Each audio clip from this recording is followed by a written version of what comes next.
The Reagan Plan.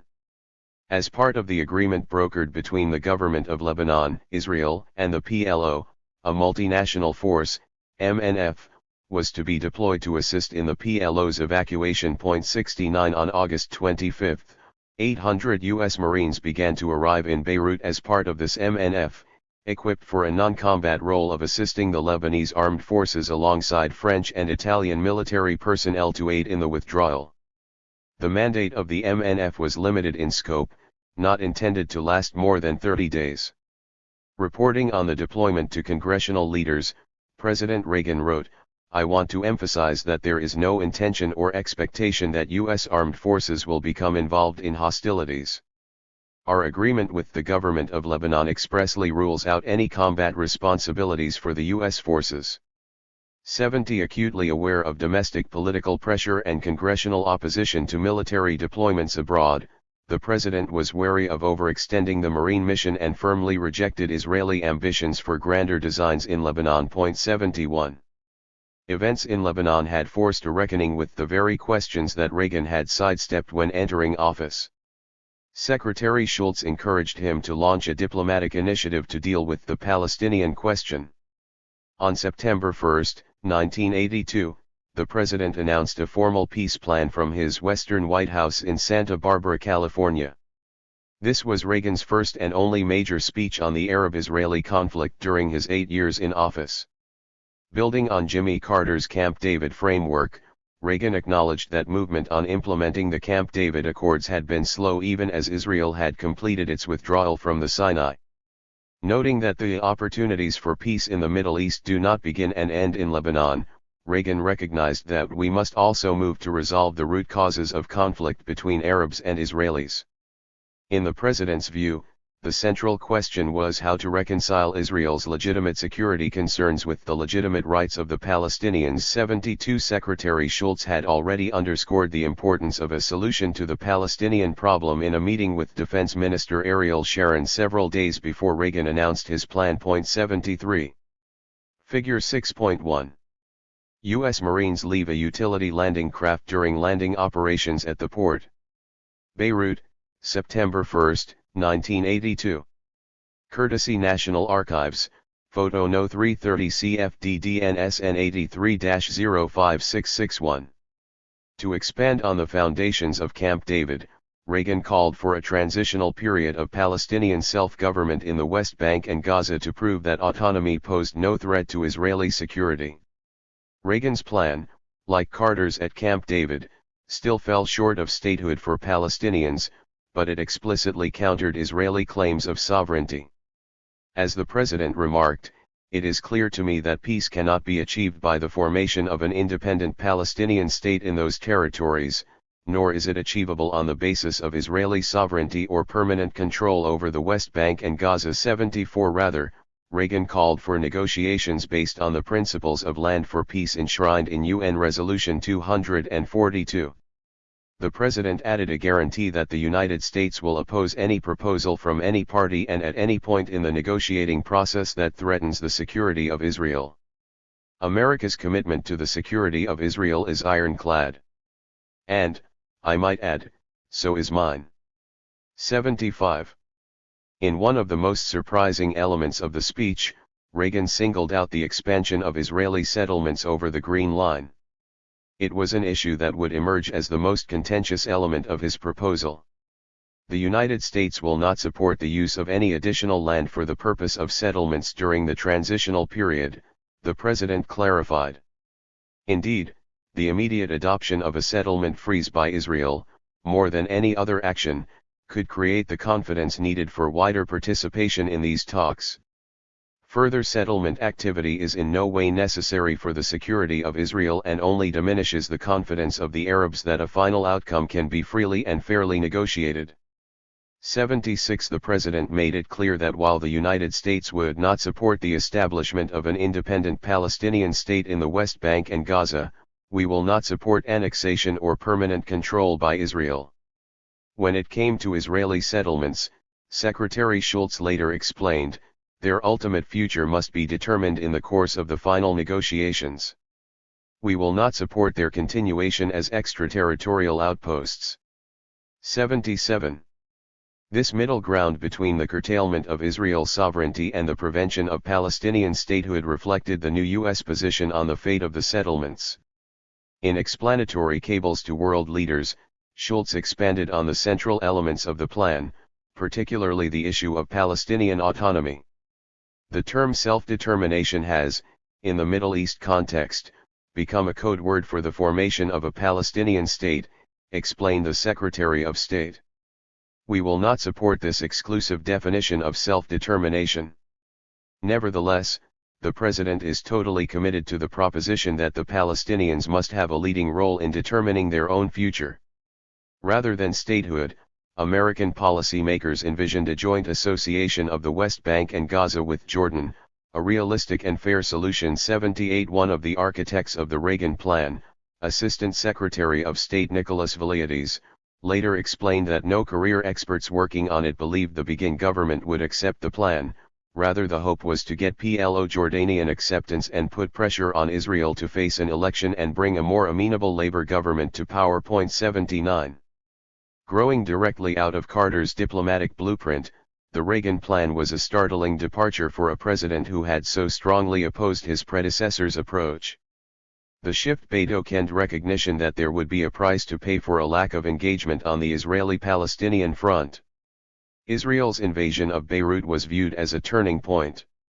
As Reagan himself concluded, if we miss this chance to make a fresh start, we may look back on this moment from some later vantage point and realize how much that failure cost us all. 80. Israeli reactions. Menachem Begin was on a rare vacation in the north of Israel when Ambassador Samuel Lewis hand-delivered a draft of Reagan's speech. 81. Lewis viewed Reagan's initiative as a return to Camp David but found it abysmally timed. 82. He recalled the Prime Minister's anger as he read the new peace agenda issued by the White House. With little time to savor his victory over the PLO after their expulsion from Lebanon, Begin was shocked as he read through the plan. Beyond Lebanon, the Prime Minister recognized its implications for the Israeli interpretation of Camp David, in particular the questions of autonomy and settlements. While agreeing to consult with his cabinet about the U.S. initiative, the Prime Minister became increasingly angry as he talked. He took on an aggrieved mood of bitterness and of being treated unfairly.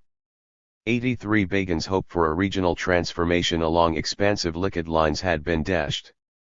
In a furious reply to Reagan's speech, Begin lambasted the president's characterization of settlements. What some call the West Bank, Mr. President, is Judea and Samaria, and the simple historic truth will never change. Millennia ago, there was a Jewish kingdom of Judea and Samaria where our kings knelt to God, where our prophets brought forth a vision of eternal peace, where we developed a rich civilization which we took with us in our hearts and in our minds on our long global trek for over 18 centuries, and with it we came back home.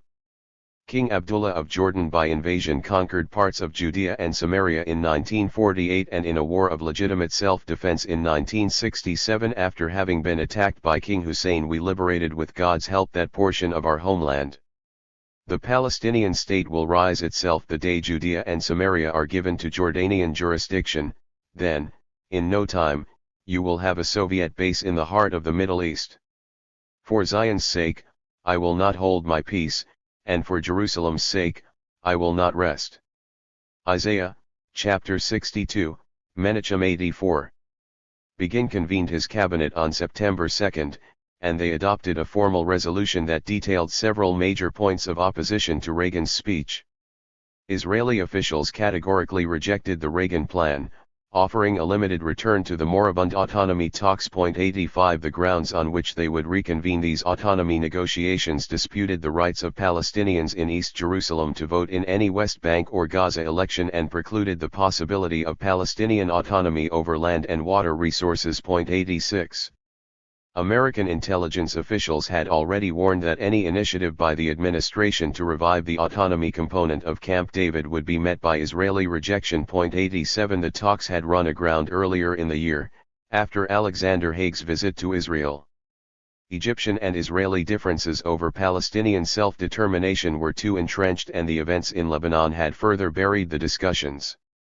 Egypt, like much of the Arab world, was shocked by the scope of Israeli actions in Lebanon and would recall their ambassador from Tel Aviv, freezing the process of normalization in preference for a cold peace. 88. The Reagan administration was much firmer in its stance on Camp David with the announcement of the Reagan Plan. While outlining the features of the September 1 address for Prime Minister Begin, Reagan had Lewis reiterate U.S. support for the Camp David Accords while also expanding on transitional measures that the American government would now directly support. These measures, intended to transfer authority from Israel to the Palestinian inhabitants of the territories, included a definition of full autonomy as giving the Palestinian inhabitants real authority over themselves, the land and its resources. Such a position on the issue of autonomy went well beyond the ceiling imposed by Begin's interpretation of Camp David's autonomy provisions. 89 The Americans also articulated support for Palestinian participation in the elections of a West Bank, Gaza Authority, a real settlement freeze, and Palestinian responsibility for internal security. Israel's contrary effort to curtail Palestinian political sovereignty was twinned with the continued insistence on settlement building on the territory itself. In rejecting the Reagan Plan, the Israeli ministers argued that the Camp David Accords had only prevented expansion of settlements during a 3-month transition period with Egypt that ended on December 17, 1978. Since then, Israeli cabinet ministers argued, many settlements have been established in Judea, Samaria, and the Gaza district without evicting a single person from his land, village or town. Such settlement is a Jewish inalienable right and an integral part of our national security. Therefore, there shall be no settlement freeze. We shall continue to establish them in accordance with our natural right.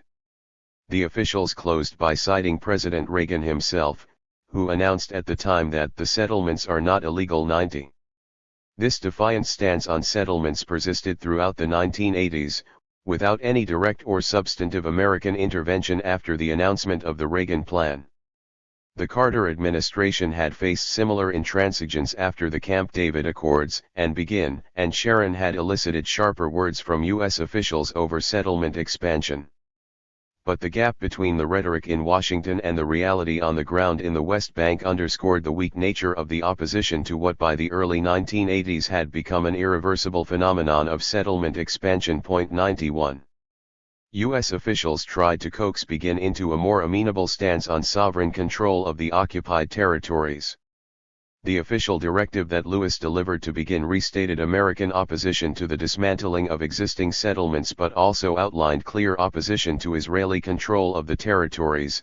It is our belief that the Palestinian problem cannot be resolved through Israeli sovereignty or control over the West Bank and Gaza. At the same time, Lewis assured Begin that statehood was not in the cards for the Palestinians and clarified the meaning of self-determination along narrower lines. We believe that the Palestinians must take the leading role in determining their own future and fully support the provisions in Camp David providing for the elected representatives of the inhabitants of the West Bank and Gaza to decide how they shall govern themselves consistent with the provisions of their agreement in the final status negotiations. 92. This fine line between an outright endorsement of Palestinian statehood and the restrictive Israeli approach to Palestinian autonomy was the direct byproduct of the struggle over the Camp David negotiations. The announcement of the Reagan Plan threatened the Israeli position on the accords, with officials in Jerusalem worried that the United States had jeopardized its earlier stance. Ambassador Lewis defended his government's more assertive approach. The United States, he explained, is no longer a mediator, to broker ideas back and forth. We are now asserting our own ideas anchored in what we believe in the Camp David Accords. Even at Camp David we were not a broker. We had our own ideas. Israeli officials were dismayed with this apparent turn. Eliakim Rubinstein, a leading Israeli diplomat who was present at Camp David, told Lewis that his more expansive understanding of the Accords pushes up the Palestinian issue, and we do not like it. 93. The Sabra and Shatila massacre. The prospects of the Reagan Plan's success were short-lived, as a result of both Israeli opposition and the unfolding events in Lebanon. After meeting Begin to present the contours of the Reagan Plan, Ambassador Lewis did not know that the Israeli Prime Minister departed for a secret rendezvous with Bashir Gemayel, the Lebanese president-elect and close ally of the Israeli government. Still furious over the Reagan plan, the Israeli Prime Minister greeted Gemayel brusquely and began to demand the signing of a peace treaty between Lebanon and Israel. As Lewis was told later, Begin told Gemayel that Israel had now won him the presidency and had ridden his country of the PLO fighters. It was therefore time to sign a peace treaty. The Israelis believed that Gemayel would comply, but his domestic position was precarious. He tried to tell Begin that such a treaty would need time and that he had to proceed cautiously given all the political fence-mending that he had to undertake. As Lewis later recounted, this position got under Begin's skin. He became furious. Begin spoke to Gemayel in very demeaning and authoritarian terms. He was obviously very upset that his Lebanese allies were not being compliant. The Israeli Prime Minister felt betrayed given what Israel had done for the Phalangists and the Christians. That session in Nahariya changed Gemayel's views of the Israelis, Lewis explained. He viewed them as much more sinister than he had before. All the Lebanese were shocked by Begin's behavior to their new president. 94. Bashir Gemayel's time as president-elect did not last very long. On September 14, Gemayel was assassinated in a massive bomb explosion at the Phalange headquarters in East Beirut's Ashrafi neighborhood. The man who detonated the bomb, Habib Shartouni, was affiliated with the Syrian Social Nationalist Party, SSNP. Shartouni and the SSNP saw Gemayel as a traitor who had sold their country to Israel.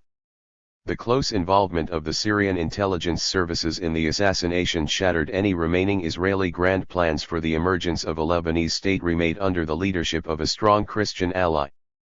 Syrian involvement in the civil war had further complicated the Israeli goals, as Syria had maintained the support of important Lebanese factions after intense fighting in the early weeks of the war. These alliances were deftly employed against the Israelis and the United States in 1982, generating opposition to the prolonged occupation of the country. Defense Minister Sharon, a close confidant of Gemayel's, reacted to his assassination by pushing forward into West Beirut with IDF units. Although the PLO had already departed Lebanon for other Arab countries, Israeli troops had remained and were now entering the capital. Prime Minister Begin explained to the Americans that this was a limited precautionary measure and that the main order of the day is to keep the peace. As long as peace is kept, the people can be brought together to talk. Otherwise, there could be pogroms. 95. That same afternoon, in Washington, Israeli ambassador to the United States Moshe Arens was called to meet with Secretary of State George Shultz about Israeli actions in West Beirut. With information that had been procured by Charles Hill, Shultz's executive assistant, the Americans had intelligence that Sharon had moved his troops into the city. Shultz told Arens that this appears to be a provocative act and is counterproductive. U.S. credibility was being eroded, and the secretary concluded, "We are upset but we have been quiet until now." Arens insisted the Israelis did not want to deceive the Americans and that these were merely precautionary measures, as Israel did not have ambitions in Beirut, not in the West, not in the East, and not in Lebanon at all. Shultz responded tersely, "Your activity in West Beirut will engender a situation where Israel is controlling an Arab capital. There would be psychological consequences." 96. Arens, towing the line of military strategists in the field, replied that Israel was already in control of Sidon and Tyre without such consequences. What is the alternative to our actions? The U.S. Secretary of State was adamant that Israeli control over a city like Beirut was a major issue. "We know that for you Bashir's assassination is painful, perhaps more than it pains us, but you are obligated to act for the quiet of Beirut." To avoid the appearance of a provocation, Shultz demanded from Arens that the Israelis pull your forces back, the Lebanese have to deal themselves with their problems.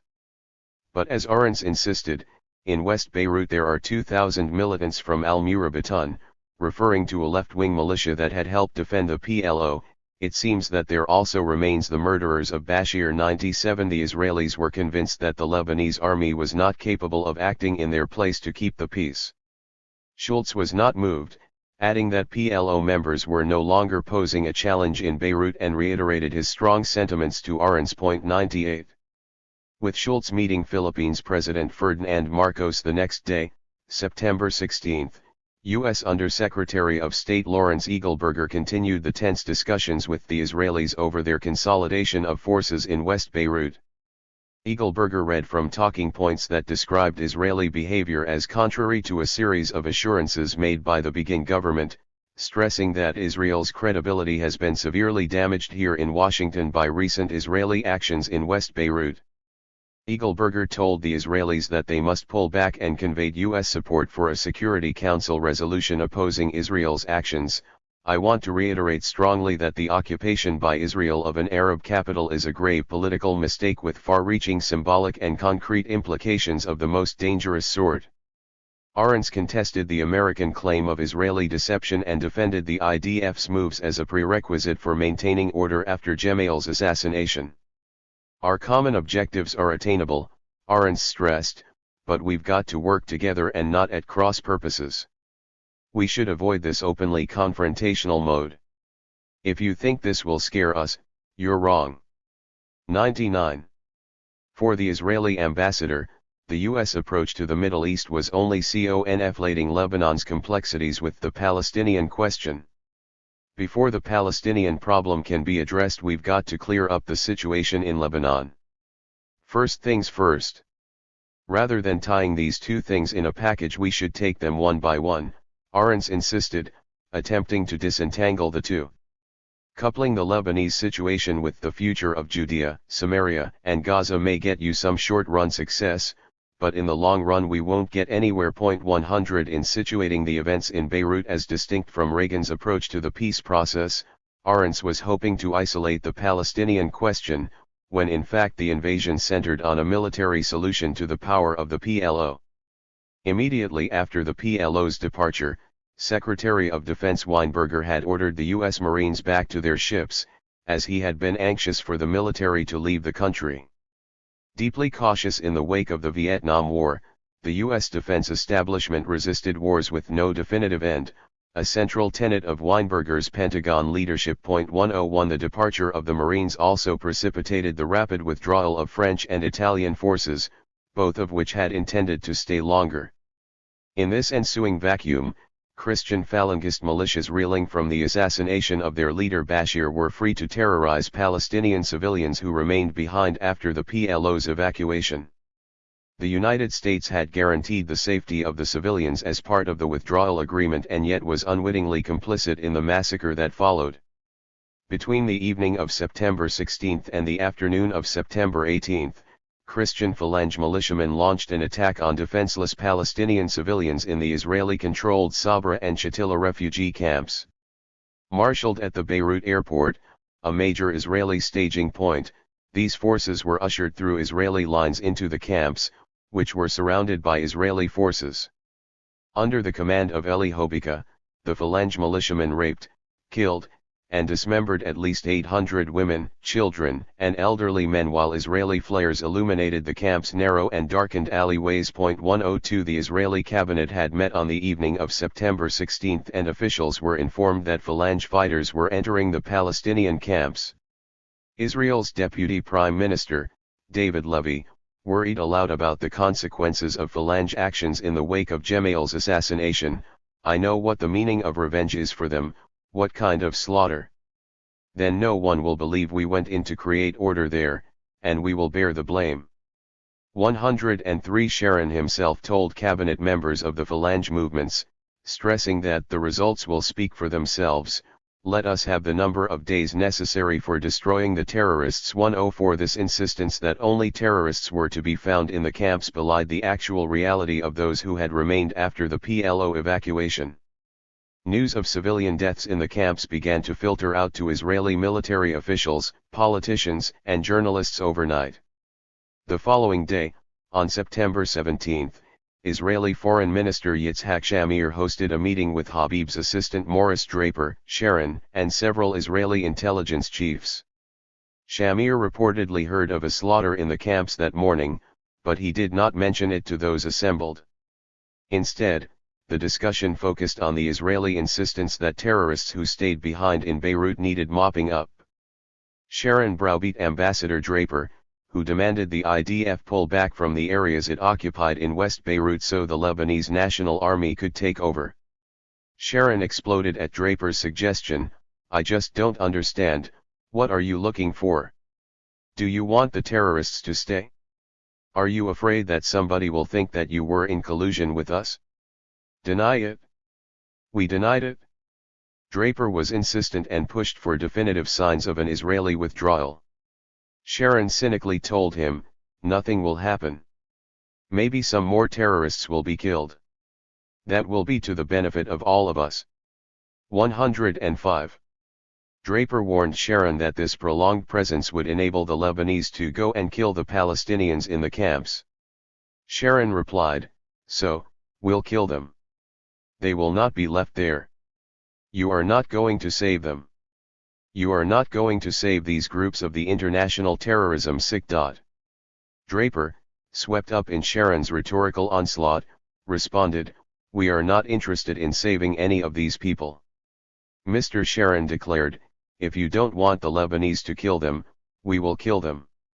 Draper caught himself and backtracked, reminding the Israelis that the United States had painstakingly facilitated the PLO exit from Beirut so it wouldn't be necessary for you to come in. He told Sharon, "You should have stayed out." Sharon exploded again, "When it comes to our security, we have never asked. We will never ask. When it comes to existence and security, it is our own responsibility and we will never give it to anybody to decide for us." Draper acquiesced to a delayed withdrawal after a 48-hour period, since the Jewish holiday of Rosh Hashanah was starting that evening. U.S. diplomats effectively provided Israel cover as the Phalange fighters remained in the camps, slaughtering civilians until the following morning. 106. According to the transcripts of the secret conversations, which took place after the PLO withdrew from Beirut and guarantees had been made to protect the civilians left behind, there was an unceasing denunciation by Israeli military strategists of terrorists circulating in Beirut's refugee camps. Like Begin's invocation of the Nazis when speaking of the PLO, a similar pattern of dehumanization had surfaced with the Sabra and Shatila massacre. The transcripts demonstrate how the Israelis misled the U.S. diplomats about the events in the city with deceptive claims about the nature of those remaining behind, even as the Americans knew that the armed militants had been evacuated and there were civilians in the camps. As the Sharon-Draper exchange underscores, imprecise language helped forestall the deployment of Lebanese forces to the refugee camps, enabling a prolonged massacre to continue. 107. The rhetoric of terrorism and security had long underpinned the Israeli justification for taking direct military action against Palestinians, with no distinction made between PLO fighters, who had already been evacuated, and innocent civilians who remained in the camps.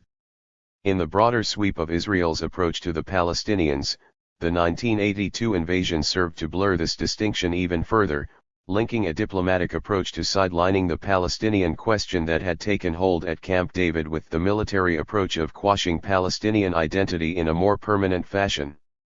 America's role in abetting this process, as the new evidence from 1982 now reveals, was both a moral stain and a strategic disaster, undercutting U.S. influence in the region and precipitating further military involvement in the Lebanese civil war. 108. Implications of the massacre. Sabra and Shatila was a turning point in the war, and it radically altered global perceptions of Israeli and U.S. actions in Lebanon, and the very nature of the Palestinian question. Many supporters of Israel abroad were paralyzed by the invasion of Lebanon and its aftershocks, and Sabra and Shatila intensified these feelings. Begin had described the invasion as a war by choice, which was an anathema to the defensive ethos of the dominant Zionist narrative that animated Jewish support for Israel abroad. 109 It was shameful, it was shocking, explained Rita Hauser, a prominent lawyer and Republican Jewish activist who had served as U.S. ambassador to the UN Human Rights Council. People were really horrified, they were shocked at it. Many Israelis were. It's simply something that Jews, Israelis are not supposed to do. 110. Other leaders of the Jewish community rallied to Israel's defense. The history of the Jewish people is too full of massacres and pogroms, and the injunctions of Jewish law are too powerful a force in Jewish consciousness to have permitted or even countenanced a Jewish role in this awful incident, wrote Julius Berman, the chairman of the Conference of Presidents of Major Jewish Organizations, in a press release soon after the massacre. Any suggestion that Israel took part in it or permitted it to occur must be categorically rejected. 111 This defensive stance fit within a post-1967 frame that absolved Israel of agency in instances of diplomatic or military overreach, especially in connection with the Palestinians. 112 But for some modern Jewish historians, as well as revisionist Israeli scholars, the global reaction to the war raised piercing questions about the nature of Jewish power and the meaning of political Zionism in the modern age. 113. The war also affected the broader context in which the Palestinian question was viewed. The Palestinian quest for self-determination was in fact rendered visible once again on a global scale, despite Israeli hopes that it would disappear. 114 In the view of one Fatah activist close to Yasser Arafat, Sabra and Shatila was a wake-up call. It was a reminder that you are dealing with a people. You are not dealing with a bunch of terrorists. 115 Strategically, it also served to bolster Palestinian politics. An authority on Palestinian security affairs later observed that the massacre signaled a crack in the shield of Israel's moral authority, a crack in the shield of Israel's military prowess. In the wider sweep of Palestinian national politics, the net result was a liberation for the PLO. 116 This shifting perception was evident in the American media, where Israel found itself derided for overstepping a moral red line. The major Jewish organizations registered complaints with the White House about the use of Nazi imagery in U.S. newspapers to criticize Israeli behavior, including cartoons of begin plotting a final solution to end the Palestinian refugee problem. 117. Internally in Israel, public anger at the government's involvement in Lebanon and role in Sabra and Shatila brought 400,000 demonstrators to rally in Tel Aviv on September 25. 118 Begin was accused of a lackluster response to the violence, and he appointed a commission to investigate Israeli responsibility in the massacre. Yitzhak Kahan, the Chief Justice of Israel's Supreme Court, was appointed to lead the independent board of inquiry. The Kahan Commission issued its findings in early February 1983, exonerating the Israeli government of immediate responsibility but finding particular leaders indirectly responsible for allowing the Falangists into the camps. 119 Begin, Shamir, and Chief of Staff Raphael Eitan were censured, and Defense Minister Ariel Sharon, as well as the Director of Military Intelligence Yehoshua Sagai and the Division Commander in charge of Beirut, Amos Yaron, were either forced out of their posts or briefly removed from operational roles. The Kahan Commission report excoriated Sharon's conduct in Lebanon, in particular his negligence in the massacre, a criticism that Sharon bitterly contested for the rest of his life. 120.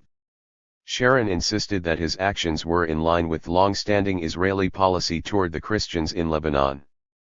He told a meeting of the Defense and Foreign Affairs Committee of the Knesset on September 24 that it was hypocritical to blame him for Sabra and Shatila when the Labor government knew about a Christian massacre of Palestinians in the Tel al-Zayder camp in 1976 and still supported them in 1982. We, the Likud Party, did not criticize you, Labor, for supporting the Christians. I am talking about the moral aspect. You kept on supporting the Christians, even after the Tel al-Zayder massacre. The information about the massacre and its cruelty was in everybody's possession, Sharon told member of the Knesset Yitzhak Rabin. We had already known what they have done with the weapons we supplied and the forces we helped them build. However, we did not criticize you. He turned to Shimon Peres, the opposition Labour Party leader, and told him that after Tel al-Zayder, you have no monopoly on morality. The Falangists murdered in Shatila and the Falangists murdered in Tel al-Zayder. The link is a moral one, should we get involved with Falangists or not? You supported them and continued to do so after Tel al-Zayder. 121 Sharon's primary defense was to blame the Phalange militiamen, and not the IDF, who remained outside the camps during the massacre. But new evidence from the Kahan Commission report, drawn from its unpublished appendices, paint a more incriminating picture of Sharon and wider Israeli official eagerness to invite the Phalange militia into Beirut. This was part of Israel's long-standing discussions with Maronite leaders to clean the city out of terrorists as part of the political agenda in Lebanon. 122. Critically, these plans were not limited to PLO fighters, as evident from statements concerning Palestinian refugees as well. The refugees were first discussed at the end of a secret meeting with Bashir Gemayel, chief of Lebanese military intelligence Johnny Abdou, and leading Israeli and Lebanese officials at Sharon's Negev ranch late on the evening of July 31. Sharon explained that he would be insisting on a peace agreement with the Lebanese government and had to address the question of the Palestinian refugees left behind in Beirut. Bashir told the Israelis, "We'll take care of everything and we'll let you know soon." Yehoshua Sagai, the Israeli intelligence chief, responded, "The time has come for Bashir's men to prepare a plan to deal with the Palestinians. I understand you are getting ready to deal with it and you need to prepare a plan."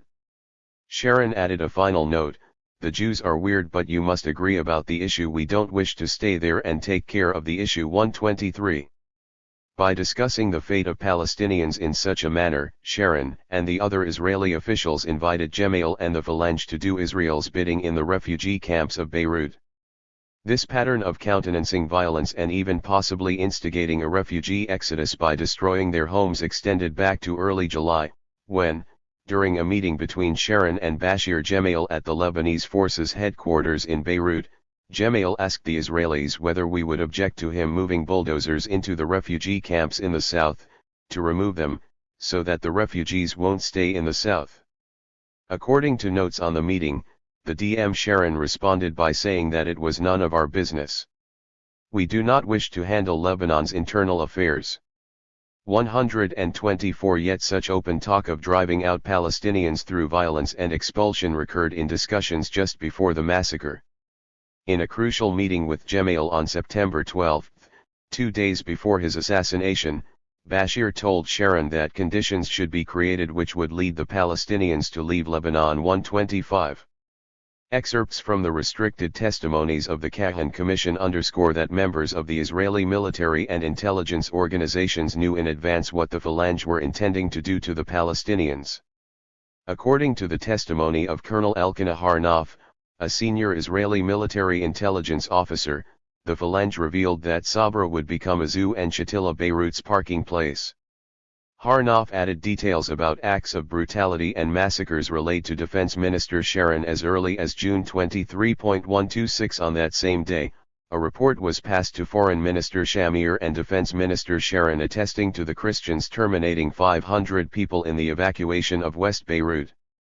Mossad Director Nahum Admoni and others met with Bashir Gemayel, and the description of the meeting contains harrowing evidence of what was intended for the Palestinians throughout Lebanon. According to the notes of the meeting, Bashir Gemayel adds it is possible that in this context they will need several Dir Yassins, referring to the notorious massacre of Palestinians by Jewish Irgun fighters in the 1948 war that sowed fear and dispersal. But, the meeting notes continue, N. Ahmed Moni stresses that as long as the IDF is around, the Christians will have to refrain from this type of action. Bashir explains once again that he will act at a later stage since a Christian state would not be able to survive if the demographic aspect will not be dealt with. 127. As Admoni explained to the Kahan Commission, Bashir had a very spontaneous speaking style. He was preoccupied with Lebanon's demographic balance, and discussed it a lot. When he, Bashir, talked in terms of demographic change, it was always in terms of killing and elimination. 128. The invocation of Deir Yassin was an apt metaphor for the behavior of those who disliked the Palestinian presence in Lebanon and wanted to see them disappear. From the evidence available, Sharon and other Israeli military and intelligence officials may have assumed Gemayel's forces would circulate through the refugee camps to engage in some form of indiscriminate violence, resulting in the exodus of Palestinian civilians from the camps and the razing of their dwellings to the ground. It is unclear whether the scale of the violence intended was even greater than what actually occurred, or where these refugees were expected to go, if they survived such an onslaught. Jordan was one clear destination, and Sharon himself had voiced hopes to see the Hashemite kingdom collapse and turn into a Palestinian state as a result of an influx of Palestinians from Lebanon, relieving pressure on Israel to withdraw from the West Bank. 129 An indication of Phalange intentions was offered to a staff member of the Kahan Commission by the father of one militia member involved in the massacre, who testified that before entering the camps the fighters were briefed by Eli Hobika, and the men understood that their mission was to liquidate young Palestinians as a way of instigating a mass flight from the camps in accordance with Bashir's vision of the final act of the war in West Beirut. 130. A closer focus on Sabra and Shatila sheds light on a line of thinking about Palestinian identity that extended from the late 1970s through the autonomy negotiations, reaching tragic ends through the destruction wrought in Beirut. Israeli officials were attuned to the link between internal concerns over the Palestinian question and the external struggle for regional influence. But they did not want to pay the moral price for a strategic alliance with the Maronites. When pressed by Chief Justice Kahan about Phalange intentions with regards to Palestinian civilians, Mossad Chief Yitzhak Hofi explained the Israeli reply to Gemayel: "We told him we thank him very much, but that we have no intention that the solving of the Lebanese-Palestinian problem would be made at the expense of the State of Israel." 131 In light of these testimonies, and the nature of Israeli-Phalange relations during the war, the events of 1982 fit within a much wider attempt to vanquish the Palestinians, diplomatically and militarily, since the planning of Camp David. An ephemeral peace. Even after the violence of September was revealed, American and Israeli officials continued efforts to claim victory in Lebanon. Defense Secretary Caspar Weinberger's critics blamed him for enabling the violence by withdrawing the Marines, and Ambassador Habib would later admit that the United States had failed to keep its word in not protecting Palestinians left behind following the PLO's evacuation. 132 The situation had turned into the quagmire Reagan's advisors initially feared. In the aftermath of the massacre, an acute sense of moral obligation spurred an immediate shift in the president's view, and he was newly willing to intervene with a more substantive MNF force. 133 Sabra and Shatila had compelled the American government to redeploy U.S. Marines to Beirut, leaving them exposed without a clear mission in the midst of the civil war. Notwithstanding the deteriorating events on the ground, the Israeli security establishment maintained its belief that a peace agreement with the Maronites was possible. Before his resignation, Sharon spoke often of normalization with the Lebanese and of free Israeli civilian entry into Beirut. Ambassador Habib protested these suggestions as unseemly given the context of the war. "I know you want to go to the Hotel Commodore and have a cup of coffee," he told the Minister of Defense, referring to the buzzing journalist mainstay in West Beirut. "It's a lousy hotel, but you want to go there and have a cup of coffee, and I say wait a little while, please. This is not a time for tourism." 134 Sharon's efforts at normalization built on a longer history of secret Israeli-Maronite negotiations, which continued throughout Israel's military invasion of Lebanon. David Kimchi, an Israeli diplomat and Mossad recruitment officer, traveled to the Gemayel family compound in the Baikvia Hills in January 1983 to meet with Sheikh Pierre Gemayel. Pierre was the father of both the slain Bashir and his brother Emin, the new Lebanese president. Pierre had founded the Falangist Party after his participation in the 1936 Summer Olympics in Berlin, where he was heavily influenced by German and Spanish fascism, serving as a strange counterpart to his Mossad visitor. But the elder Gemayel was optimistic that a new Lebanon could still be built with their help. He told Kimchi to tell Mr. Begin and Mr. Sharon that the relations between you and us are like marriage bonds. This is a deep bond for a lifetime, like a Maronite wedding. Gemayel explained the analogy: you have physical power and we have political power. We can open doors on your behalf in the Middle East. 135. In spite of the setbacks of the war, and the assassination of his elder son, Gemayel maintained confidence in his cause. "Once we thought we would not be able to build Lebanon like we dreamed of. But today that looks possible. The Muslims are beginning to understand us and we are a bit optimistic. We have the possibility to now build a new Lebanon and begin to live together like we want and hope. Give us time. 136 Like Begin's rhetoric defending the Maronites, Gemayel's assurances fueled unrealistic expectations about the possibilities opened up by the war, with disastrous results for the country and its inhabitants. During an interview decades after his own involvement as the Israeli government's coordinator in occupied Lebanon, the former diplomat Yuri Librani acknowledged this overreach. Lebanon is like a piano, Librani remarked, and one has to play all the various octaves. Some of the Mossad were captivated by the Maronites, who played on their egos with nice food and hospitality. But they also knew how to manipulate their Israeli interlocutors, who failed to account for competing forces. The legacy of the invasion, Librani concluded, is that Israel had no business trying to manage the internal affairs of the Lebanese. 137 It was a lesson learned too late.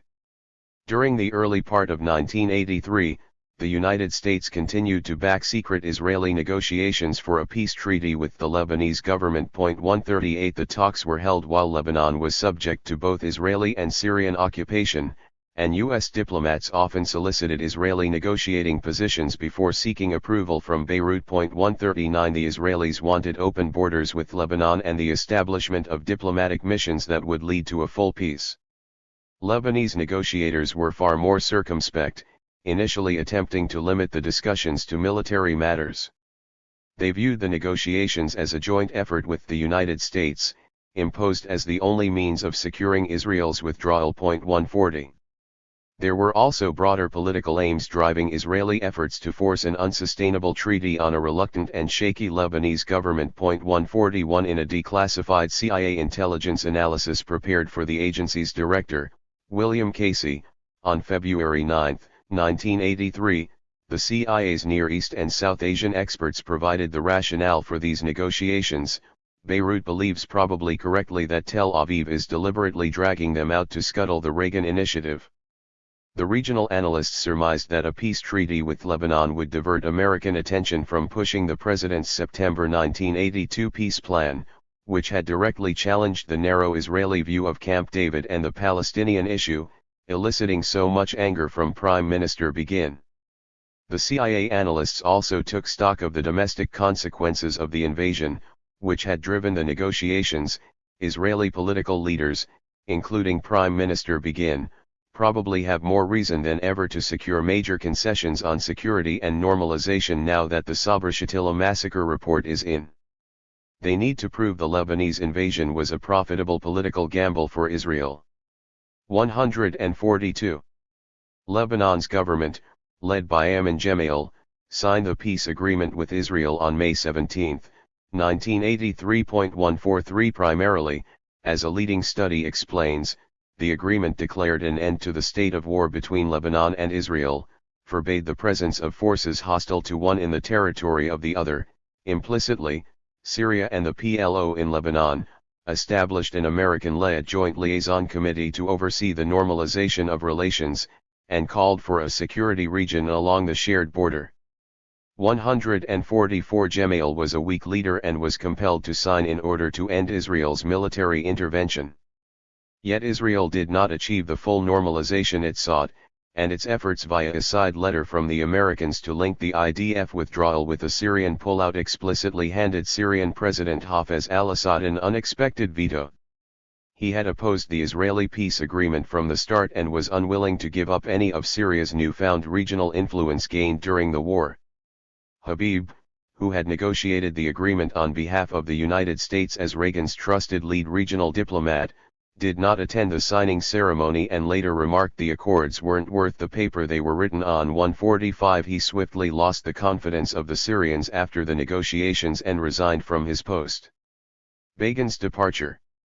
The Israeli public continued to debate the efficacy and morality of the Lebanon war, With the peace movement growing in strength after the massacre at Sabra and Shatila. 146 Begin's initial effort to present the military intervention in humanitarian terms appealing to the rescue of Israel's Christian brethren had also linked Israel's Cold War foreign policy with the reassertion of Jewish power and a highly nationalist interpretation of communal solidarity.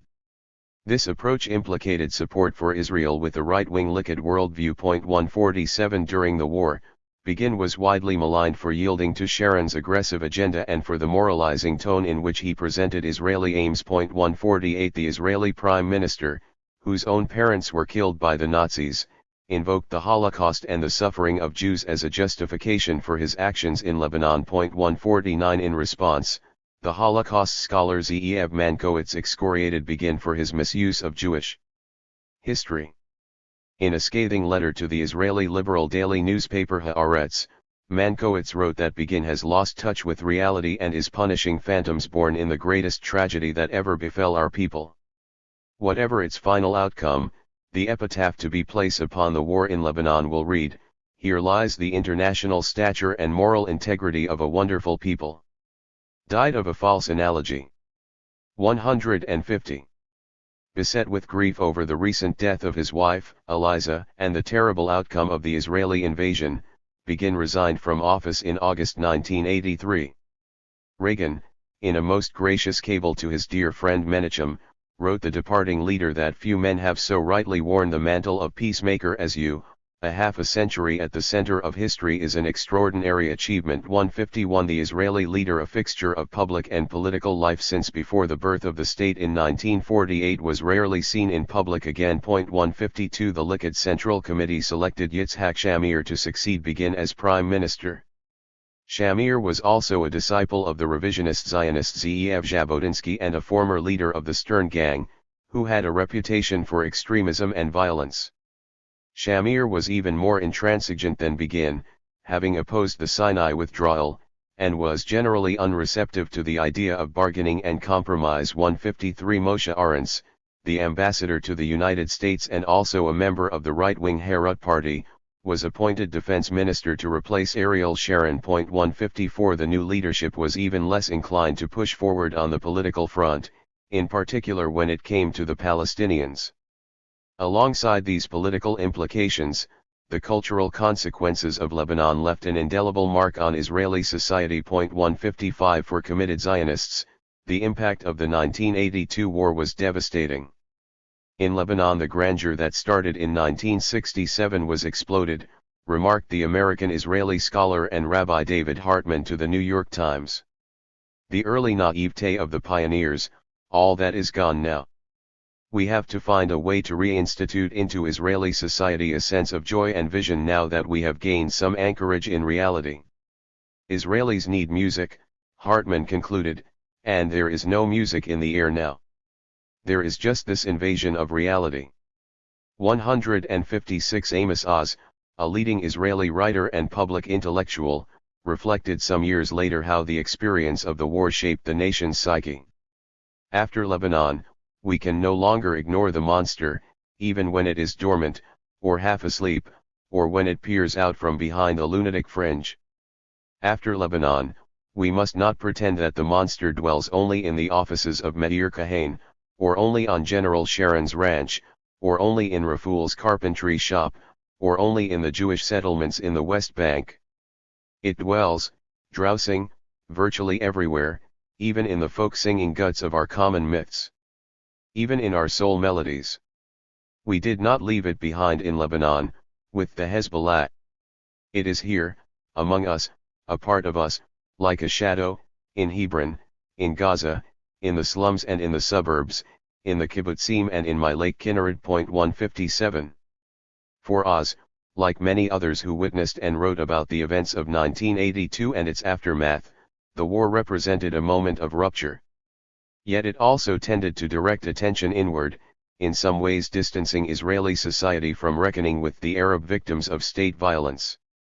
The persistence of rhetoric and tactics articulated during the war, often under the guise of humanitarian imperatives, continued to animate the logic of military action and state policy toward Palestinians living under Israeli control well after it ended. 158. Searching for a Middle East policy.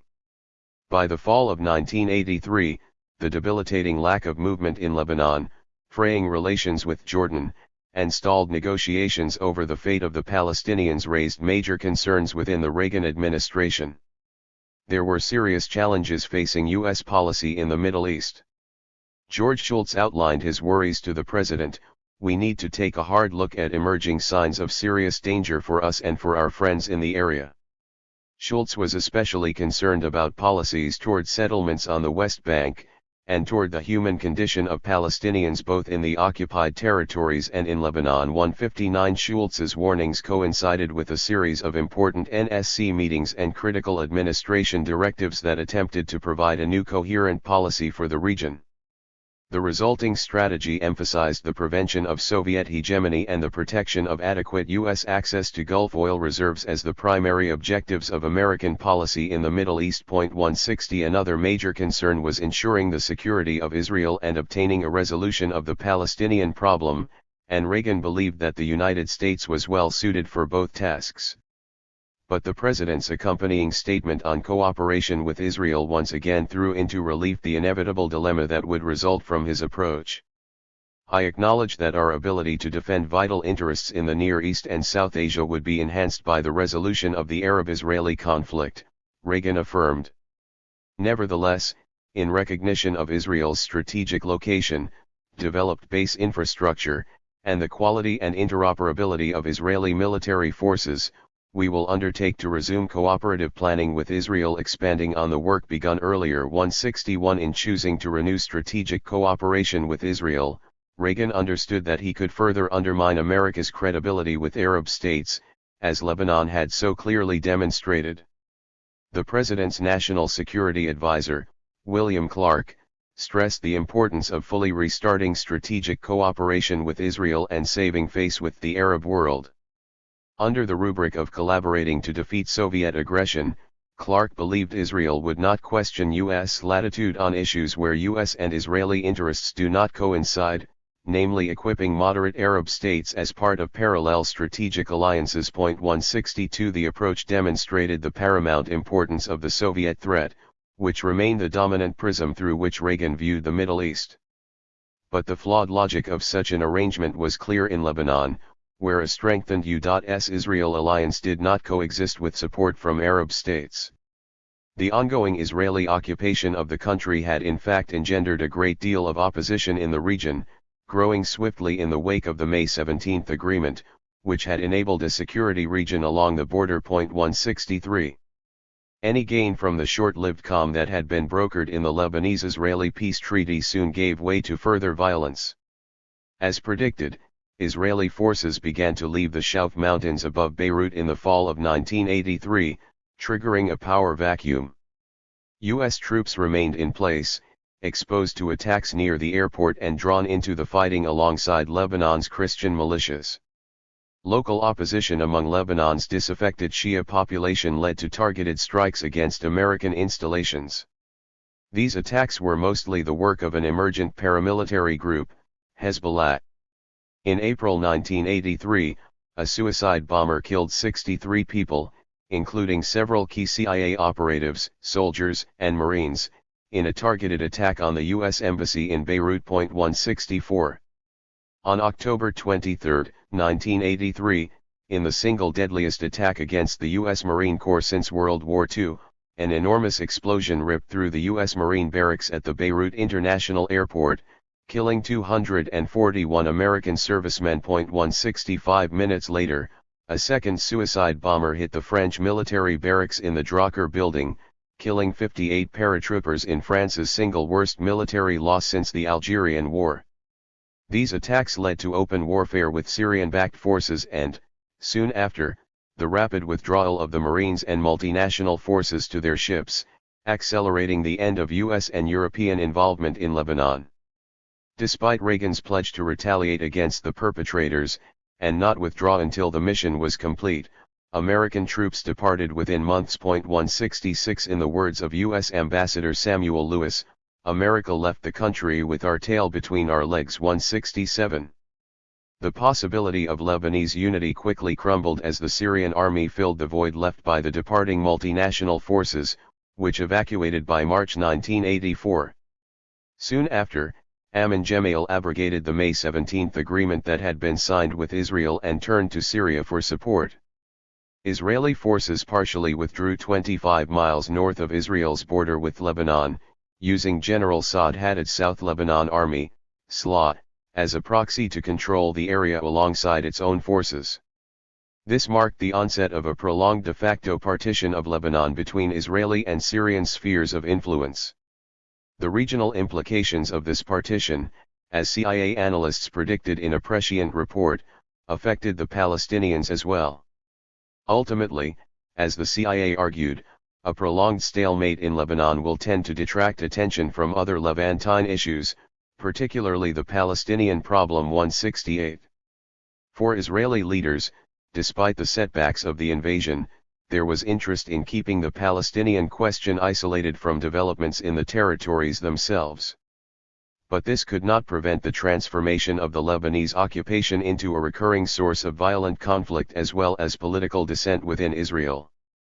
Israeli military forces continued to occupy a large swath of South Lebanon until May 2000, when Hezbollah forced a withdrawal. 169 Despite the lofty rhetoric of Israeli leaders and the Cold War aspirations of the Reagan White House, the invasion of Lebanon had facilitated Syria's regional ascendancy and adversely impacted America's strategic position in the Middle East by inviting further Soviet influence. Syria was able to maintain direct influence over Lebanon for more than 20 years, only forced out by the Cedar Revolution in the aftermath of Lebanese Prime Minister Rafiq Hariri's assassination in 2005. 1 year after the initial Israeli invasion, CIA analyst Graham Fuller explained the growth of such a close Syrian-Soviet alliance. Syria can derive considerable satisfaction from the flow of events in Lebanon which strengthen Assad's conviction that things are going his way, Fuller suggested. Syria will take efforts to avoid sparking Israeli attacks against itself, especially while the pace of events is moving strongly against national reconciliation and in favor of confessionalism and partition. Syria can live happily with partition, confident that it remains the dominant power in Lebanese politics. The USSR's interests are closely linked to Syria's. The Soviets support Syrian opposition to any U.S.-sponsored peace plan in the area. 170 Given the political dynamics that have inhered since the Syrian army's formal departure from Lebanon in 2005, and Russian influence in sustaining the Syrian civil war that began in 2011, this particular legacy of the intervention should not be ignored. 171. The war in Lebanon also served as an incubator of other important regional transformations, especially in light of the 1979 Iranian Revolution and its influence among Lebanon's Shiite population. Hezbollah grew into a highly organized paramilitary organization and political force in the midst of the 1982 war, resisting the Israeli intervention and targeting American and European forces who had joined the fray. Israel's myopic obsession with destroying the Palestinian resistance spawned a far more dangerous enemy, one historian of the period has noted. American Cold War naivete opened the door for Iran in Lebanon. 172. While the signing of a strategic agreement between Begin's Likud government and the Reagan White House in 1981 may have marked the formal onset of a strategic alliance between the United States and Israel, the 1982 Lebanon War and the legacy of the Israeli and U.S. intervention was a crack in the dominant narrative of abiding friendship between stalwart allies. Israel's leaders were motivated by overly ambitious regional aims, blind to the internal realities of a fractured Lebanese state, and their military invasion compromised relations with the United States. But in enabling a new strategic rationale to underpin bilateral ties, the Reagan administration had also empowered Israel to intervene and shut down political horizons in the occupied territories. The U.S.-Israel alliance and the unchecked hostility toward Palestinian nationalism in Jerusalem fueled the 1982 invasion and implicated the United States in the tragedy of the war. The foundations of this shift were rooted, however, in Carter's success at Camp David. To a large extent, it was the assurance of bilateral peace with Egypt and the failure of a comprehensive regional settlement that paved the way for more ambitious Israeli intervention beyond the West Bank and Gaza Strip. In a revealing interview some years after the PLO expulsion, Yasser Arafat told a researcher in Tunis, "We knew that the invasion of Lebanon would not have taken place if there had been no Camp David agreement and without the Iran-Iraq war. Because of Camp David, Egypt was absent, Iraq was completely preoccupied, and the Syrians accepted the ceasefire after about 4 days." 173 When asked whether he partly blamed the United States and its support for the Camp David Accords for what happened in Lebanon, Bethlehem's Mayor Elias Fridge told NBC's Meet the Press the following, "I am blaming the United States for what has befell the Arab women and children and civilian people in Lebanon, the Palestinians and the Lebanese, and the destruction of West Beirut, the obliteration of the Palestinian refugees camps in Tyre, Sidon, Damour, and other places." 174. Lebanon, and the siege of Beirut, endured as a touchstone of the Palestinian struggle for self-determination, drawing renewed global attention to the Palestinian issue and reviving the quest for statehood. During a historic interview in Beirut with veteran journalist and peace activist Yuri Avnery, his first with an Israeli, Arafat appealed to world opinion for a greater understanding of the Palestinian reality. 175 I am not worried. I am not worried at all about the future despite this extensive invasion of Lebanon, Arafat told Avnery. I turn to every human being in the world to come here and see this great power, the Israeli army, what it did against the Palestinians, to our refugees, to our women and children. History is not made of battles. The PLO leader was adamant that his fight was against the Israeli army, not the Jewish people. We want to live with all the Jews. We are not against the Jews. The Jews are a religious people, people sticking to religion. The Israeli military regime damages the whole course of life, and damages, in a very disgraceful way, the Jewish spirit. This distinction between Judaism as a religion and the political impact of Zionism and the Israeli state had long characterized PLO writings about Israel, and the war in Lebanon had thrown these distinctions into greater relief. 176 Before Avnery left, Arafat asked if he was going back home the same day, which he was. You think you have the right to go back there, and I don't have the same right? Arafat asked Avnery. Simply, I am a human being. To where? Apart from my native country? I want to return to my homeland. 177. Throughout the summer siege, Palestinian leaders continued to assert the PLO's willingness to accept binding UN resolutions and the possibility of a negotiated settlement. In the aftermath of the PLO's evacuation from Beirut in August, ABC News hosted an episode of This Week with David Brinkley on the situation in the Middle East, inviting Bassam Abu Sharif of the Popular Front for the Liberation of Palestine, PFLP, to discuss the political repercussions of the departure. The prominent PLO factional leader, who had been involved in several militant actions against Israel and was injured in a Mossad assassination attempt a decade earlier, was asked whether he would be satisfied with a Palestinian state in the West Bank and Gaza. Abu Sharif remarked that it was satisfactory to have a state on any part of Palestine.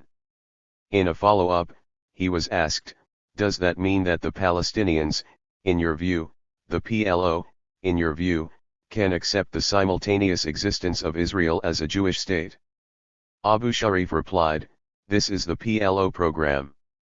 It was very clear, it is to establish a Palestine independent state on any part of Palestine. Brinkley asked if such an outcome were to materialize, would that be the end of your hostility to Israel? Abu Sharif replied that this would be probably a start for simultaneous cooperation between Palestinians and Jews. 178. Failures among the PLO leadership were also more evident after the summer of 1982, as the locus of the national struggle shifted from the external leadership to political activists inside the West Bank and Gaza Strip. 179 The unintended consequence was to strengthen calls for a national solution to the Palestinian question. Contrary to Israel's aims, the invasion had in some crucial ways emboldened the Palestinian cause. The fighting revealed the persistence of PLO military strength and political commitment despite the organization's forced departure from Lebanon. 180 A special national intelligence estimate prepared by the CIA in the aftermath of the war described this altered climate. Israel has been surprised to discover that its military victory has not produced the expected political dividends and seems to have strengthened its antagonists' political hand. 181 This analysis cohered with the view of one Israeli Knesset member, who remarked, "In Beirut, we created a Palestinian state." 182 A formative link can be traced from the Palestinian presence in Lebanon prior to the 1982 Israeli invasion and the advancement of the PLO's statist agenda after the organization's expulsion. 183. But the war in Lebanon, like the diplomacy around Camp David, also highlighted the danger ascribed to the Palestinian national struggle. Just as the motivation for a shift from the political prevention of sovereignty to military targeting of the PLO was clear with the invasion, the pendulum now swung back the other way. As the PLO leadership regrouped in exile, Israel redoubled efforts to solve the Palestinian question in non-statist terms. A revival of Palestinian nationalism ultimately forced Israel's reluctant reckoning with the Palestinian question on rather different grounds than the prior decade. Chapter 7. Alternatives to the PLO. The ship that carried Yasser Arafat away from Beirut was called the Atlantis. 2 destroyers escorted it on the journey to Athens, from where PLO leaders would travel onward to Tunis. One of the passengers on the journey in late August 1982 was the Lebanese photographer and visual artist Fouad El-Khoury, who was invited aboard by the PLO spokesman and disguised himself as a fighter to get on the ship. He later described the atmosphere of the journey as heady with contemplation and a certain thoughtlessness. In El-Khoury's photographs, one can see a smiling Arafat, flashing a victory sign as the ship left the Lebanese port. But there are more intimate images, of exhausted Fedayeen fighters lying on deck chairs, Arafat and his commanders looking out to sea, several smiling children, and one passenger kneeling for the afternoon prayer. As the Atlantis pulled into the Athens port, the Greek Prime Minister awaited its arrival. El-Khoury's camera captured the welcome ceremony on shore, including a line of onlookers dressed in traditional Palestinian embroidery, carrying the Palestinian flag alongside Arafat's portrait. 1. El-Khoury's photographs are a jarring reminder of the split between the leadership of the national movement and the reality of exile, the struggle between politics on the inside and the external quest for self-determination that continued far away from historic Palestine. Arriving in Tunis, the PLO was deprived of the infrastructure it had developed in Arab states like Jordan and Lebanon. 2 In the new headquarters that Arafat established in the Hotel Silwa, his office staff gathered in silence and shock to watch an Italian documentary about the Sabra and Shatila massacre in Beirut. Fighters living in isolated PLO camps were demoralized and dispirited, with others dispersed across Yemen, Algeria, Syria, Sudan, and Iraq. 3 In these far-flung locations, the PLO worked to reconstitute the national movement in exile, having understood the necessity of political engagement in the wake of Lebanon. Yet for Israel and the United States, the aftermath of the war led to a series of efforts to bypass the PLO and find alternative modes of engagement with the Palestinians. Some of these attempts built on the leadership within the occupied territories, while other ideas turned to the Jordanians as a desired address for resolving the Palestinian question. These economic and political efforts ultimately failed, and the outbreak of the First Intifada in 1987 forced a reckoning with Palestinian nationalism on its own terms. As the Reagan administration moved to engage diplomatically, the PLO returned to the center of the political stage, while still disconnected from the realities of life inside the West Bank and Gaza Strip. The recognition of the national movement and the onset of an official dialogue at the end of the 1980s was a pivotal development for the United States and Israel.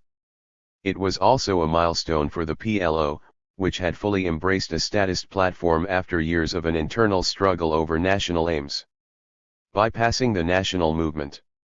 While many factions within the PLO had decisively shifted from armed struggle to political engagement in the 1970s, there were still a host of disagreements about tactics and strategy in the wake of the exile from Beirut. At the February 1983 gathering of the Palestine National Council, PNC, in Algiers, the first PNC meeting after the 1982 war, the national movement took stock of the new reality. In his account of the gathering, the PLO's representative in Lebanon, Shafiq al-Hout, offered a critical assessment of these discussions. "I was not alone in believing that we had not won the war in Lebanon," al-Hout recalled, "but the meeting was not commensurate with the huge blow which the Palestinian movement had just received. The conference was hollow, celebratory. There was a central question that had not been answered," al-Hout explained. "What now after the departure from Beirut?" 4. Underneath the surface appearance of a festival of resistance, Algiers represented a failure of self-criticism about the limits of the national struggle and where the Palestinians might be headed. While the events in Lebanon had emboldened the PLO's fighting force, it also revealed a great deal of Arab opposition to the Palestinian struggle. Al-Hout addressed these glaring issues in an acerbic speech, singling out the lack of national unity among various factions. "Each Palestinian faction has its own flag, its own spokesman, its own military forces and celebrations," he told the conference. "All that's missing is an exchange of ambassadors." What was the PLO's political strategy? How much progress could be made in the diplomatic realm? What of military resistance? The final conference communiqué did not provide much clarity on these questions. It was like one of those crossword puzzles where you can read from right to left or left to right, and from top to bottom or vice versa, al-Hout wrote. Every person could interpret it his own way and find nothing offensive in it. 5. On a range of issues, from a discussion of the Reagan plan to compromises over relations with Egypt and Jordan, another senior PLO official described the council decisions as saying yes and no at the same time. 6. The equanimity at Algiers did not hold for very long. Dissidents within the Fatah movement rebelled against Arafat for what they characterized as his abandonment of armed struggle, given his openness to consider diplomatic alternatives. This newly formed rejection front strongly opposed a negotiated settlement with Israel, drawing on deeper discontent that had plagued Fatah for many years. Critics singled out diplomatic consideration of the Reagan plan, which still did not recognize a Palestinian state, as well as internal discussions over a possible confederation with Jordan. 7. There were also further internal splits over Arafat's meeting with Egyptian President Hosni Mubarak in December 1983, drawing condemnation from the Popular Front for the Liberation of Palestine, PFLP, the Democratic Front for the Liberation of Palestine, DFLP, and members of Fatah itself. 8. These divisions served to marginalize the exiled organization as it pursued broader international initiatives, drawing attention to the activism of Palestinians inside the occupied territories. The PLO's marginalization was further exacerbated by the persistence of violence within various corners of the national movement. In October 1985, a splinter group called the Palestine Liberation Front hijacked the Italian cruise ship Achille Lauro and carried out the cold-blooded killing of Leon Klinghoffer, a Jewish wheelchair-bound tourist. 9. While out of sync with the political direction of the PLO, these factions committed highly visible and egregious acts of terror against Israeli and Jewish targets around the globe. A string of plane hijackings and deadly shootings at the Rome and Vienna airports further strengthened anti-engagement views, and outrage over Palestinian violence mounted. In the United States, the Reagan administration, which was confronting a rash of worldwide terrorist attacks throughout the 1980s, had little tolerance for the PLO's violence on the international scene. 10. American and Israeli officials instead undertook parallel efforts to find an alternative address for resolving the Palestinian question that bypassed the national movement. The Israeli government remained determined to avoid the prospect of Palestinian self-determination inside the occupied territories. Before the autonomy talks had ended in April 1982, the Israeli civil administration in the territories had begun developing village leagues that were intended to provide alternative sources of leadership to the PLO in the West Bank. 11. Officials sought out figures not aligned with the Palestinian national movement to head leagues that would be granted a degree of authority over the Arab population. This was assumed to be a mechanism that would remove direct Israeli control over certain aspects of daily life, enabling a form of indirect rule over the territories not unlike colonial models of governance in other contexts. Point 12 The concept of local control over municipal governance via pliable non-PLO Palestinian leaders had first emerged under Moshe Dayan's tenure in the occupied territories. After Likud rise to power, Begin and Sharon expanded this effort, looking for rural leadership to counter the political influence of Palestinian nationalists. Non-urban figures were seen as more reliably quietist and amenable to collaboration than city dwellers, and the Israeli architects of the leagues believed they could successfully pit the two against each other. Point 13. Israel's attempt to institute these village leagues was short-lived, with widespread Palestinian resistance in 1981 and 1982 bringing about a swift end to this effort amid riots and civil disobedience, highlighting the effect of mass mobilization that, as one important study explains, cut across class and clan. 14 The village leagues also failed as a result of Jordanian opposition, which joined in with PLO efforts to discredit the project. This deprived Begin and Sharon of the possibility of finding local partners for their autonomy plans, alienating non-PLO and pro-Hashemite urban leaders. Point 15 When asked why he did not participate in this initiative, for example, Bethlehem Mayor Elias Fridge told NBC's Martin Fletcher, "There are no talks going with anybody. The Israelis have created these creatures. They're protecting them just as symbols. And these symbols or collaborators will simply sign a blank check for Israel."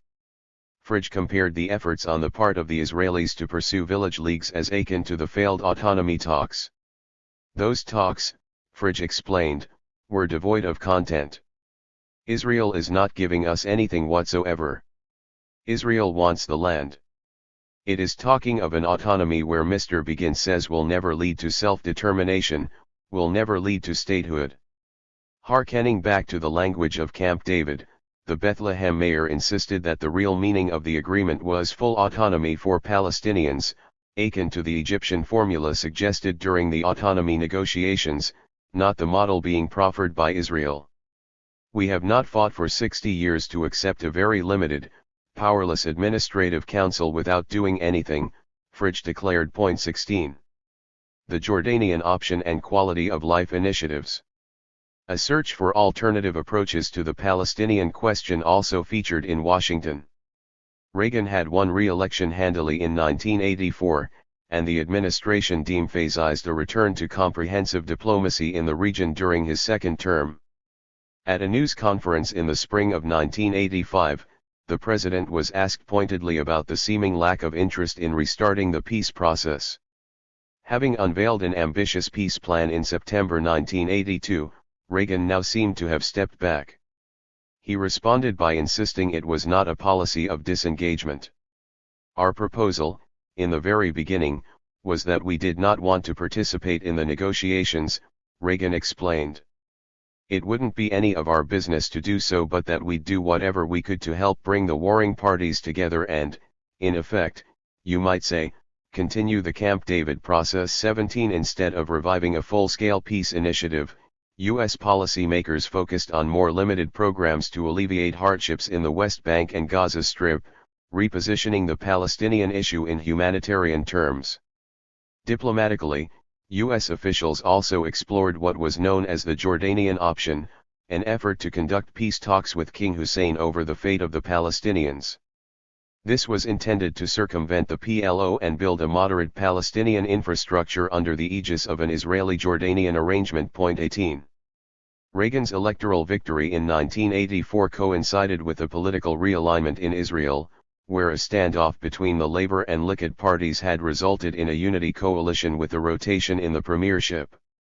Shimon Peres, the Labor leader, served as prime minister until 1986, and then the Likud leader Yitzhak Shamir completed the term. Peres had grown in popularity for withdrawing troops from Lebanon and successfully managing the struggling economy. He too believed that diplomatic engagement with Jordan could perhaps lead to a kind of condominium over the West Bank and Gaza at the expense of the PLO. 19 To shift the focus away from Palestinian nationalists, Peres launched a series of secret meetings with King Hussein of Jordan that began in July 1985. Israeli and U.S. officials agreed to move forward in stages, beginning with a joint Jordanian-Palestinian delegation meeting with the U.S. Assistant Secretary of State for Near Eastern Affairs, Richard Murphy. This would ostensibly be followed by PLO acceptance of the U.S. conditions for dialogue and the start of negotiations. American officials wanted to strengthen Paris's position against the Likud and Shamir. But the divisions within Israel's National Unity Government over the inclusion of PLO members in the Murphy meeting derailed it from the start. Reagan backed away at the final moment, minimizing strains in the U.S.-Israel alliance by reiterating his refusal to deal with the PLO. 20. PLO leaders also debated the value of reconciling with Jordan from their exile in Tunis, as they sought to further ties with Palestinians in the occupied territories. 21 The organization opted to adopt an interim strategy to access the West Bank through Jordan, in order to shift the center of gravity back to the West Bank. In a February 1985 communiqué, the PLO formulated a joint position in support of a confederation with the Hashemite Kingdom. 22 By the fall, however, relations between King Hussein and Arafat had deteriorated, as the PLO's failure to rein in violent factions and Hussein's political vulnerabilities undercut the alliance. 23 In a scathing address on February 19, 1986, King Hussein announced the end of the initiative with the PLO. 24 He blamed the Palestinian leadership for continued intransigence in not accepting UN Resolution 242, and in the view of his biographer, the remarks signaled the end of an era in which Jordan was the leading actor in the search for a peaceful solution to the Middle East conflict. 25 Reflecting on this emblematic return to where we had started, George Shultz described his deep frustration with the overriding climate of failure. I knew that without a peace process, a dangerous vacuum existed that would likely be filled by violence, the Secretary of State concluded. We would need a new model. We would not give up. 26. Shultz's influence in the White House had grown steadily since his appointment to replace Haig in the summer of 1982. He sought a different approach to the Middle East after the challenges of Lebanon, although much of Reagan's second term was overshadowed by the explosive revelations of the United States trading arms for hostages as part of the Iran-Contra scandal. 27 King Hussein visited the White House in the summer of 1986, after he had severed the PLO initiative. In a memo ahead of the monarch's arrival, Shultz outlined the American commitment to a continuation of the strong alliance between the two countries, which Hussein was beginning to doubt after a failed Jordanian arms sale and lingering strains in the relationship with the United States in the wake of Camp David. 28 The Secretary of State saw a meeting with Hussein as an opportunity for reassurance, while also encouraging a more active Jordanian role in the West Bank. 29 In a closed-door discussion, the president told Hussein that he supported an alternative Palestinian leadership and wanted to move forward on quality-of-life issues in the occupied territories. 30 Later that afternoon, Reagan's national security advisor John Poindexter also met privately with Hussein and reiterated his shared frustration with Arafat, agreeing that the PLO leader was unlikely to join the peace process. 31 In the weeks following the visit, NSC official Dennis Ross helped prepare the groundwork for this initiative.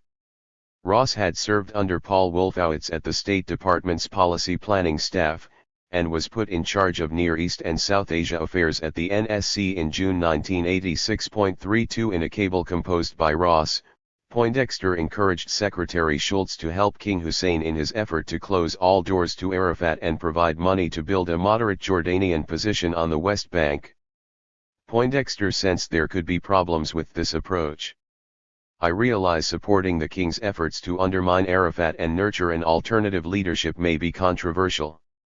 Some may feel that the king will fail or that there can be no alternative to Arafat, Poindexter wrote.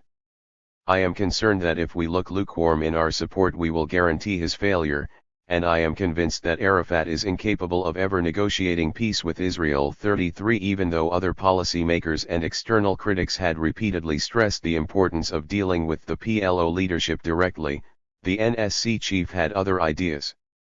Advancing the notion that the PLO could be shut out of the peace process by going along with Jordan alone, the administration ignored many of its own critical assessments over the previous years. Jordan mirrored the American approach to the Palestinians. In a coda to the cessation of Jordanian PLO relations, King Hussein closed down the PLO office in Amman in July 1986. Prime Minister Shimon Peres and Defense Minister Yitzhak Rabin, who had returned to the leadership and was now responsible for the occupied territories, met secretly with Hussein at his holiday house in Aqaba that same month. They traveled by speedboat from Eilat for a 4-hour discussion. Hussein was deeply critical of the PLO and said he would try to cultivate moderate leaders from the occupied territories as an alternative. The leaders also discussed a 5-year plan for economic development in the West Bank. 34 In August, the king tried to strengthen his support among Palestinians in the territories by launching a West Bank development plan to improve their economic conditions. Israel expressed its support for this initiative in the hope of further undermining the PLO and possibly asserting its own claim to the West Bank. 35. While Jordan and Israel were in agreement to weaken the PLO with American help, U.S. financial support for King Hussein's plan was less forthcoming than the Jordanian monarch had hoped, with senior policymakers reluctant to dole out funding. 36 But the NSC continued pushing the idea of alternative leadership to the PLO. In talking points prepared by Dennis Ross for a discussion with Saudi Ambassador Prince Bandar bin Sultan, Poindexter criticized the Saudi government for continuing to give money to Arafat, who has failed every test that's ever been put to him to show he is committed to making peace. Poindexter stressed that the King Hussein has given up on Arafat, and we think for good reason. He is now trying to build an alternative Palestinian leadership. A leadership that is committed to negotiating peace, and we support that effort. Poindexter, who would later be convicted for his role in Iran-Contra, told Bandar that in our judgment, your continued financial support for Arafat undermines the King Hussein's efforts to build a credible alternative Palestinian leadership and is counterproductive to the peace process. The NSC advisor proceeded to ask Bandar to at least reduce Saudi support for Arafat if he couldn't end it, by making payroll deductions for all Palestinian workers in Saudi Arabia optional. 37. Poindexter also outlined a more activist approach for the Saudis, encouraging them to support moderates in the West Bank and contribute to developmental projects in the territories. He sought small investments $25 to $30 million in institutional and infrastructure projects as a counter to the growth of radical forces. This was all done under the rubric of improving the quality of life for the Palestinians in the West Bank and giving them some hope in the process. 38 The NSC continued pushing this idea through October. Reviewing an invitation list to an administration Middle East meeting, Ross suggested to the president's assistant that Dr. Martin Indyk, a founder of the Washington Institute for Near East Policy, be invited. I include Martin because he represents a think tank that can do much to build the intellectual underpinnings of support in important Jewish and political circles for increased investments in Jordan and the West Bank, Ross explained. 39 Having recently flexed their political muscle against the arms sale to Jordan, domestic supporters of Israel remained opposed to any form of aid for the Jordanians. Indyk and his organization could potentially circumvent these concerns, a sign of growing influence by outside lobbyists in the 1980s. The Quality of Life Initiative was an uphill battle. In December, Ross prepared a brief study of King Hussein's West Bank development plan for the National Security Council. Describing the bleak situation on the ground, he outlined several reasons for America's involvement in the initiative. With 60% of the Palestinian population under the age of 15, the younger generation had no memory of association with Jordan and didn't identify with King Hussein. In Ross's view, they have been socialized by more radical ideologies, including the imagery of radical Shiite success when it came to the Israeli withdrawal from Lebanon. This ideological shift convinced many that the answer to Israeli occupation is fundamentalism and armed struggle. 40 King Hussein, fearing the long-term survival of the Hashemite monarchy, was seeking to stem the tide of this perceived radicalism by delivering on economic relief. The assumptions undergirding American policy drew on reactions to the 1979 Iranian Revolution and an uncertainty about how to approach the Israeli government's actions in the occupied territories.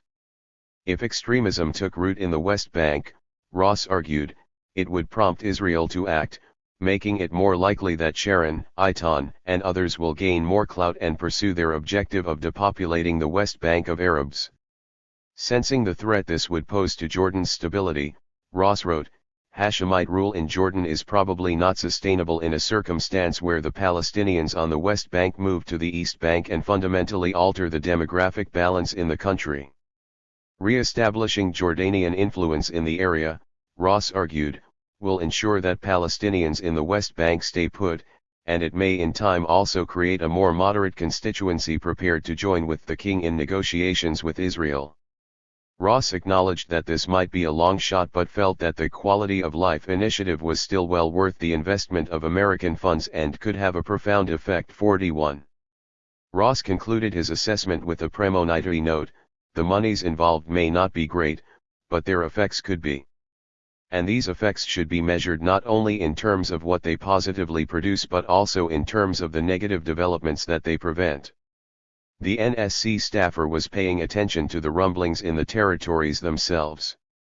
If Hussein fails, Ross concluded, we will surely face an explosion in the West Bank with long-term consequences for the prospects of Arab-Israeli peace. 42. The memo predated the outbreak of the Intifada by a year, underscoring U.S. recognition that the status quo was enormously damaging to Palestinians in the West Bank and Gaza Strip. Yet efforts to address the situation were premised on the exclusion and marginalization of the Palestinian national movement, an echo of the ill-fated village leagues promoted years earlier. In parallel fashion, both approaches also evoked Menachem Begin's original autonomy vision. Incrementalism. The administration's disengagement from comprehensive peace initiatives during the mid-1980s was framed as a logical step away from diplomacy that had not yielded tangible results. We're interested in negotiations that produce outcomes, wrote the newly appointed National Security Advisor Frank Carlucci in early 1987.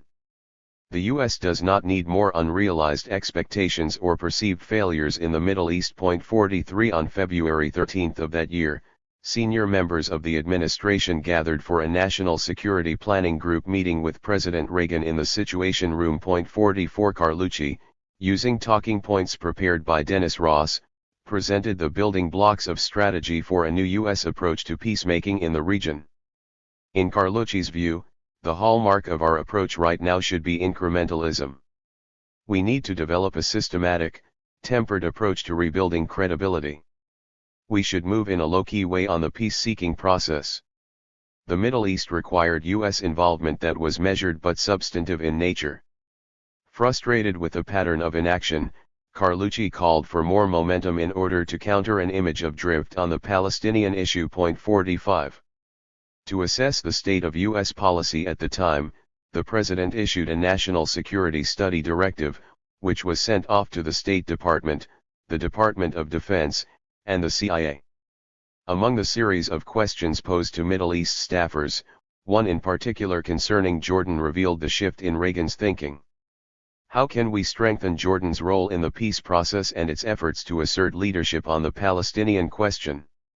What further steps could we take, example in the quality of life area or in the bilateral relations, to strengthen the king's hand? 46. Reagan, at the behest of his advisers, was approaching Jordan as the primary interlocutor for arbitrating the Palestinian issue. He was suggesting a continued shift away from U.S. involvement in a political solution that might yield self-determination, an extension of Begin's successful efforts to rule out statehood at Camp David. The new Israeli government was only too pleased with this marginalization. Reagan's incremental approach was also unfolding against the backdrop of steady settler population growth in the occupied territories. In February 1987, Israeli Prime Minister Yitzhak Shamir arrived at the White House for his first official meeting since taking over the premiership from Peres in October 1986. Shamir was a staunch territorial maximalist in the mold of Menachem Begin. As one Israeli political observer would write years later, Shamir is not a bargainer. Shamir is a two-dimensional man. One dimension is the length of the land of Israel, the second, its width. Since Shamir's historical vision is measured in inches, he won't give an inch. 47. In contrast to Paris and the Americans, Shamir was far less invested in pursuing negotiations with Jordan. Members of the administration understood their attempts with Hussein might be compromised after Shamir assumed office. How do we move ahead and make progress in the coming year? How do we show that moderates can deliver? Aides asked ahead of a briefing between Shamir and Schultz.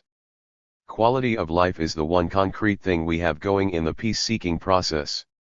Settlements will undo it, and again we want Shamir to leave with that clear impression, Reagan's advisors wrote.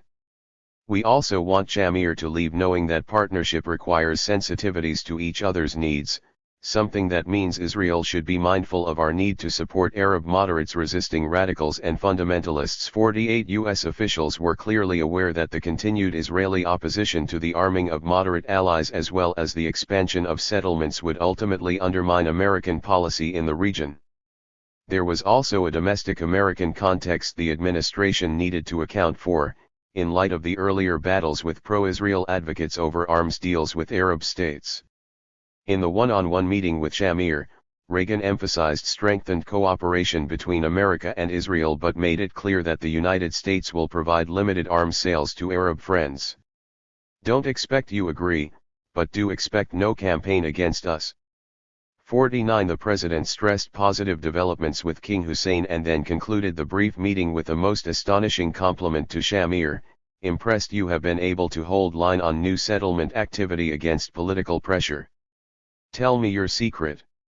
New settlements would only undercut promising developments on West Bank and with Hussein and cause problems between us. 50 There was no big secret, the reality on the ground flew in the face of Reagan's false praise. Between 1985 and 1990, 14 new settlements were built in the West Bank, and the number of total settlers doubled from 46,000 to 81,600. The only decline in growth was a result of economic recession that adversely affected Israel's construction industry rather than opposition by the Shamir government. 51.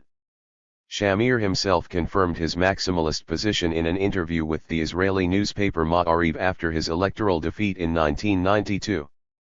It pains me greatly that in the coming 4 years I will not be able to expand the settlements in Judea and Samaria and to complete the demographic revolution in the land of Israel, the departing prime minister stated.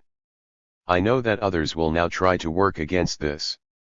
Without this demographic revolution, there is no value to the talk about Palestinian autonomy, because there is a danger that it will be turned into a Palestinian state.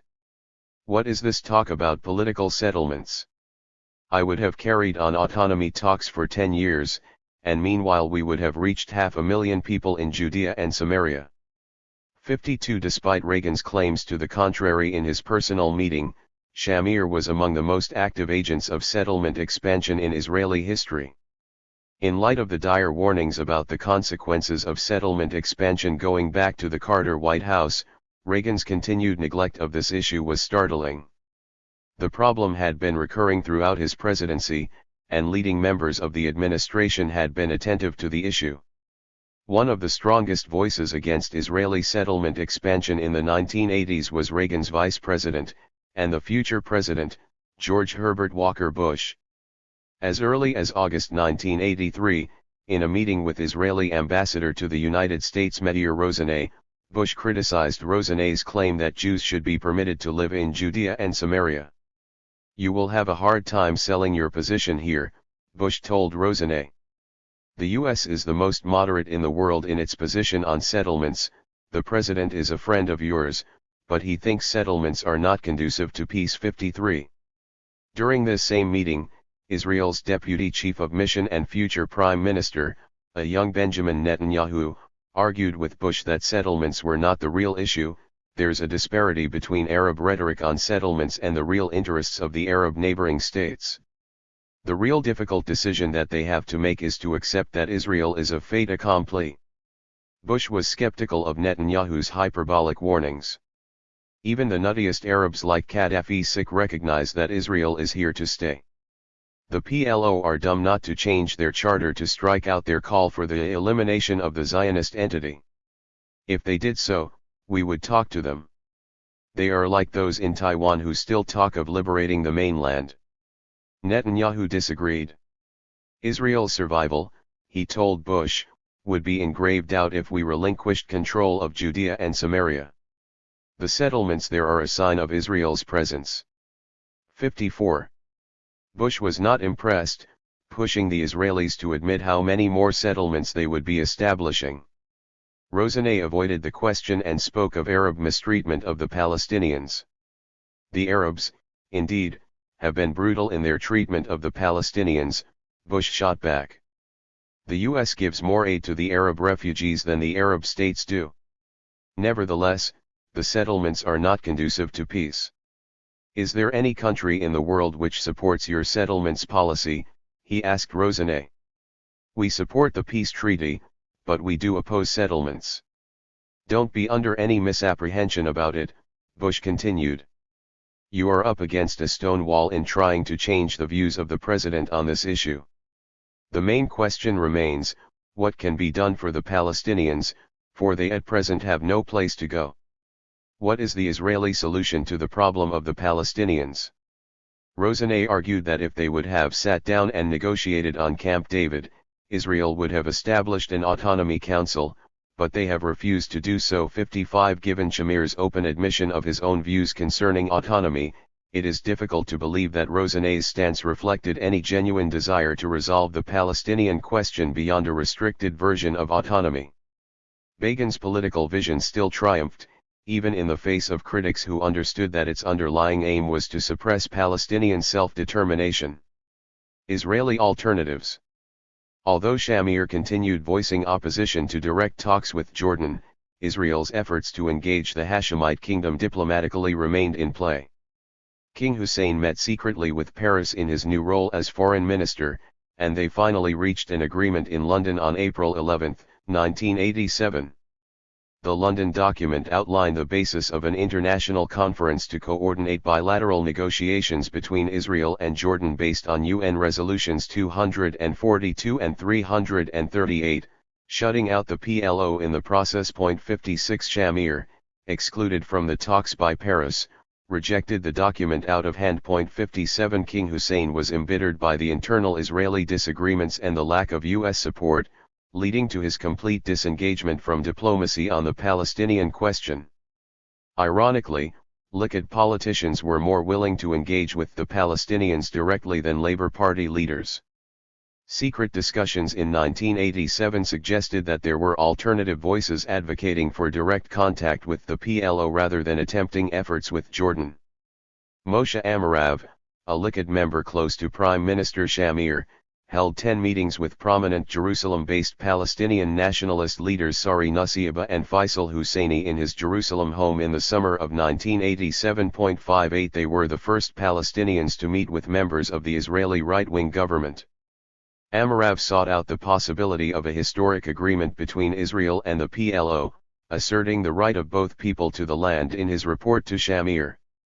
The injustice done to both peoples in our terrible and blood-stained history requires redress via the following equation: security and peace for the Jewish people, self-determination on part of the land, and redress of the injustice done to the refugees of the Palestine people, Amarav explained. The sole official representative of the Palestinian people in any settlement is the PLO, without whose participation there is no point in reaching any settlement, Amarav continued. Likewise, in Israel there is no point in reaching any settlement without the Likud. 59. The Likud members' proposal suggested the establishment of a region of Palestinian self-administration in the West Bank and Gaza Strip, a total of 5,000 square kilometers with a capital in East Jerusalem. Amarav wrote that this interim agreement would guarantee Israel's security and enable it to maintain its settlements in Judea and Samaria at a fixed and unchanging level.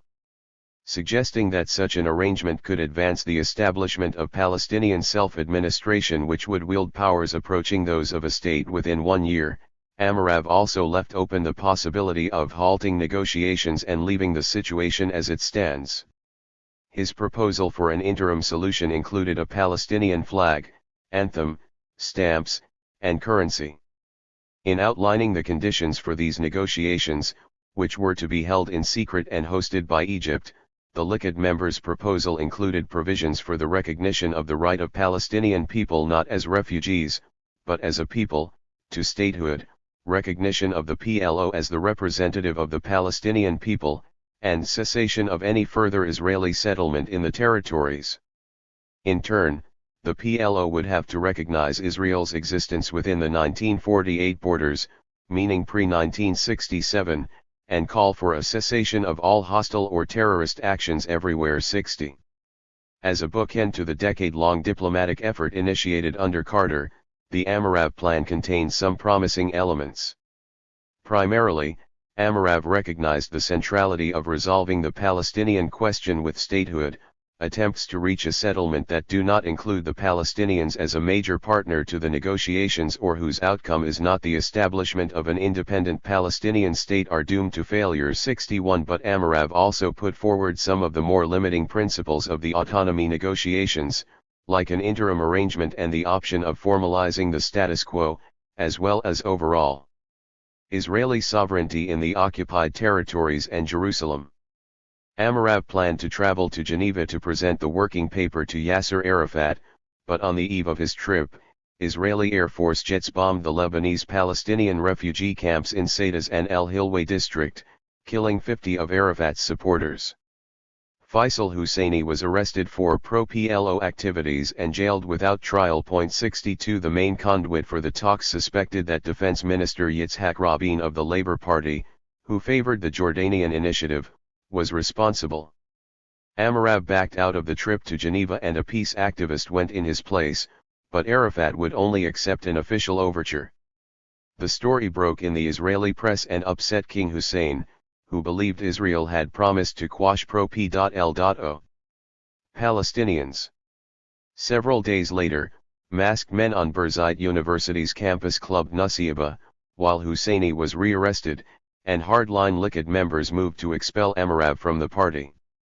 In discussing the outcome of these talks, Nasiba told the New York Times that political dogmas have become like a religion, and anyone who deviates from them is a heretic. 63 Efforts with Jordan were as futile as efforts with the PLO. A resolution to the Palestinian question was simply not a necessity for the Israeli government. This stasis would not last much longer. The Intifada ignites. On December 8, 1987, an Israeli army vehicle crashed into a truck carrying Palestinian workers, killing 4 from the Gaza Strip's Jabalia refugee camp. This incident set off spontaneous protests that spread to the West Bank. Demonstrators unfurled Palestinian flags, burned tires and threw stones and Molotov cocktails at Israeli cars, and the Israeli security forces responded with force. The First Intifada had erupted. This largely nonviolent and unarmed mass protest, which lasted through the early 1990s, fundamentally altered the landscape of Palestinian politics and the PLO's relations with Israel as well as the United States. It shattered any illusion that the Palestinian national movement could be sidestepped. 64. After 20 years of military occupation, Palestinians had reached a breaking point. The situation in the Gaza Strip, in particular, was intolerable. Yitzhak Rabin, Israel's defense minister, publicly sanctioned a policy of beatings and breaking of bones, and the evening news was filled with images of young Palestinians savagely beaten by Israeli soldiers. 65 Footage of the Intifada reframed the international perception of Palestinian aspirations for self-determination. People around the world watched in disbelief as the territories erupted in predominantly peaceful protest, which was met with a harsh Israeli military response. The mass protests in the occupied territories came 5 years after the Israeli invasion of Lebanon, which had considerably altered the global image of the Palestinians. If Sabra and Shatila was the first notice to Israel that you were dealing with a national movement, explained one PLO confidant, then this came to remind them you are dealing with people who have national aspirations. You can break their bones, but you can't bring them down to surrender their national feelings and you cannot break their spirit. 66 The Israeli journalist Amos Elon, a leading voice of the left, described the events this way: 20 years of short-sighted Israeli policies lie battered in the streets of the West Bank, Gaza, and East Jerusalem. The writing was on the wall for years, but most Israelis never bothered to read it. 67. PLO leaders were taken aback by the uprising, which was entirely generated from within the West Bank and Gaza Strip.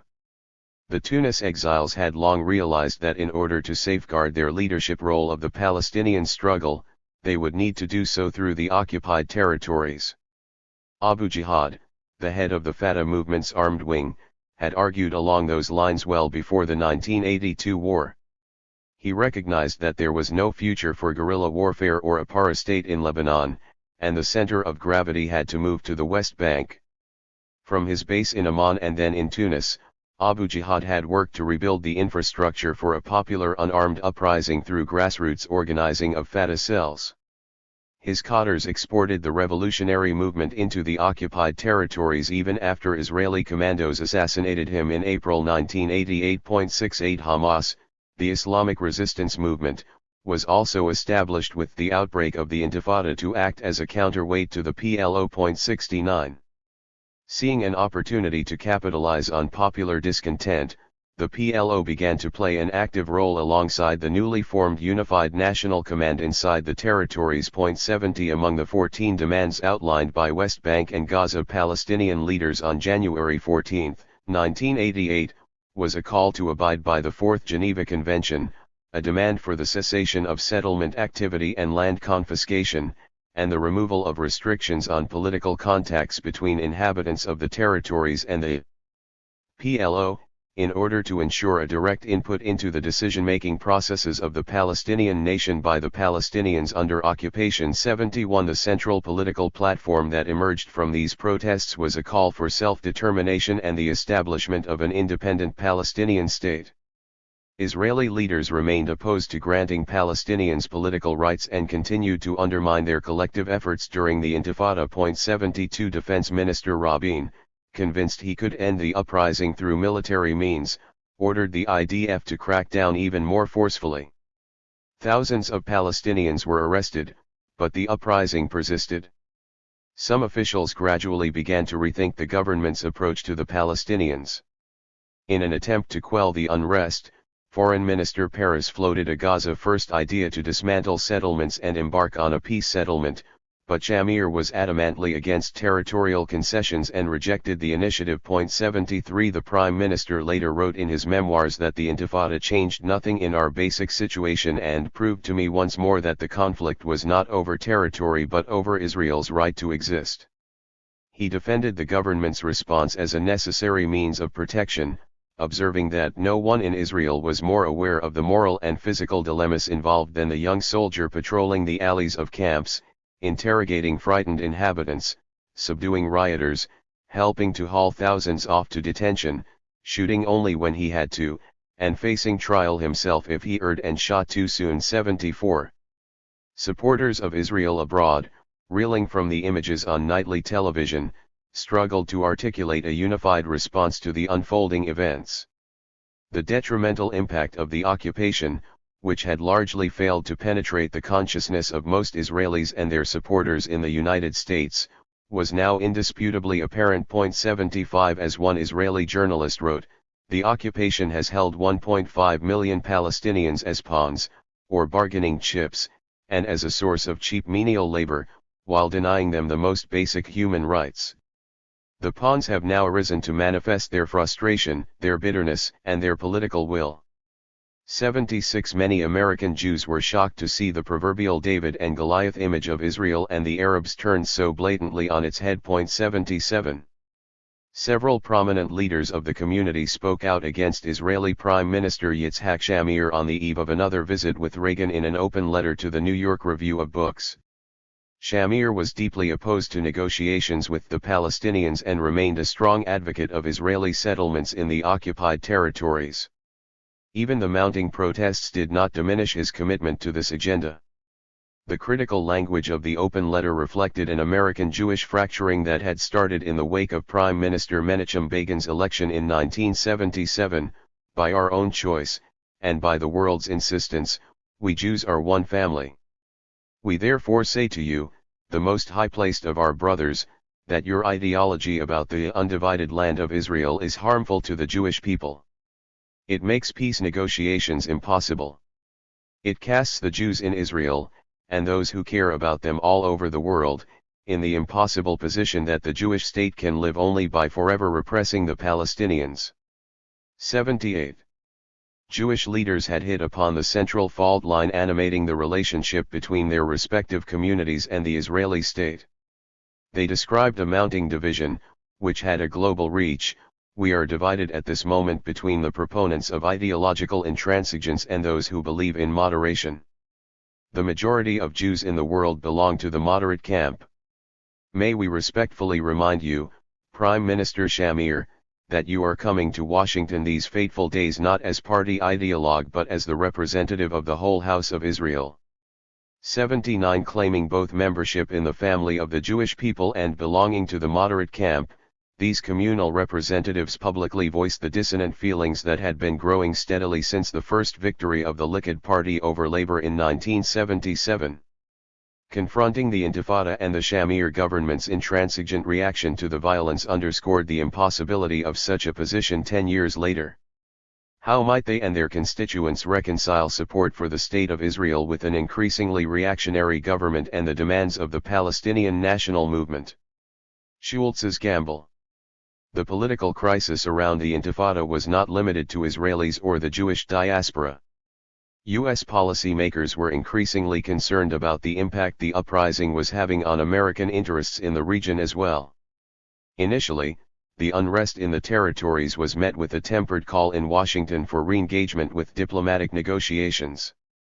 In a one-page fact sheet for the president on the West Bank and Middle East peace process, Dennis Ross wrote of the disturbances and the growing Palestinian frustration with Israeli occupation.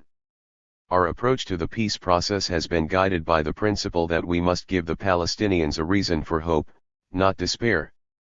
In Ross's view, the violence in the territories may create a new sense of urgency and give us a reason to try to energize the process. By February 1988, the U.S. government began moving in this direction. In a briefing for former U.S. presidents, Ross explained how the administration was re-engaging after a year of peace process discussions dominated by arguments about procedure, making it clear that it's time to address substance and the specific issues involved in the negotiating process. 81. Secretary of State Schultz, by this time firmly in control of Reagan's foreign policy, had also recognized the damaging nature of the status quo. He flew to the region several times in early 1988, meeting with Israeli and Arab leaders but not the PLO in a final bid to resuscitate America's role as a broker to the conflict. 82. The resulting Schultz Initiative of March 4, 1988, was seen as the most important proposal since the Reagan Plan, and it attempted to address some of the gaps in the earlier proposal. 83. Drawing on the Camp David Accords, the Schultz Initiative called for a comprehensive peace through direct, bilateral negotiations. Wary of the time lag in Carter's earlier attempts at a settlement, Schultz's idea was to explicitly speed up the interval between a transitional period and final status implementation utilizing a negotiating tactic called interlock. In order to address the Palestinian issue directly, the talks would be preceded by an international conference at which all participants would have to accept UN Resolutions 242 and 338. Schultz expended a lot of time traveling around the region to sell his initiative, but he was greeted with fierce criticism from Prime Minister Shamir, who was adamantly opposed to an international conference and unreceptive to the exchange of territory for a peace agreement. The Palestinians were disappointed as well, sensing that they were being treated as appendages to the Jordanians. 84. But it was King Hussein, heavily courted by Schultz to accept the initiative, who ultimately brought about its demise. At the end of July 1988, Hussein announced Jordan's disengagement from the West Bank. Jordan is not Palestine, and the independent Palestinian state will be established on the occupied Palestinian land after its liberation, God willing. 85. The king refused to negotiate in place of the PLO, relinquishing legal and administrative ties with the West Bank and leaving Israel to deal with the territories. 86. This crucial development forced the United States and Israel to deal solely with the PLO, a prospect that had been unthinkable in the late 1970s. The disengagement meant that Jordan would no longer be the address for dealing with the Palestinian issue, cutting out the fiction of an intermediary. For the Israelis, Hussein's announcement signaled the demise of the ill-conceived Jordanian option and forced an eventual reckoning with a national movement that had for decades been denied recognition. 87 Jordan's disengagement also marked the failure of American quality of life initiatives, reinforcing the necessity of direct engagement with the PLO leadership, whether or not U.S. policymakers welcomed the idea. The half-hearted schemes to build a pliable alternative Palestinian leadership could not substitute for political negotiations with the PLO. Amid this opening, senior figures within the PLO publicly endorsed negotiations with Israel. Bassam Abu Sharif, who was expelled from the PFLP and become an advisor to Yasser Arafat, was a leading voice for engagement. In a statement circulated to the Arab League summit in Algiers in June 1988, and published in part as an op-ed in the New York Times, Abu Sharif wrote that the PLO should talk to the Israeli government in the context of a peace conference. The Palestinians would be making a big mistake if they thought they could solve their problem without talking directly with Israel, he wrote. 88 As the paper's foreign affairs columnist Anthony Lewis argued, it was the most explicit and articulate endorsement so far by the Palestinian mainstream of a two-state solution, a Palestinian state living in peace alongside Israel. 89 Hardline factions within the PLO denounced the statement, while Arafat himself did not endorse or condemn it. Israeli Prime Minister Shamir dismissed the remarks as nothing new. 90 Yet a group of 15 prominent American Jews welcomed Abu Sharif's remarks, calling the statement the clearest expression thus far, by any Palestinian official, of a readiness to negotiate peace between Israel and the Palestinians. 91. Algiers, Stockholm, Geneva. As the Intifada raged on in the West Bank and Gaza Strip, local leaders of the uprising worried that their moment of national unity might pass without tangible results. They pressured the PLO leadership in Tunis to formally accept the idea of a negotiated two-state settlement, a position that was still being challenged by extreme factions within the organization. But Jordan's disengagement had empowered moderates within the PLO, who recognized the shifting center of political gravity. Pressed by these external forces, explained one analyst of nationalist thinking, the Palestinians were galvanized to cut through their initial ambiguities and to move definitively beyond the struggle between what they believed was just and what they realized was possible. 92. The decisive move to embrace a negotiated settlement came in Algeria that fall. At the November 1988 Palestine National Congress in Algiers, Yasser Arafat won a majority of votes for the historic decision to accept relevant UN Resolutions 242 and 338.93. The poet Mahmoud Darwish crafted a Palestinian Declaration of Independence, and it proclaimed an independent Palestinian state alongside Israel on the basis of UN Resolution 181, which had enshrined the idea of partition in 1947. According to a leading historian of Palestinian nationalism, this was the first official Palestinian recognition of the legitimacy of the existence of a Jewish state and the first unequivocal, explicit PLO endorsement of a two-state solution to the conflict. 94 The notion that a state of Palestine could exist side by side with the state of Israel, near heresy in the 1970s, had emerged as the preferred Palestinian position at the close of the 1980s.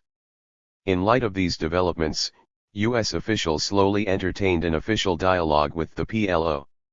Like Reagan's reversal when it came to dealing with the Soviet Union, this shift was a striking turn for an administration so adamantly opposed to engagement since its first months in office. 95 The process was complicated by the approaching November election and Reagan's imminent departure from office.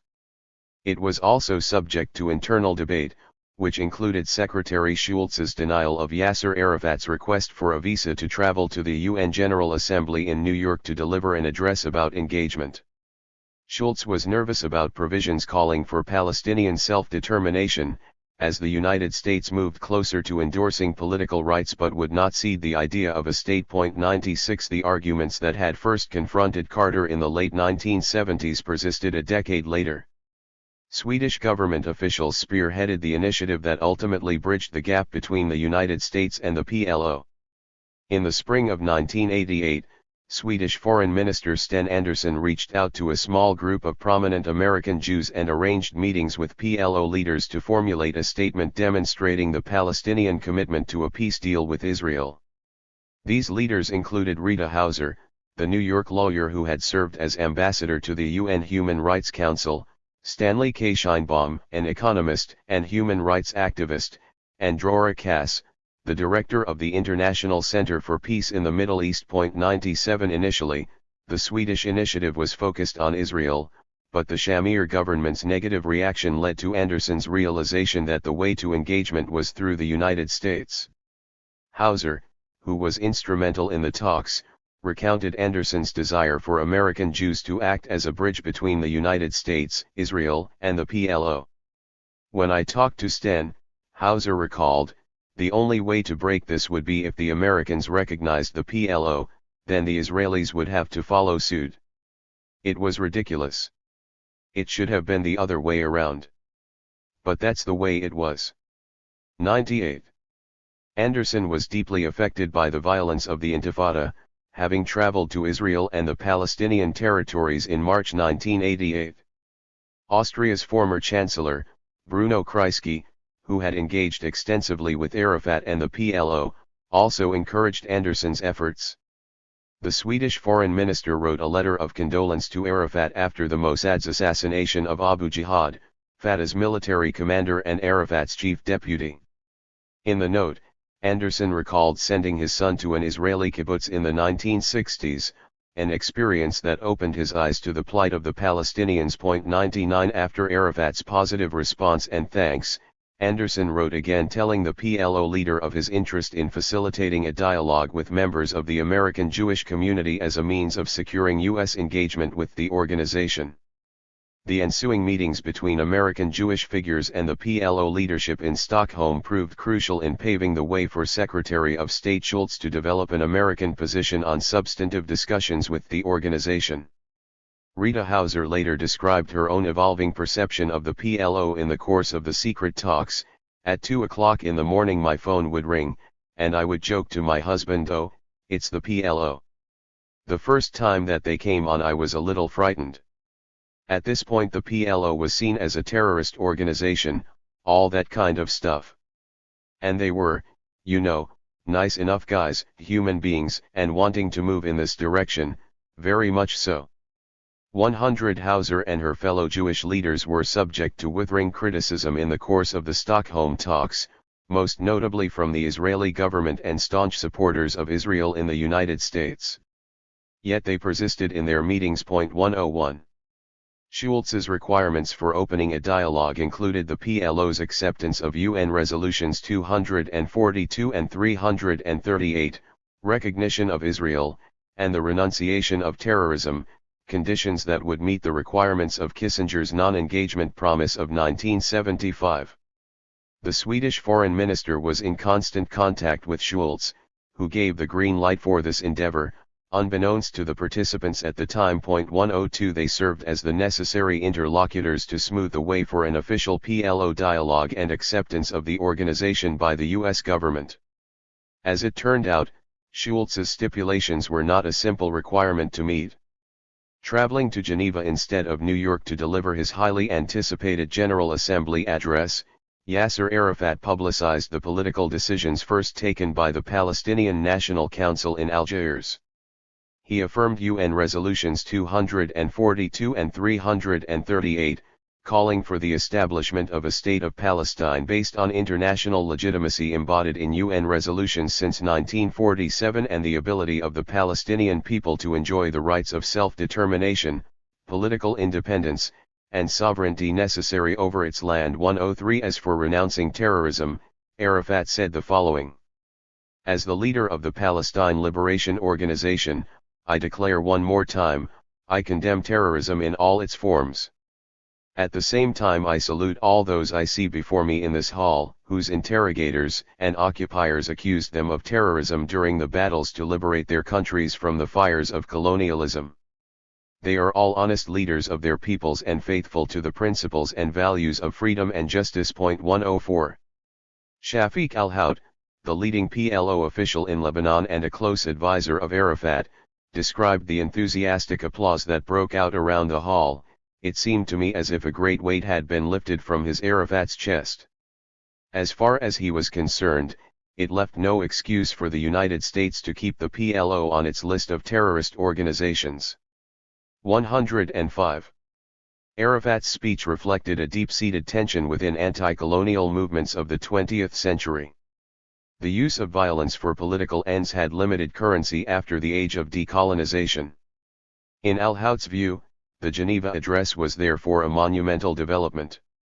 It reflected very clearly the political turn that the Intifada had brought about by transforming the Palestinian struggle from a national liberation movement into a national independence movement. 106. While reactions at the United Nations were exceedingly positive, the U.S. delegation and American media were more circumspect. According to Al-Hout, what we had considered to be a miracle breakthrough for the leadership recognition that a solution should be founded on international law to establish two states on the land of Palestine was received by the United States as if it were simply a maneuver by the PLO to play with words and hide behind obfuscation. 107. Rita Hauser publicly endorsed Arafat's speech and vouched for his sincerity. Reagan administration officials still demanded a rewording of the pledge.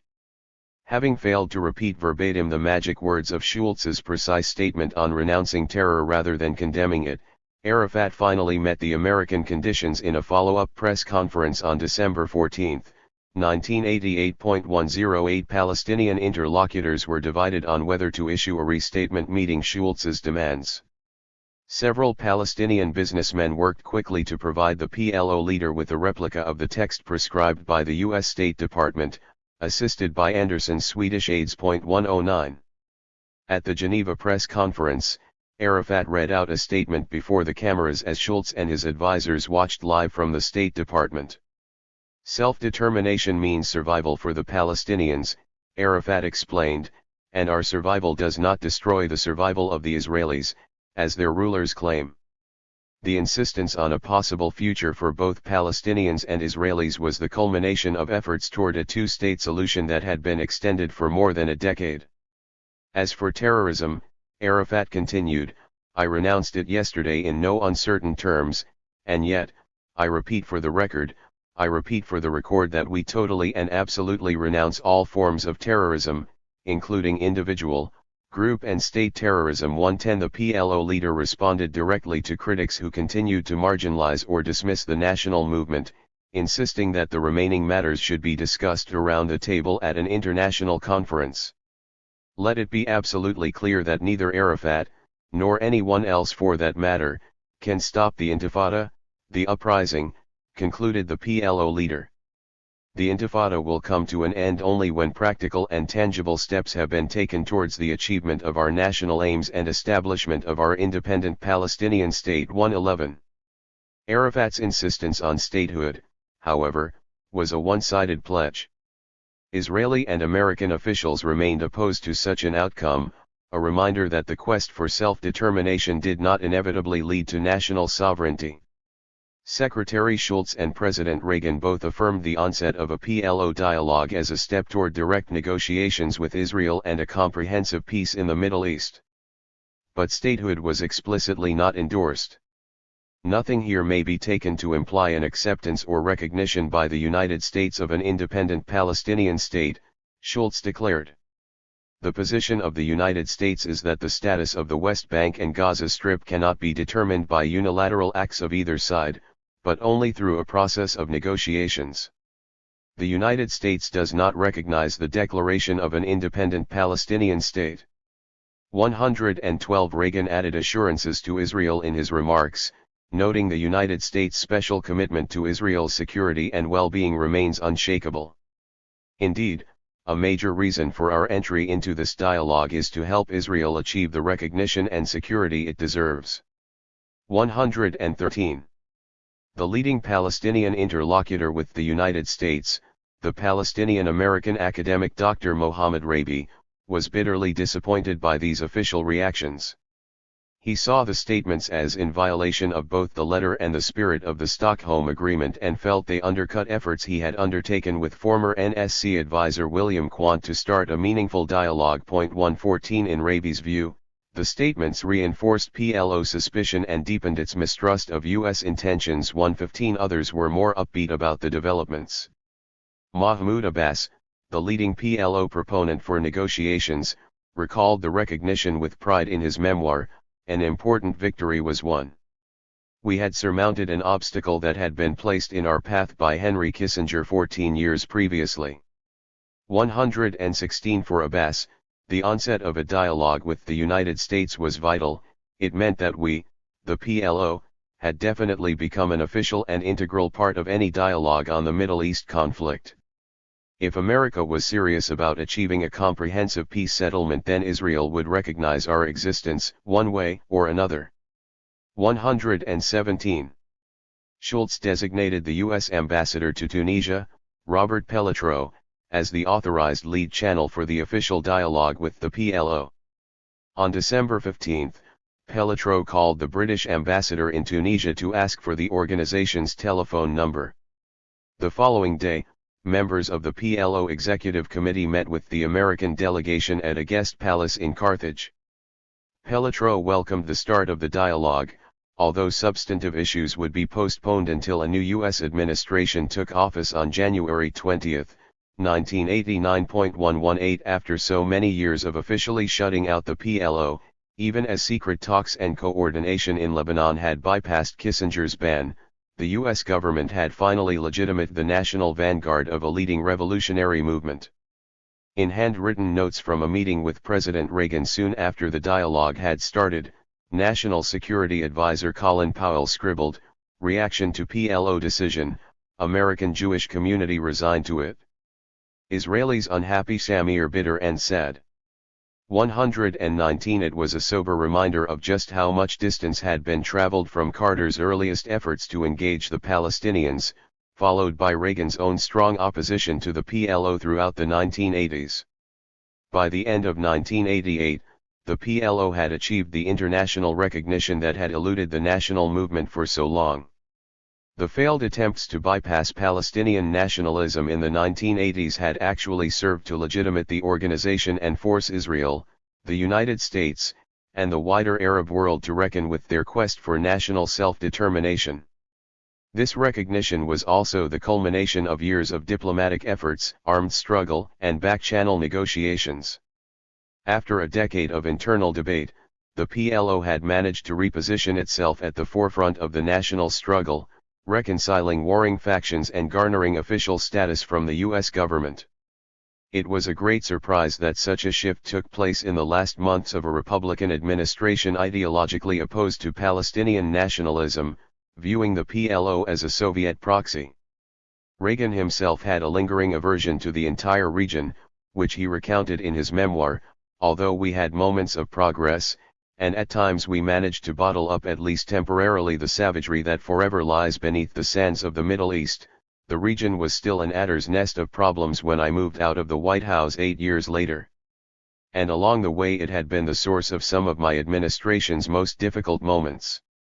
120 In the wake of war in Lebanon, the U.S. government had in fact contributed handsomely to the region's problems, particularly Israel's conflict with the Palestinians. Despite multiple Israeli and American plans to circumvent the PLO through Jordan or via local alternatives in the occupied territories, the Intifada served to redirect attention back to the national movement itself. The shift was abetted by changing domestic perceptions of the PLO among American Jews and secret efforts at engagement involving European diplomats as well. But PLO recognition did not denote the national movement's attainment of political sovereignty, and the form and content of a possible Palestinian political future remained unclear after Arafat's Geneva concession. It was only with the end of the Cold War and the onset of the Madrid talks in 1991 that such a future was more sharply delineated. Reagan's departure from the scene and a new U.S. administration foregrounded a different set of priorities and considerations. Chapter 8. A Stillborn Peace. By now, it should be plain to all parties that peacemaking in the Middle East requires compromise, explained a triumphant President George Bush, in an address to a joint session of Congress on March 6, 1991. We must do all that we can to close the gap between Israel and the Arab states and between Israelis and Palestinians. Operation Desert Storm had just ended with a victory for the United States and coalition forces, which defeated Saddam Hussein's army after Iraq's invasion and annexation of neighboring Kuwait. The First Gulf War elevated American regional influence, and Bush sought to leverage the opportunity for a diplomatic push that would resolve the Palestinian question. A comprehensive peace must be grounded in United Nations Security Council Resolutions 242 and 338 and the principle of territory for peace, Bush asserted. The principle must be elaborated to provide for Israel's security and recognition and at the same time for legitimate Palestinian political rights. Anything else would fail the twin test of fairness and security. 1. Echoes of the earlier failed efforts by Carter and Reagan could be discerned in Bush's speech, but global circumstances had changed considerably in the 41st president's favor. When Bush took office in January 1989, the Cold War between the United States and the Soviet Union was ending. Ronald Reagan and Mikhail Gorbachev had laid the groundwork in their bilateral symmetry. George Bush proved an adept leader through a succession of pivotal events that followed. 2 Soviet support for the United States in the context of Saddam Hussein's aggression underscored a new spirit of cooperation and marked an auspicious moment for renewed American engagement in the Middle East. 3 Without the tension of a geopolitical rivalry that had at times undermined earlier efforts to resolve the Arab-Israeli conflict, Bush had a chance to focus anew on diplomacy. Together, the end of the Cold War and the victory in the Persian Gulf provided the White House with a reservoir of political capital to re-engage in Israeli-Palestinian negotiations. The early 1990s was a period marked by a flurry of diplomatic activity, characterized by renewed efforts for a comprehensive peace summit at Madrid. This gathering was followed by extensive talks over the fate of Palestinian self-determination in negotiations between Israelis and Palestinians convened by the Bush administration in Washington. Substantively, however, these talks remained constrained by the limits of the Camp David framework, as Begin's autonomy model intruded on the efforts to address the core question of territorial sovereignty. Unbeknownst to the negotiators in Washington, the PLO leadership in Tunis was simultaneously convening secret talks with the Israeli government in Oslo. Arafat and senior members of the PLO sought recognition and a return to the occupied territories, goals that were ultimately secured in exchange for the very concessions that had been demanded by the Israelis in the Camp David process. Baker's challenge. Bush's Secretary of State, James A. Baker III, was centrally involved in the efforts to restart a comprehensive peace plan for the Middle East. Even before the Gulf crisis had started, Baker was exploring options on the Arab-Israeli front. At the behest of Defense Minister Yitzhak Rabin and Foreign Minister Moshe Arens, the government of Israeli Prime Minister Yitzhak Shamir began to develop more substantive ideas on addressing the Palestinian question. 4 Shamir put forward an initiative to his cabinet on May 14, 1989, invoking the principles of the Camp David Accords while simultaneously opposing the establishment of an additional Palestinian state. He ruled out negotiations with the PLO, and also clarified that there will be no change in the status of Judea, Samaria, and Gaza other than in accordance with the basic principles of the government. 5 Shamir's plan called for elections in the West Bank and Gaza Strip without PLO participation, a means to creating an interim agreement for self-government. 6. Secretary Baker was willing to consider this Israeli initiative as an opening, but he would not cede the principle of territorial withdrawal. At the annual American-Israel Public Affairs Committee, AIPAC, conference on May 22, Baker spoke in a startlingly forthright manner about the ideology of the Israeli right in the context of the ongoing Intifada. Now is the time to lay aside, once and for all, the unrealistic vision of a greater Israel. Israeli interests in the West Bank and Gaza security and otherwise can be accommodated in a settlement based on Resolution 242. Forswear annexation. Stop settlement activity. Allow schools to reopen. Reach out to the Palestinians as neighbors who deserve political rights. 7 The fiercely pro-Israel audience was thrown off guard by the candid speech as they confronted an administration that was blunt and businesslike after the Reagan administration's warm embrace. Baker's rhetoric was followed by efforts to redesign the Shamir initiative into something more palatable for the Palestinians, to ensure their inclusion in the dialogue directly. Yet Baker's attempts were debilitated as a result of constraining influences within the Likud Central Committee and an Israeli plan to move a large number of new Jewish immigrants from the Soviet Union into the occupied territories. 8 President Bush had closely followed the settlement issue from his time as vice president, and he and Baker did not appreciate Shamir's obstinacy on the issue, viewing his settlement policy as a deliberate attempt to foil U.S. peacemaking. 9 This clash erupted into a particularly bitter debate as the American government refused to grant Israel loan guarantees of $10 billion in light of ongoing settlement expansion. At a hearing in front of the House Foreign Affairs Committee, Baker publicly recited the number of the White House switchboard to draw Israeli attention: "When you're serious about peace, call us 10. Alongside his efforts with the Shamir government, Baker attempted to bring the Palestinians into the discussions as well. The Bush administration had been empowered to engage directly with the national movement after the onset of the official U.S.PLO dialogue at the end of Reagan's term in office. As part of these efforts, Baker worked to persuade the PLO to allow talks to begin with non-official representatives, in order to secure Israeli participation. 11 Early stages of the talks had been fitful, and Egyptian President Hosni Mubarak stepped in to offer his own ideas and a direct channel to Arafat. This effort yielded a formula for including Palestinians in the negotiations, which was a departure from the long pattern of exclusion and Egyptian representation on their behalf. But a series of violent incidents in 1994 stalled the official dialogue, beginning with a shooting by a disturbed Israeli soldier of 7 Palestinians, followed by the June landing of the renegade Iraqi-backed Palestine Liberation Front on a beach outside Tel Aviv. While the attackers were neutralized, the head of the group, Abu Abbas, was still a member of the PLO Executive Committee and had also been responsible for the Achille Lauro hijacking. These outbursts of violence compelled President Bush to suspend the discussions between the United States and the PLO. 12. The context of regional relations was also a crucial factor in the upending of the nascent U.S.-PLO relationship.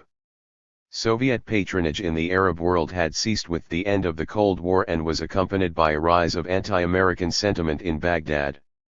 Iraqi leader Saddam Hussein launched increasingly vocal attacks on the United States and Israel, and also made inroads with PLO leader Yasser Arafat, who frequently visited the Iraqi capital after the suspension of the dialogue with the United States.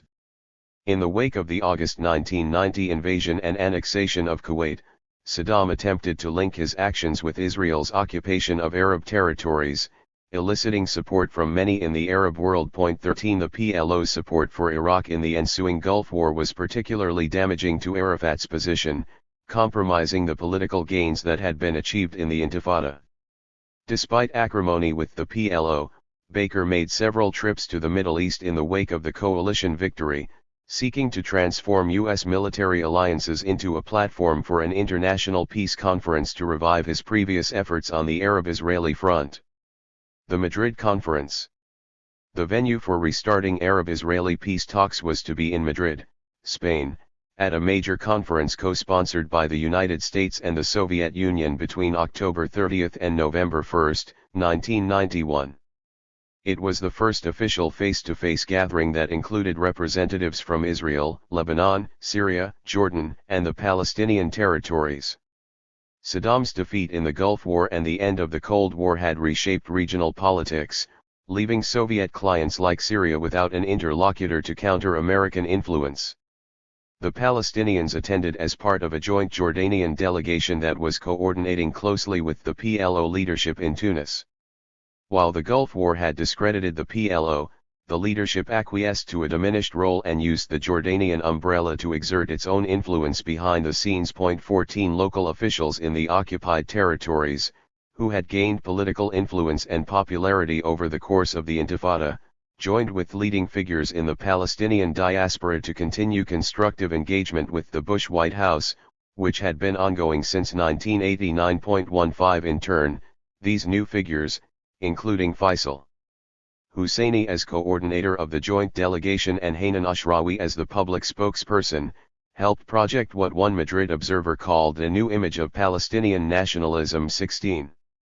For the first time since Israel's creation, the Madrid Conference served as a forum in which the Palestinians were included in substantive discussions over their political fate. 17 In an American letter of assurance to the Palestinians, written a few weeks before the Madrid Conference opened, the U.S. position on the legitimate political rights of the Palestinian people and belief in an end to Israeli occupation was clearly stated. 18 The negotiations, Secretary Baker wrote, would be conducted in phases, moving from interim self-government arrangements to permanent status talks. 19 In the Madrid game plan prepared for the Palestinian delegation, a warning of potential Israeli political gambits at the conference included their presentation of fully fledged autonomy plans. 20 President Bush and Soviet President Mikhail Gorbachev cock-aired the direct multilateral negotiations, which were redolent with symbolism. The head of the Palestinian delegation, the Gaza-based physician Haidar Abdel Shafi, spoke eloquently about the impact of the occupation. What requiem can be sung for trees uprooted by army bulldozers, he asked, seeking a restoration of Palestinian land as the basis of two viable states. 21 Israeli Prime Minister Yitzhak Shamir was more reluctant to join in the talks, and one attendee described his attitude during the meeting as defiant and truculent. 22 At the behest of the American organizers, all the parties sat around one large table, the picture of hope for a region that had just emerged from a full-scale war. Substantively, however, the impact of the Madrid gathering was limited. 23 The conference was to be followed by bilateral negotiations between Israel and Jordan, Lebanon, Syria, and the Palestinians in Washington, as well as multilateral negotiations in Moscow. One of the most important procedural legacies of the conference was the idea of reaching an interim agreement between Israel and the Palestinians, an approach that deferred final status issues like the refugee question and the fate of Jerusalem to permanent status talks. A similar mechanism had been suggested as part of the transitional phase of the autonomy negotiations, which served as a way for the Israeli government to maintain security assurances and residual sovereignty for an undefined period of time. Palestinians, as well as Egyptian interlocutors negotiating their future after Camp David, had long contested this absence of real sovereignty. Among Palestinian delegates to Madrid, deep suspicion of interim measures and the autonomy model that had been suggested over a decade earlier remained palpable. 24 Several days after the conference ended, the Palestinian delegation made it clear in a letter to the Soviet Foreign Minister, Eduard Shevardnadze, that any return to Camp David was not acceptable. We would like to emphasize that we do not view these negotiations in any way as a continuation of the Camp David talks, the delegates explained. Nor do we perceive them as parallel to or an extension of previous Israeli-Egyptian negotiations. Thus, in substance, scope, and priorities, we reserve our right to decide on our own approach and principles based on our political program and our own definitions of the nature of the transitional phase and its requirements. They also raised the issue of intensified activity in the occupied territories, conveying serious concern and grave alarm at Israel's escalation of its settlement activity in a calculated attempt at the de facto annexation of Palestinian land and resources. Seeking to move past the Carter and Reagan-era debates over the status of settlements, the Palestinians argued that they were inherently illegal and must not be made an agenda item or the subject of negotiations. 25 This powerful assertion of Palestinian concerns about the Madrid process made it very clear that the shadow of Begin's earlier diplomatic triumph still loomed over the fate of their struggle for self-determination. The Washington talks. U.S. negotiators were also aware of the pitfalls that carried over from the Camp David process. In Baker's invitation to all the parties to formally begin bilateral negotiations in Washington, the U.S. Secretary of State warned of the past missteps on the question of an interim self-government. Having experienced several years of negotiations on these issues in the late 1970s and early 1980s, Baker wrote, "It is our considered view that both Israel and Palestinians should avoid as much as possible a protracted debate on such principles as the source of authority, nature of the interim self-government authority, and the like." 26 Recognizing that the self-governing models Israelis and Palestinians would present were bound to diverge, Baker nonetheless saw the negotiations as an Opportunity to clarify starting points around the powers and responsibilities that would be assumed by the Palestinians in the transitional period. Rather than provide a model for achieving sovereignty, this architecture actually served as a constraining mechanism.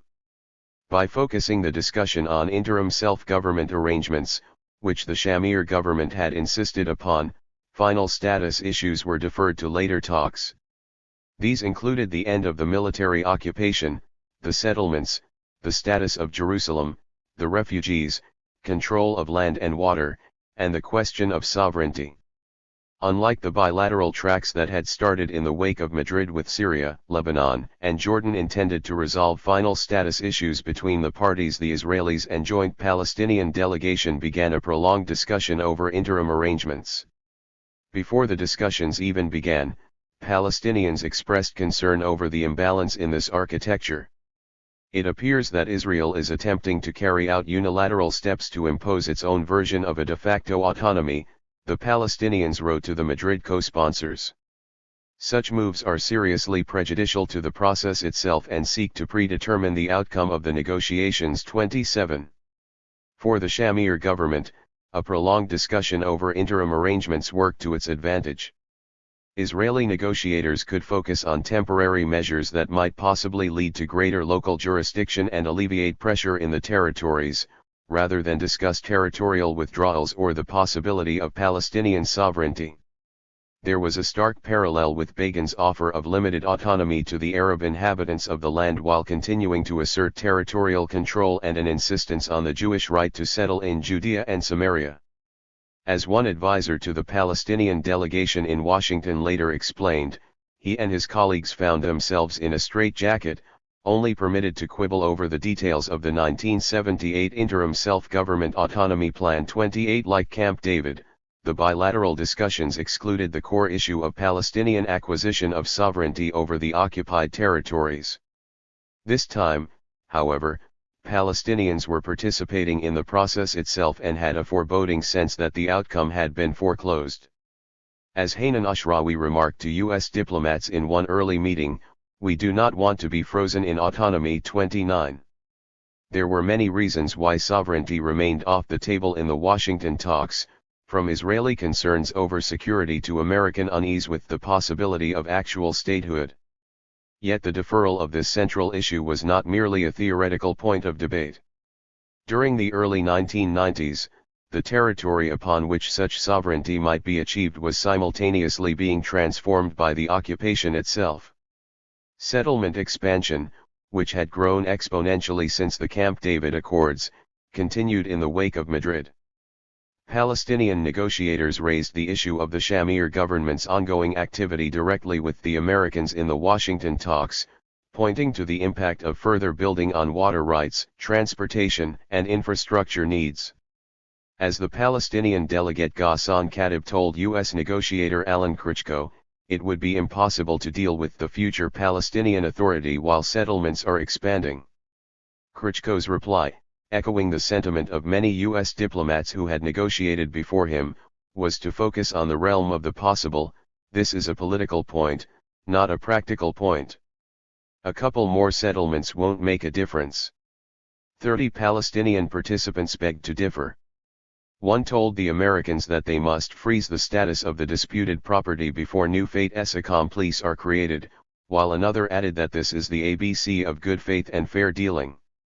We would have to negotiate about settlement while they colonize the land. At the end of 12 months there might be no water and no land. 31. U.S. diplomats, presented with a compelling explanation of how Israeli territorial acquisition was undercutting the Palestinian position in the negotiations for the first time from the Palestinians themselves, responded that it would be best to deal with this issue as part of an agreement, rather than only focusing on a single lump which causes problems. Critchko affirmed to the Palestinians that the United States opposed the settlements, but it was difficult to get Israel to stop. He suggested they not put themselves in a corner by defining a red line that halts negotiations, recalling the extensive autonomy talks. The Egyptians called for a settlement freeze, but went ahead with negotiations, Critchko suggested. Yet as Dr. Hyder Abdel Shafi, the head of the Palestinian delegation to Madrid, explained to the Americans, the Egyptians negotiated when there were few settlements, after their peace treaty with Israel. It is now too late to go back to what you are suggesting. The situation is very grave. 32 American officials were sympathetic to the Palestinian concerns, but strategically, they felt a freeze would not be obtainable. Shamir had successfully dislodged the loan guarantee debate from the settlement issue, redoubling expansion efforts in the face of internal pressure from smaller parties on his right. The Bush administration instead looked to the possibility of the Israeli Prime Minister's defeat or forced coalition with Labor in the upcoming Israeli elections. 33. In part, Menachem Begin's earlier red lines on withdrawal from territory occupied in 1967 shaped the structural constraints of the bilateral talks in Washington. One of the advisors to the Palestinian delegation, Sari Nusiaba, spoke of the challenge raised by the direct negotiations under these conditions. We are being led into a lion's den to agree, in view of the asymmetry of power. We feel it is dangerous. We are willing to enter direct negotiations, and work things out with Israel, but the U.S. position has to be translated into something concrete. Even as senior American officials spoke out against the settlement issue with the Israelis, the bilateral discussions had their own logic. As another member of the U.S. delegation remarked, the key is an agreement. Land is a sub-issue. In the U.S. view, the Palestinians would do well to delineate the issues, move forward in negotiations, and then movement on the settlements would surely follow. 34 But for those advocating actual statehood or even a limited form of self-government that was less than a state but that nonetheless had ingredients of sovereignty, the reality on the ground made such a political future hard to imagine. Figure 8.1. Map of settlements and settlement population in the West Bank and Gaza Strip, 1977 and 1992. Courtesy of Shane Kelly. The information on the tables is drawn from the Foundation for Middle East Peace, Peace Now, and Haggett Ofren, Shaul Arieli, Gordon, Israel's Occupation and Israel's Central Bureau of Statistics. The number of Jewish residents in East Jerusalem was 26,000 in 1977 and 141,000 in 1992. See the Statistical Yearbook of the Jerusalem Institute, 1983, 1992. The Palestinians proceeded with negotiations in any case, assuming that they possessed national rights and that interim measures were a means to independence. Israeli officials did not see residents of the occupied territories possessing national rights and were not entertaining a sovereign outcome after the transitional period. 35 This divergence was at the heart of the incompatible plans laid out for an interim period of self-government. Two proposals were put on the table during the second round of talks in early 1992. The Palestinians offered the outline of what they called an interim self-government authority, PSGA, which was a very significant advancement over earlier models of autonomy suggested by Begin in conjunction with Camp David. Although only a temporary measure, the PSGA covered all territories occupied since 1967. The jurisdiction of the PSGA, the final draft version noted, shall encompass all these territories, the land, natural resources, and water, the subsoil, and their territorial sea and air space. Its jurisdiction shall also extend to all the Palestinian inhabitants of these territories. As an entity, the authority of the PSGA was derived from the fact that it was elected by the Palestinian people. No outside source invests it with its authority. The provisions for the PSGA's establishment delineated clear transfers of authority to the Palestinians themselves, the basis of meaningful sovereignty over the land and its inhabitants. 36 Secretary Baker, writing to the head of the Palestinian delegation to the peace conference, Faisal Husseini, saw this document as a positive development and reconfirmed his commitment and that of President Bush to see this process through to its required objective, namely, a comprehensive settlement. 37. As the Washington talks progressed, Husseini recounted for Baker how the Israelis utilized procedural methods to disqualify certain Palestinian delegates from leaving the country, forcing some Palestinians to travel without others. Baker was sympathetic. There is nothing we can do about a practice that we do not approve of, or about administrative detention. The only way to progress on these issues is through the peace process, and with self-governing authority for you. I can't wave a wand and stop the settlements. I can't wave a wand here and stop the administrative detentions.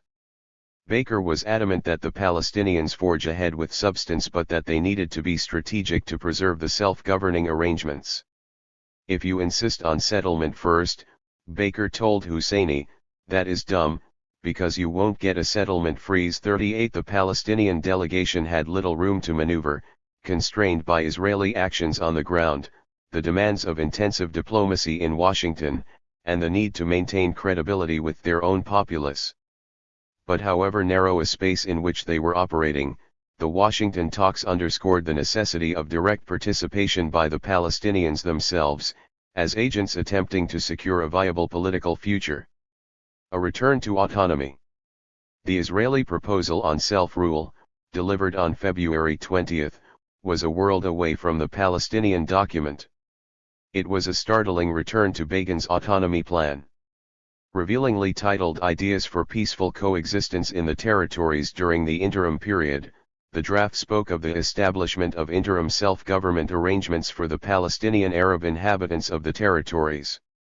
The territory itself, like Begin's initial plan, was not up for discussion, and the Israelis included a clause for keeping the established links between Judea, Samaria, Gaza District, and Israel intact, as well as maintaining traditional ties between the Palestinian Arab inhabitants and Jordan. Once again, residual powers and the sole responsibility for security in all its aspects were reserved by Israel, and just as Begin had written in his original autonomy plan, Israelis will continue, as of right, to live and settle in the territories. 39. In a letter to the Palestinian delegation outlining the Israeli plan, lead negotiator Eliakim Rubinstein elaborated on the flaws of the Palestinian proposal, which basically represents a Palestinian state in all but name, considered by Israel a mortal security threat. As Rubinstein argued, the Israeli interim self-government arrangements should be fair to the Arab population but not hamper the rights of Jews, a position that undergirded Begin's very clear proposal more than 10 years earlier. The Israelis would not countenance a proposal that suggested the foundations of a future Palestinian state. In returning to Begin's approach at Camp David, Rubinstein spelled out the continuity. Israel's basic approach to the arrangements is founded in principle developments since 1978. These arrangements, Rubinstein explained, would be based on a functional administrative approach, not to include state-like powers. 40 Aside from the direct involvement of Palestinians in the discussions, it was hard to see what had changed in the fundamental Israeli view to prevent the emergence of a Palestinian state. During a heated meeting at the State Department in which the Palestinians responded to this proposal, Palestinian negotiator Hanan Ashrawi said the Israeli proposal was a reorganization of the occupation. It confirms the occupation and legitimizes the annexation of land. When asked by U.S. Ambassador Edward Jerajian whether this really was the case, Ashrawi shot back, either they're playing games, or they're not serious about the transfer of authority to the Palestinians. This is totally unacceptable. Faisal Husseini added that what the Israelis gave us is less than Camp David and less than what we have now. The frustration with the Israeli position was on full display during the discussions. Ashrawi asked how long Palestinians could participate in a charade. This has been an exercise in futility. Our credibility with our people is diminished. Things are worse on the ground. 41. American officials took issue with the Palestinian portrayal of events.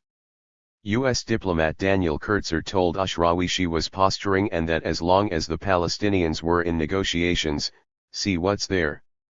Israel won't put a position on the table you like. Just argue against it?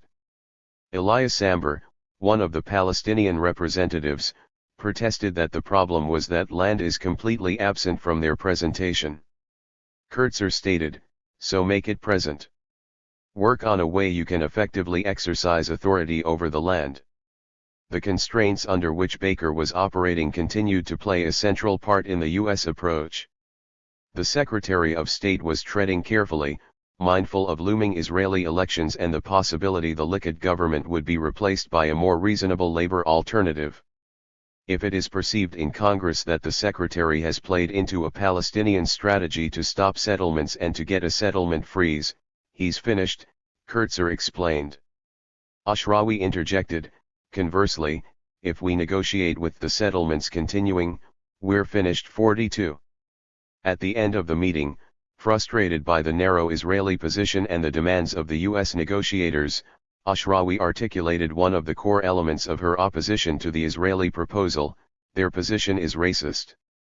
We start with the premise that we are human beings. Israelis only talk about Israeli interests, and say they can stay under conditions of coexistence under their own terms. Kurtzer urged the Palestinians to work on responding to the Israeli proposal, despite the impossibly difficult odds. He recalled Faisal Husseini remarking, there has never been a case with a people who have been able to negotiate their own way out of occupation.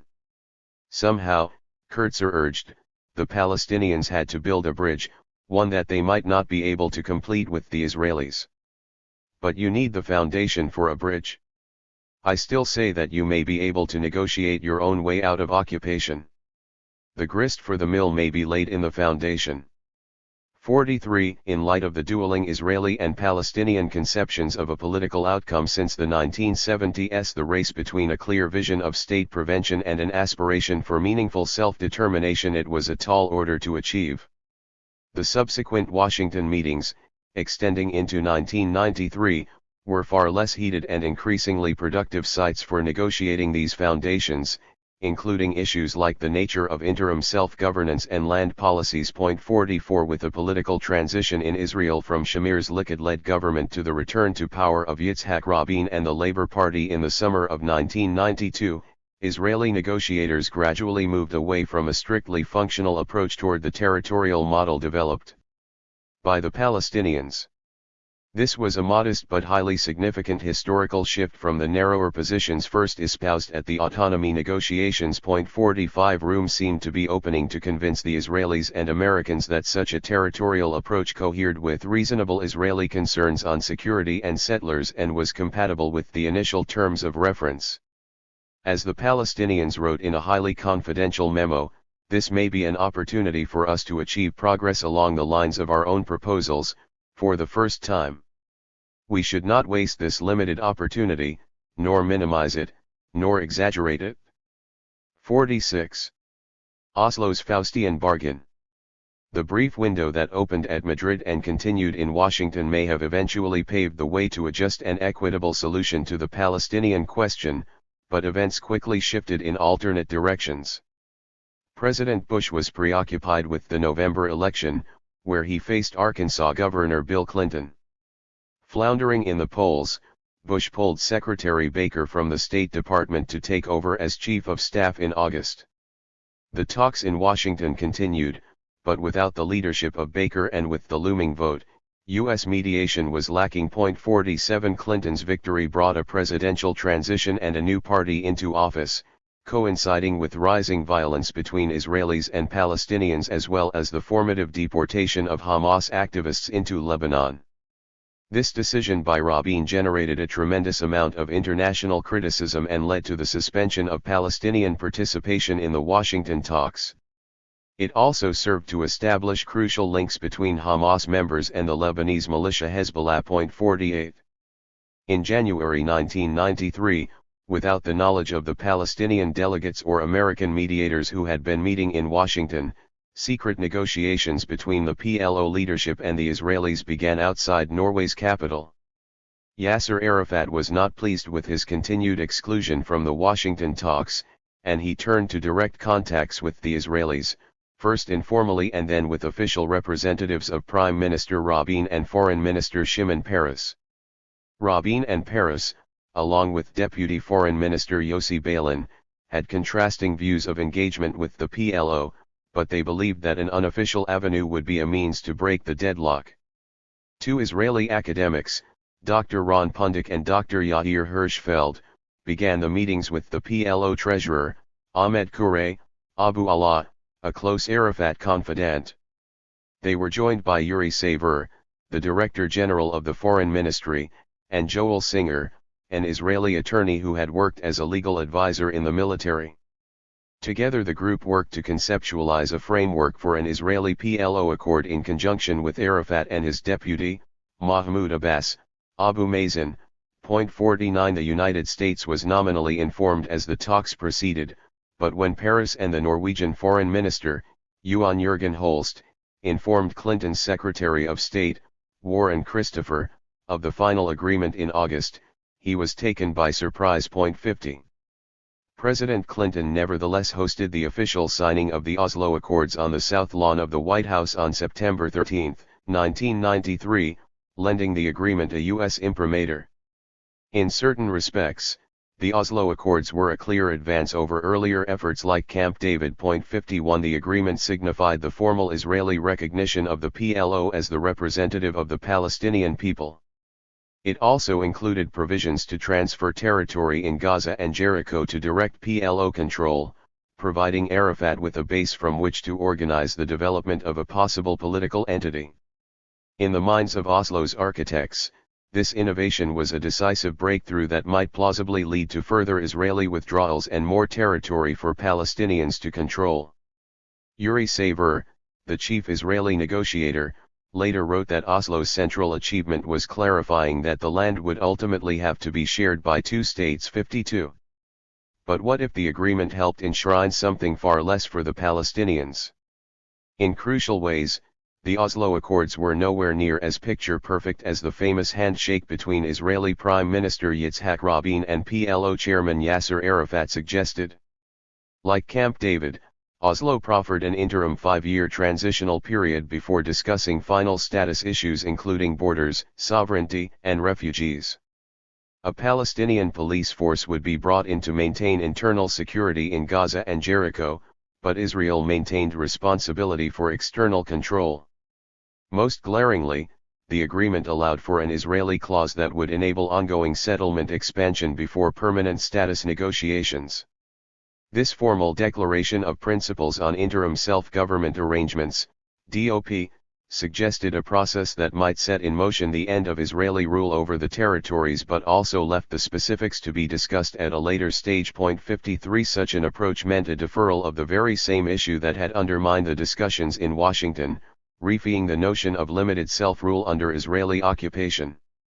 In signing the DOP, PLO negotiators fell into traps that the Palestinian delegation in Washington had been working to avoid, argued one advisor to the Washington delegation. 54 The agreement mirrored many of Begin's original autonomy ideas presented in 1977 and the more restrictive notions of autonomy that had been debated in the wake of Camp David. 55 The logic of the interim agreement and the implementation talks that followed in Taba and Cairo served to maintain Israeli dominance over Palestinian movements in key areas of the territories and over land crossings to Egypt and Jordan. It paved the way for enclaves of Palestinian self-rule in a sea of Israeli control, while respecting the autonomy of individual enclaves. 56 This bred a condition that the forensic architect Eyal Weizman has incisively called prosthetic sovereignty. 57 The blueprint for a sub-sovereign Palestinian entity that had been introduced by Begin 15 years earlier was now the universal template for the Israeli and American concept of what the Palestinians could or should achieve in political terms. Moreover, Yasser Arafat and the PLO Executive Committee, the embodiment of the Palestinian national struggle, approved the template. 58 It is no surprise that many of the Palestinian negotiators in Madrid and Washington felt betrayed by Arafat's acceptance of the Oslo Accords on far narrower terms than they had initially sought out. 59 Their earlier talks had been characterized by a fundamental clash of political visions that the PLO negotiators had simply bypassed in Oslo. In the Washington talks, Israel sought an interim agreement to offset the violence in the occupied territories. The Israelis believed it was possible to foster a moderate leadership within the context of the same 5-year transitional arrangement suggested at Camp David and defer final status issues and the question of sovereignty. Palestinians, by contrast, were committed to the pursuit of statehood via an empowered PLO, seeking to end the Israeli occupation and settlement building. As the leading analyst of the peace process explains, the Americans firmly sided with the Israelis, insisting that small practical steps needed to be taken first, confidence-building measures, to be followed by agreement on a transitional period, and only later on the final status issues that were uppermost in the minds of the Palestinians. 60 The dynamic shifted somewhat with the start of the Rabin government, and Palestinians were able to drive harder on sovereignty. While it remains unclear how far the Palestinians might have been able to push forward their vision had the talks continued in Washington, the secret talks in Norway stopped this progress dead in its tracks. Unlike the position of Palestinian negotiators in the Madrid process who opposed an interim agreement that would constrain sovereignty, the PLO agreed precisely to such an outcome in Norway. There are several reasons that have been offered as to why the PLO leadership signed on to the Oslo Accords, ranging from a desire to restore legitimacy and financial solvency after a decade languishing in the Arab diaspora to a total disconnect from the reality of life under Israeli occupation. 61 Arafat and his coterie of senior advisors had no experience living alongside settlements and under Israeli control, and were therefore less aware of the real consequences that an unfavorable set of interim conditions would pose. After the decision to side with Iraq in the Gulf War, the leadership had little credibility. A return to the territories was seen as a development that might place the PLO back at the heart of the national struggle. Yet it remained unclear how exactly such a return would enable the leadership to overcome the inevitable limitations Israel would place on them. 62. In September 1995, Arafat and Rabin signed the interim agreement on the West Bank and Gaza Strip, known as Oslo II, establishing the Palestinian Authority, PA, and dividing the West Bank into 3 separate zones of control. Palestinian cities were declared Area A and placed under full Palestinian civilian and security control. Surrounding towns and villages and their adjacent land were designated Area B, placed under Palestinian civilian control and Israeli security authority. Area C comprised the remaining 60% of the West Bank and all the Israeli settlements, which was left under full Israeli control. 63. This agreement granted the PA limited self-government for an interim period of time over certain areas, providing the vestiges of statehood without actual content. The Oslo process lulled its proponents into the false belief that real issues like Jerusalem, refugees' right of return, settlements, and security would also eventually be dealt with. Rather, as a leading scholar of the occupation has argued, a new indirect method of Israeli rule was put into place. 64. For the Israeli leadership, Oslo was in many ways a legacy of Begin's opposition to Palestinian statehood. It formalized the ceiling of Palestinian self-rule. Rabin himself made this clear in a speech to a special session of the Israeli Knesset convened to ratify Oslo II on October 5, 1995.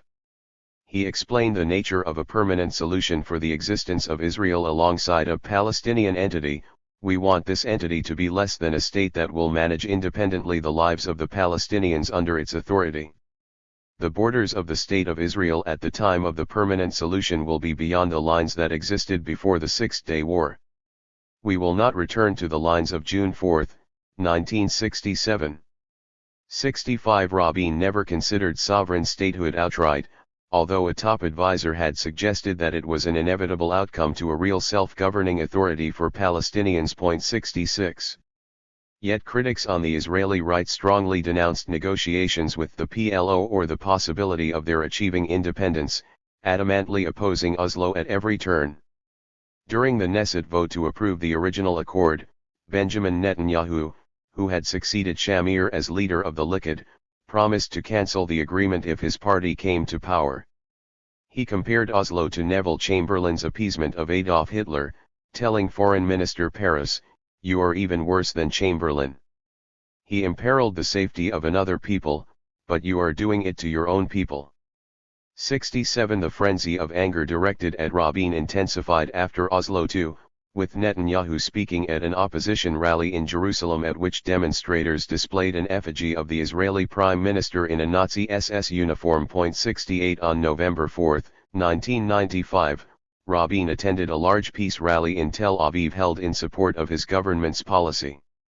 Returning to his waiting car, he was shot in the back at close range by Yugal Amir, an extremist from the national religious camp who sought to derail the peace process by assassinating the Israeli leader. 69. Among the PLO factions, there was mounting dissent and internal opposition to the Oslo Accords. Mahmoud Darwish, who had written the Palestinian Declaration of Independence in 1988, resigned from the PLO Executive Committee. "We have taken 2 generations to their death in the project of liberation and independence," exclaimed the national poet.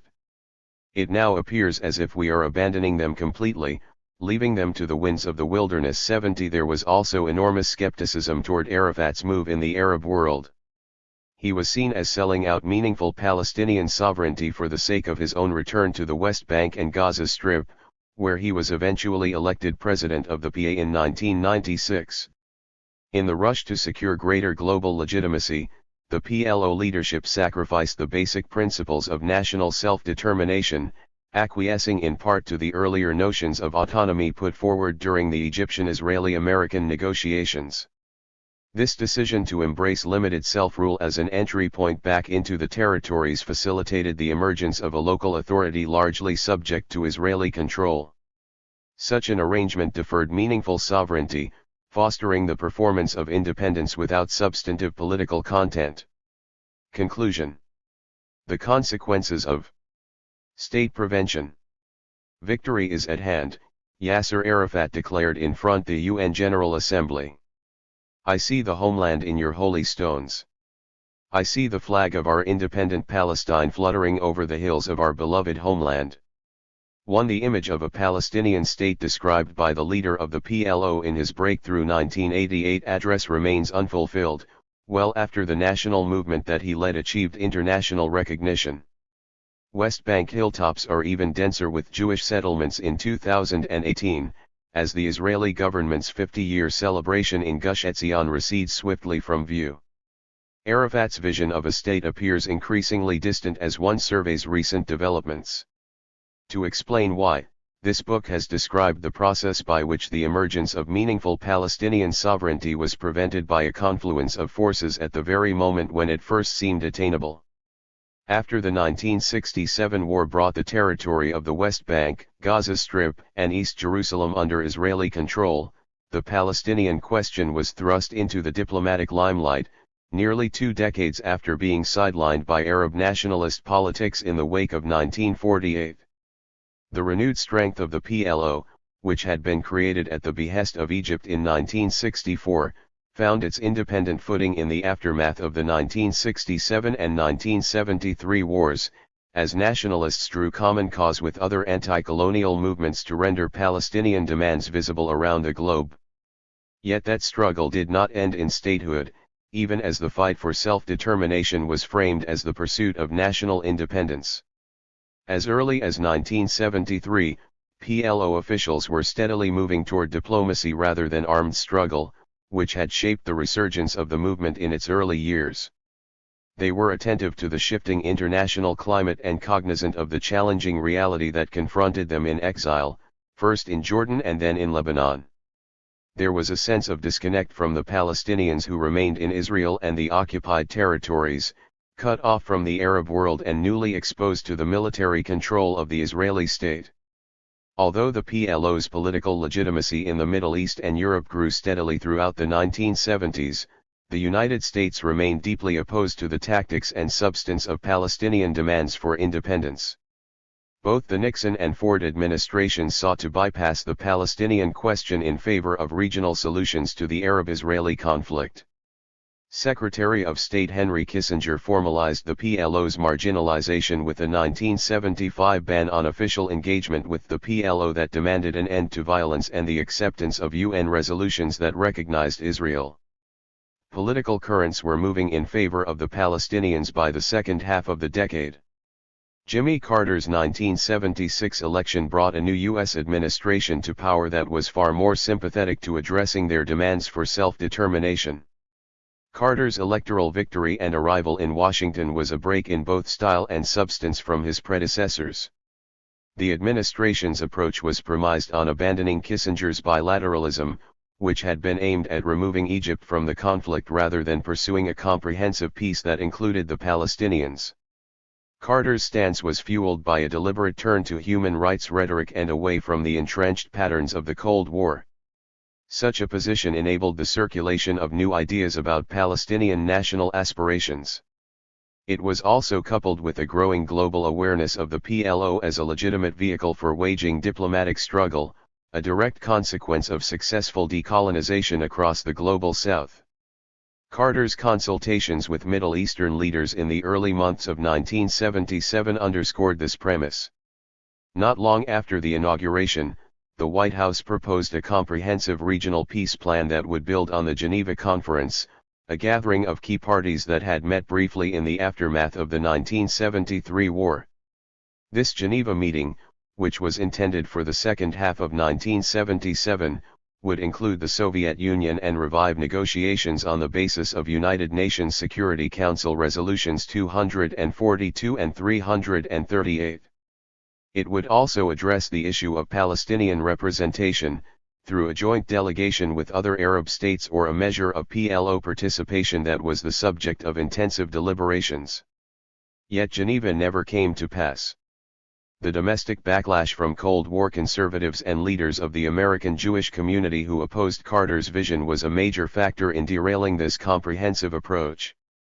While Israel and the Arab states agreed to work toward a gathering, their divergent positions on the key issues of contention resulted in a far more limited outcome.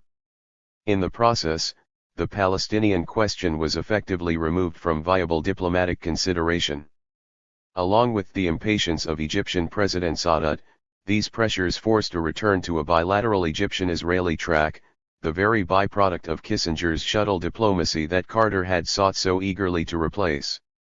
While these global and regional developments were unfolding between Washington and the Middle East, important local dynamics were also taking hold in Jerusalem and the occupied territories of the West Bank and Gaza Strip.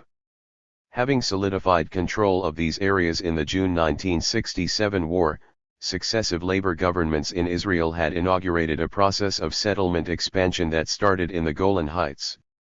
Yitzhak Rabin's resignation and the triumph of the Likud Party in the May 1977 elections brought Menachem Begin to power, a figure deeply opposed to meaningful Palestinian sovereignty or statehood.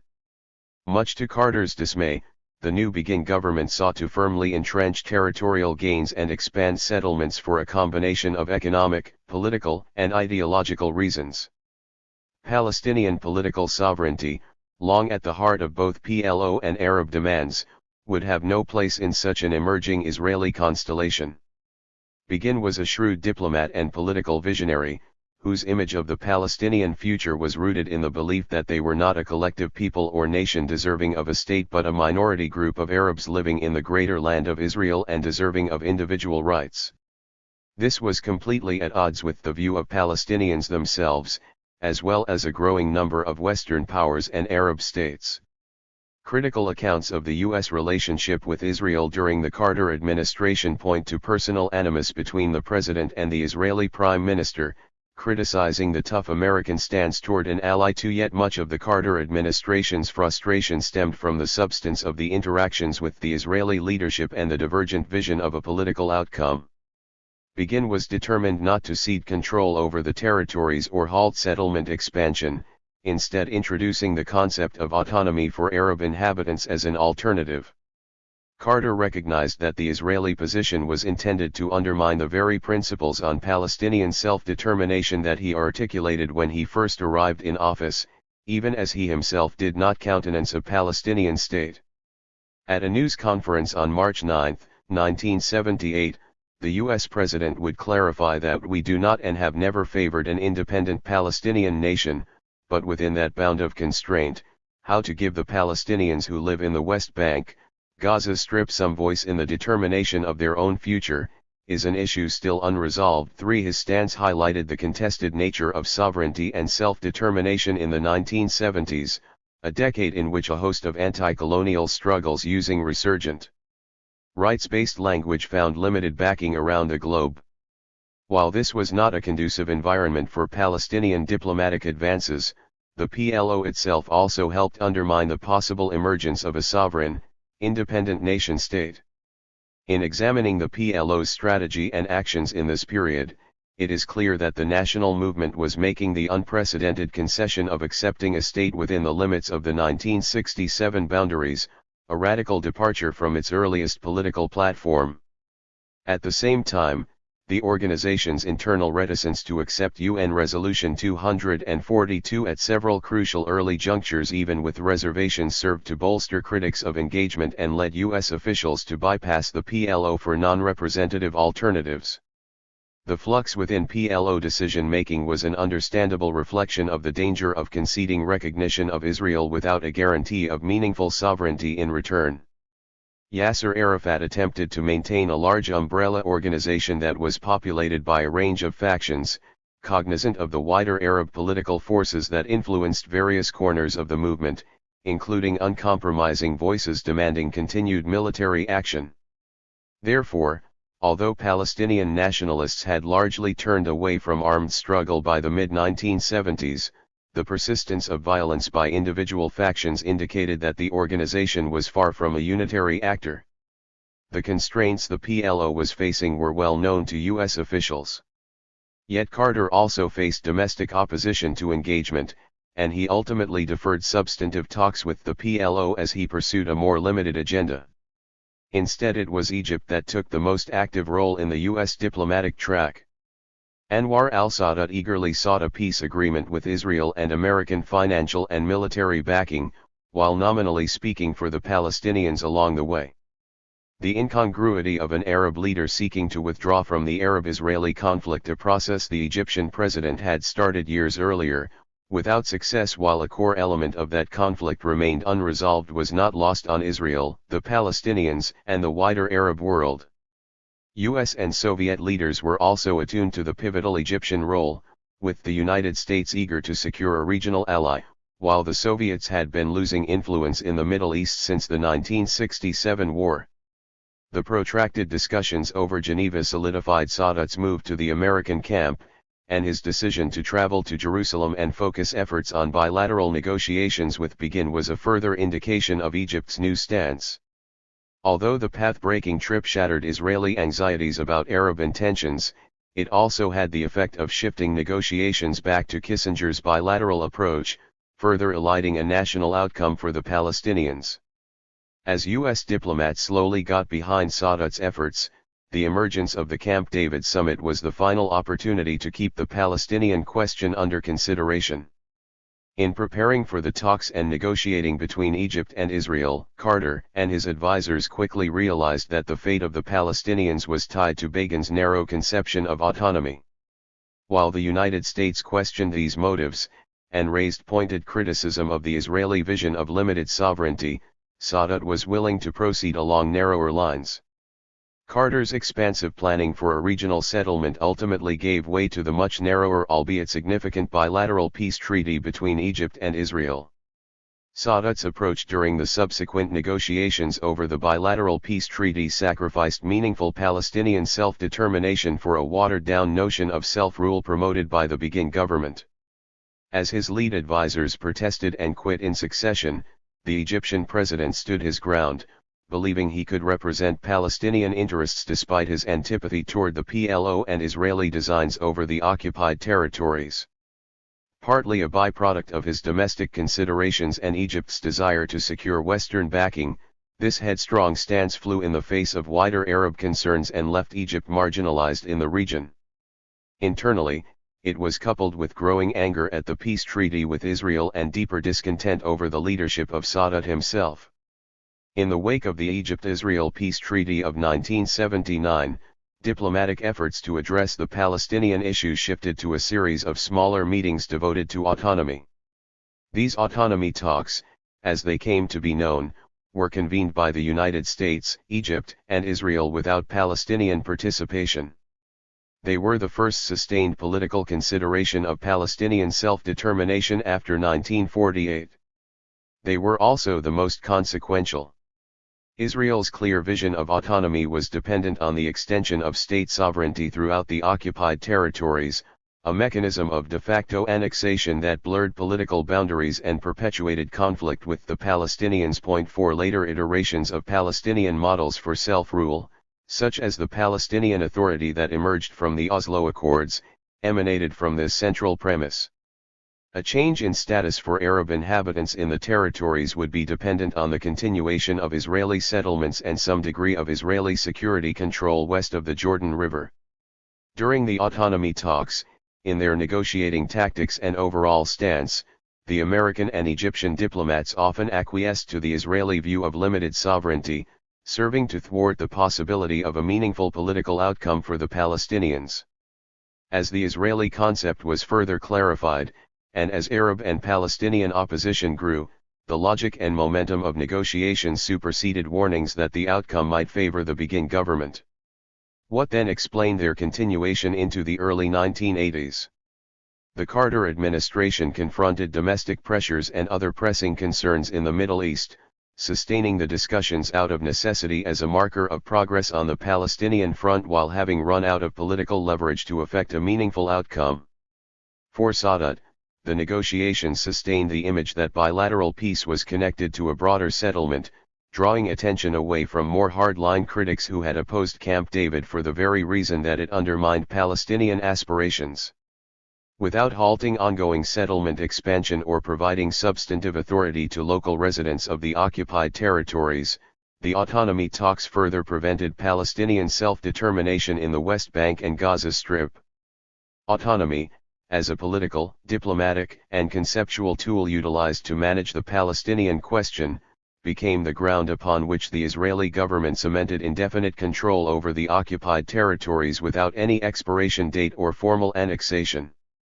Beyond the particularities of the Palestinian question, historians of decolonization, human rights, and U.S. internationalism in the 1970s might consider the pursuit of Egyptian-Israeli peace in light of Carter's broader ambitions. Some have revisited the Carter era with increasing sympathy for the constraints under which the U.S. president governed and his accomplishments abroad. Camp David is often singled out as his greatest success.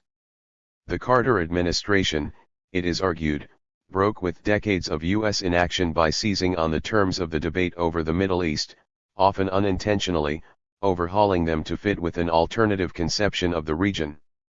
In this respect, the Carter administration was certainly the first to place the Israeli-Palestinian conflict at the center of regional affairs. Yet the failure matters as much as the success. At a moment when the rhetoric of human rights and self-determination were poised to undo the carefully managed script of Kissinger's détente, the Palestinians presented a formative example where the rhetoric of human rights fell short.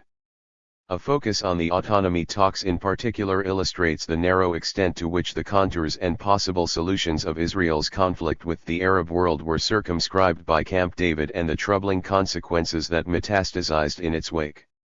The role of domestic politics was also a formative impediment to Carter's broader ambitions. In their opposition to engagement with the possibility of Palestinian self-determination and with their crucial embrace of the expansionist Begin government, the outspoken activism of American Jewish leaders provides an important window into the growing role of interest groups and ethnic politics in the making of Middle East policy during the 1970s.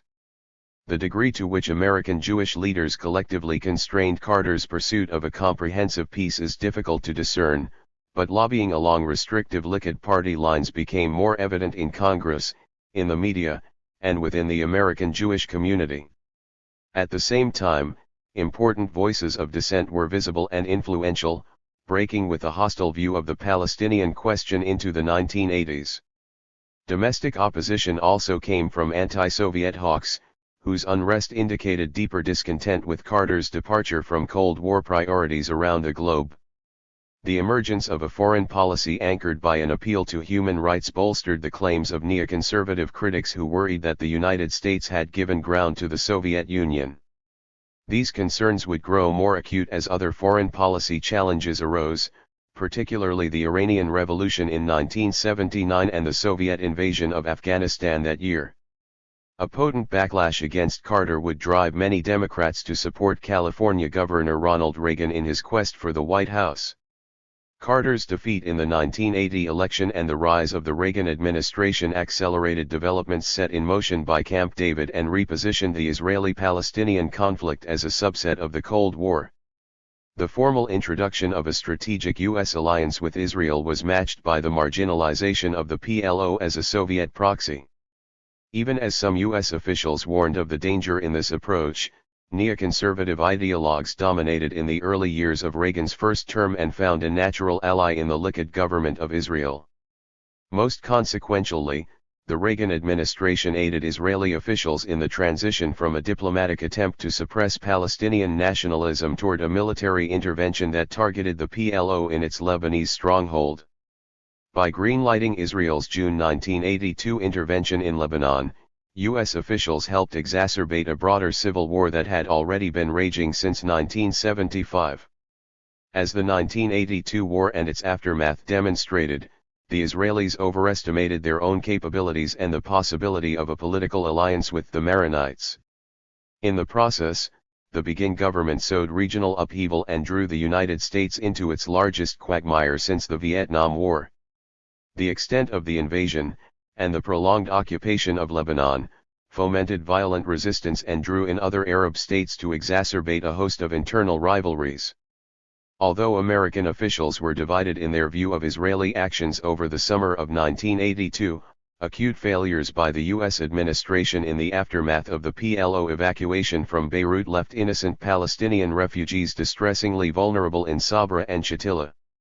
The deployment of U.S. Marines after the ensuing massacre was a further tragedy, highlighting the regional backlash against American intervention and support for Israeli war aims.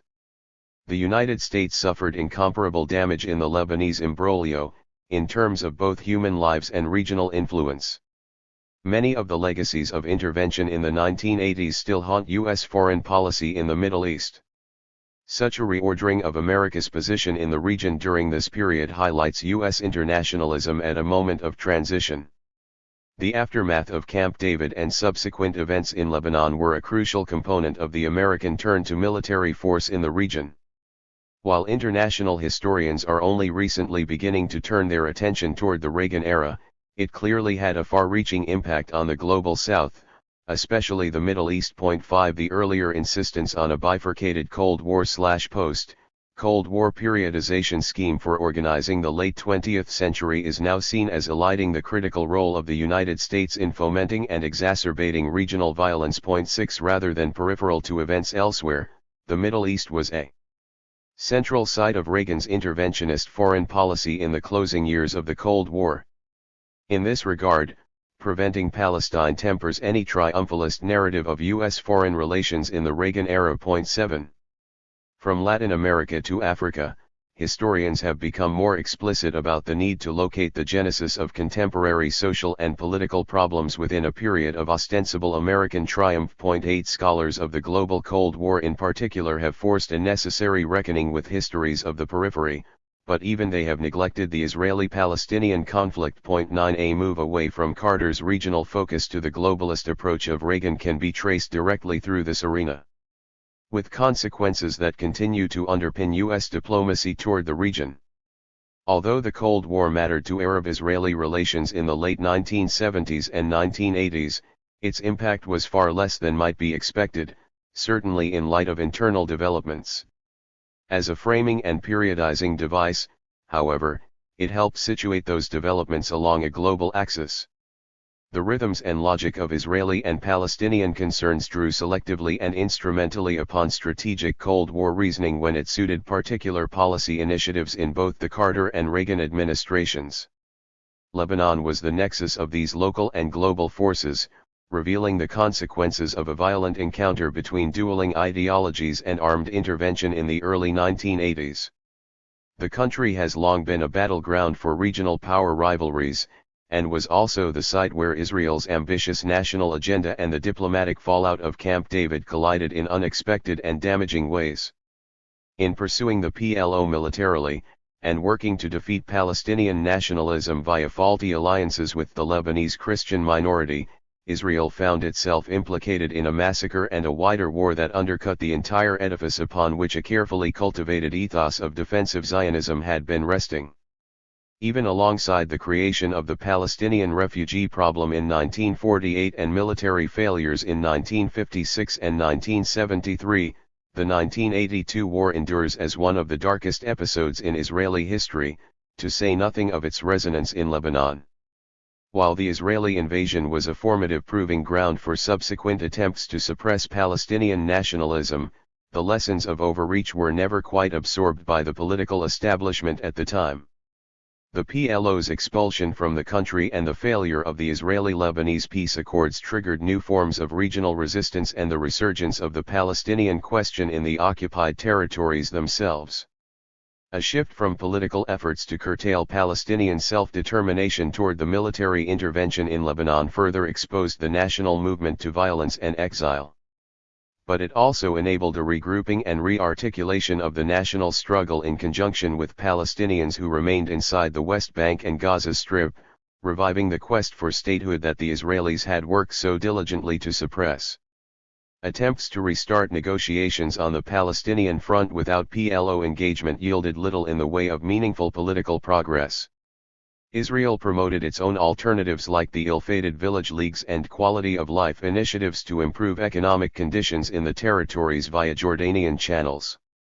The primary goal of Israeli leaders from Shamir to Paris remained the suppression of Palestinian nationalism in the occupied territories and the prevention of any PLO influence. U.S. officials actively backed these ideas, although a short-lived plan to increase Hashemite control across the Jordan River gave way to King Hussein's renunciation of his country's influence over the West Bank. Far from bypassing the possibility of self-determination, these attempts fed into the outbreak of the First Intifada in 1987. Through largely nonviolent action, the mass uprising brought the national movement decisively in from the cold and renewed global attention to demands for statehood. After an extended blanket policy of exclusion, the move toward recognition of Israel and a two-state settlement at the Palestinian National Council in Algiers, as well as a secret dialogue with American Jewish leaders under Swedish mediation, prompted formal PLO recognition and the beginning of an official dialogue in the final weeks of Reagan's presidency. The administration's belated recognition that the Palestinian issue had to be dealt with on its own terms, and via the PLO, was in many ways a return to the same principles articulated by Carter years earlier. This reversal occurred as the administration's sweeping anti-communist rhetoric gave way to growing accommodation with the Soviet Union during Reagan's second term in office. While the immediate catalyst for the reversal was the unrest in the occupied territories and Arafat's Geneva statement in which he renounced terrorism, a much longer history of U.S. efforts to contend with Palestinian national aspirations runs through this book. By revisiting the years prior to PLO recognition, it emerges that the deferral of a political solution to Palestinian demands from as early as Kissinger's 1975 ban served to prolong the possible attainment of political sovereignty by the Palestinians. What was the cost of this deferred recognition? Could things have turned out differently had the ban not been in place? As this account has suggested, the complex relations between the United States, the PLO, Israel, and transnational actors in the intervening years adversely shaped a much wider set of policies toward the Palestinian question. Carter's ambitious plans for Geneva and then more modest achievements in Camp David both excluded the PLO, postponing a reckoning with the central question of political sovereignty in the occupied territories that had been articulated in the mid-1970s. Egypt helped legitimate this exclusion, and Reagan's ideological turn further marginalized the national movement as the war in Lebanon unleashed its own violent outcome. But the crushing military and political blow delivered by Israel did not actually defeat the national movement. The contest between two divergent political projects, an Israeli vision of limited autonomy and a Palestinian vision of self-determination, was generally resolved in favor of the side that could better withstand its own Pyrrhic victory at any given moment. But the international context was crucial. In the waning years of decolonization, Israel was able to withstand the post-war vision of anti-colonial movements that had been arguing for the creation of sovereign, independent nation-states. While the PLO had drawn on the example of movements like the FLN in Algeria, an alignment with other struggles across the global south lost its valence by the mid-1970s, supplanted by the rise of human rights discourse.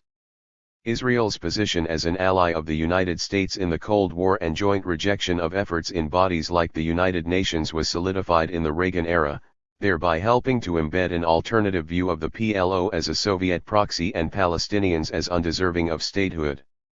The end of the Cold War and the U.S. victory in the Persian Gulf challenged this trend, facilitating the Bush administration's move to begin substantive negotiations in 1991.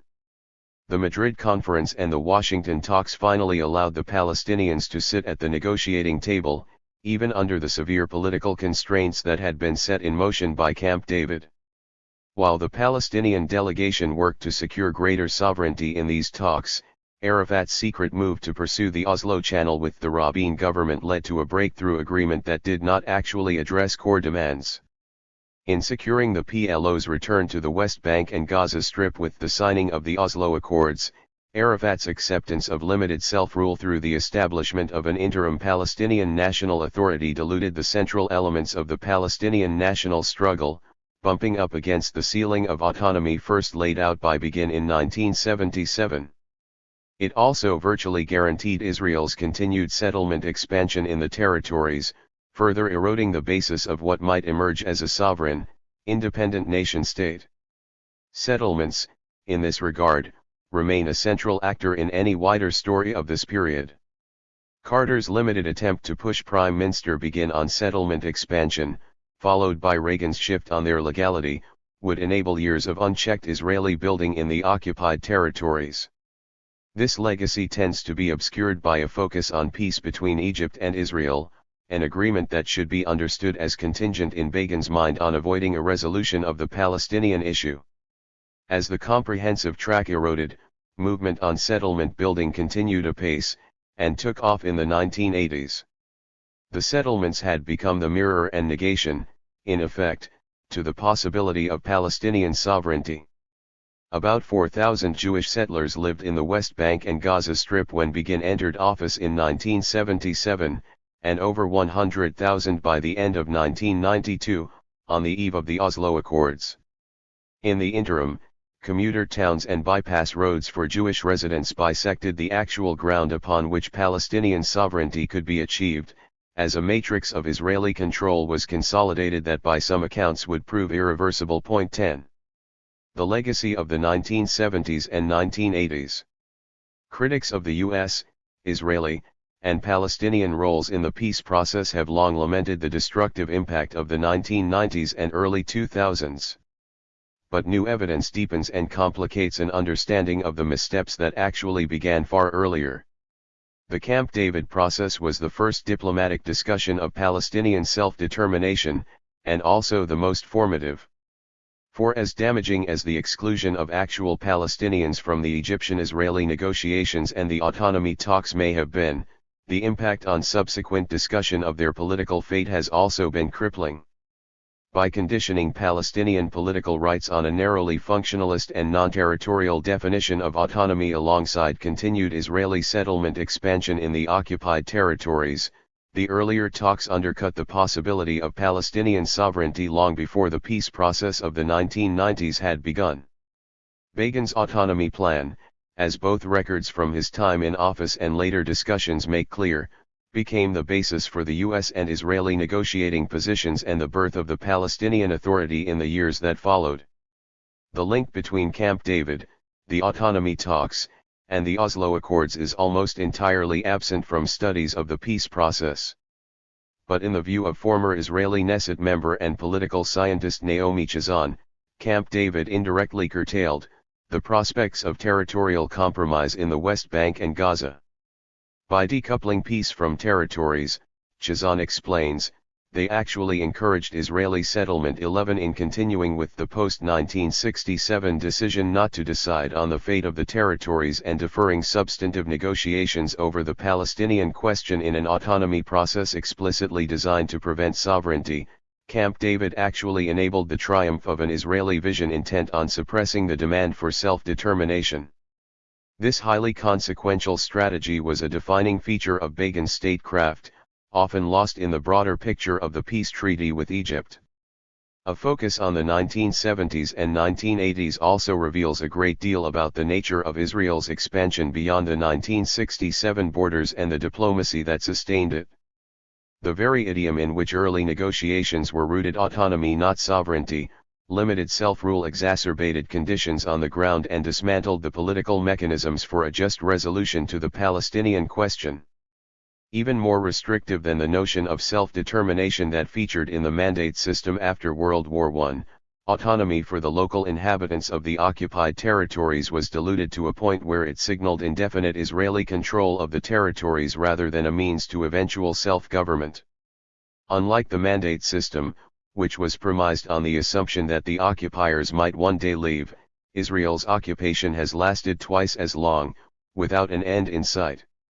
The context of Israel's rule over the West Bank and Gaza Strip, which began well after the end of empire, the mandates, and the major waves of decolonization, can shed new light on the relationship between late 20th century occupation and the persistence of prolonged statelessness.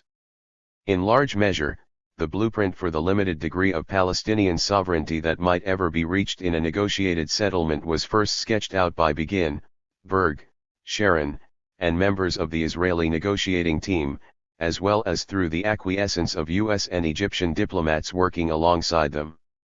While historians of Palestine, Zionism, and Israel have looked anew at the emergence of communal and religious tensions in the late Ottoman context, and they have turned their attention to British mandatory rule as an incubator of national divisions during the age of European colonialism, they have largely ignored the formative impact of the post-1967 era. Alongside the renewed focus on the contradictions that plagued Israeli state formation and the dichotomous treatment of Arab citizens in the 1940s and 1950s, as well as the transformative nature of occupation in the West Bank and Gaza Strip following the 1967 war, there is a need to fortify the link between Israeli territorial expansion and the ongoing condition of Palestinian statelessness. Point 12 The conjoined moment of Israeli state formation and the onset of the Palestinian Nakba in 1948 underscores the importance of positioning the imbricated history of Israel and Palestine in direct conversation with one another. Point 13 By recovering post-1967 developments, the rationale and political conceptual dynamics animating Israel's treatment of Palestinians in the territories become clearer, as does the tacit, and often explicit, acceptance and encouragement of this behavior by other actors. In emphasizing individual rights and deterritorialized autonomy, rather than allowing for collective self-determination after Camp David, the Israeli government and their compliant U.S. and Egyptian counterparts helped solidify a non-national, non-statist arrangement for Palestinians. More broadly, in rejecting a post-war vision of national self-determination leading to the creation of a sovereign state, the treatment of the Palestinian question links up with other contested struggles over sovereignty in the 1970s and 1980s. From East Timor to Kurdistan, occupying powers and great power supporters posited that groups demanding rights were neither a nation nor a people, and whatever political rights they might have inhered in them as individuals rather than a collective on the territory they occupied. Palestine is therefore an ideal test case for understanding the global deprivation of political rights to certain national movements and the uneven trajectory of self-determination in the post-war era. Point 14 Like other unmet promises in Latin America and Southeast Asia, the events recounted in this book highlight the wide gulf that separated the benevolent rhetorical intentions of U.S. policymakers and their actual conduct as mediators. In the words of former U.S. Ambassador to Israel Samuel Lewis, who discussed his own role as a leading Middle East diplomat in this era, I think, we perhaps tried to play this role of honest broker, mediator, catalyst, participant, partner, whatever you'd want to describe it. We wanted to play it only with carrots. 15 As the role of U.S. appointed envoys like Robert Strauss and Sol Leonowitz attest, Israeli negotiators asserted the limits of their respective positions and secured American support in the process. Looking back on this period from the contemporary vantage point of a fractured Palestinian polity, we can more clearly discern the historical absence and active prevention of sovereignty and how it endures as a primary obstacle to Palestinian self-determination and statehood. Preventing Palestine does not suggest that the foreclosure was inevitable or that alternatives might not still be possible. Rather, it attempts to chart the actions by Israel, the United States, Egypt, regional Arab states, domestic actors, and many others between the late 1970s and early 1990s, thereby elucidating a historical moment that abetted the prevention of Palestine. In place of offering a totalizing view of early diplomatic efforts as deliberately destructive, this book suggests a fluid unfolding of events, constrained by domestic factors, various ideologies, the structure of negotiations, and the individual choices of Israelis, Palestinians, and a wide range of Middle Eastern and transnational actors. This delicate interplay captures a contingent history of state prevention in the late 20th century.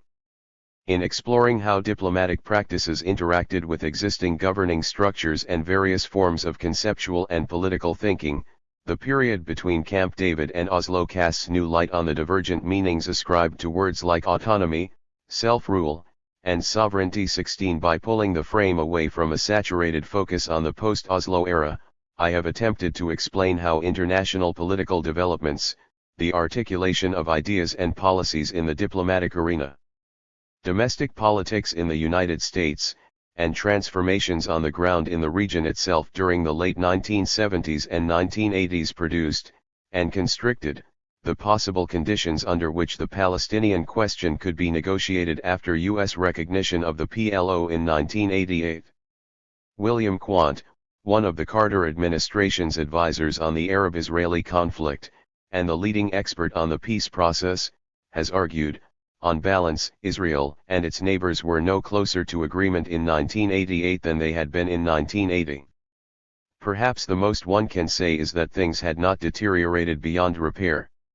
17 But greater distance and the new sources uncovered in this book suggest that the contours of a just settlement may actually have eroded significantly during these interim years, adversely impacting the prospect of any successful negotiation in the 1990s and beyond.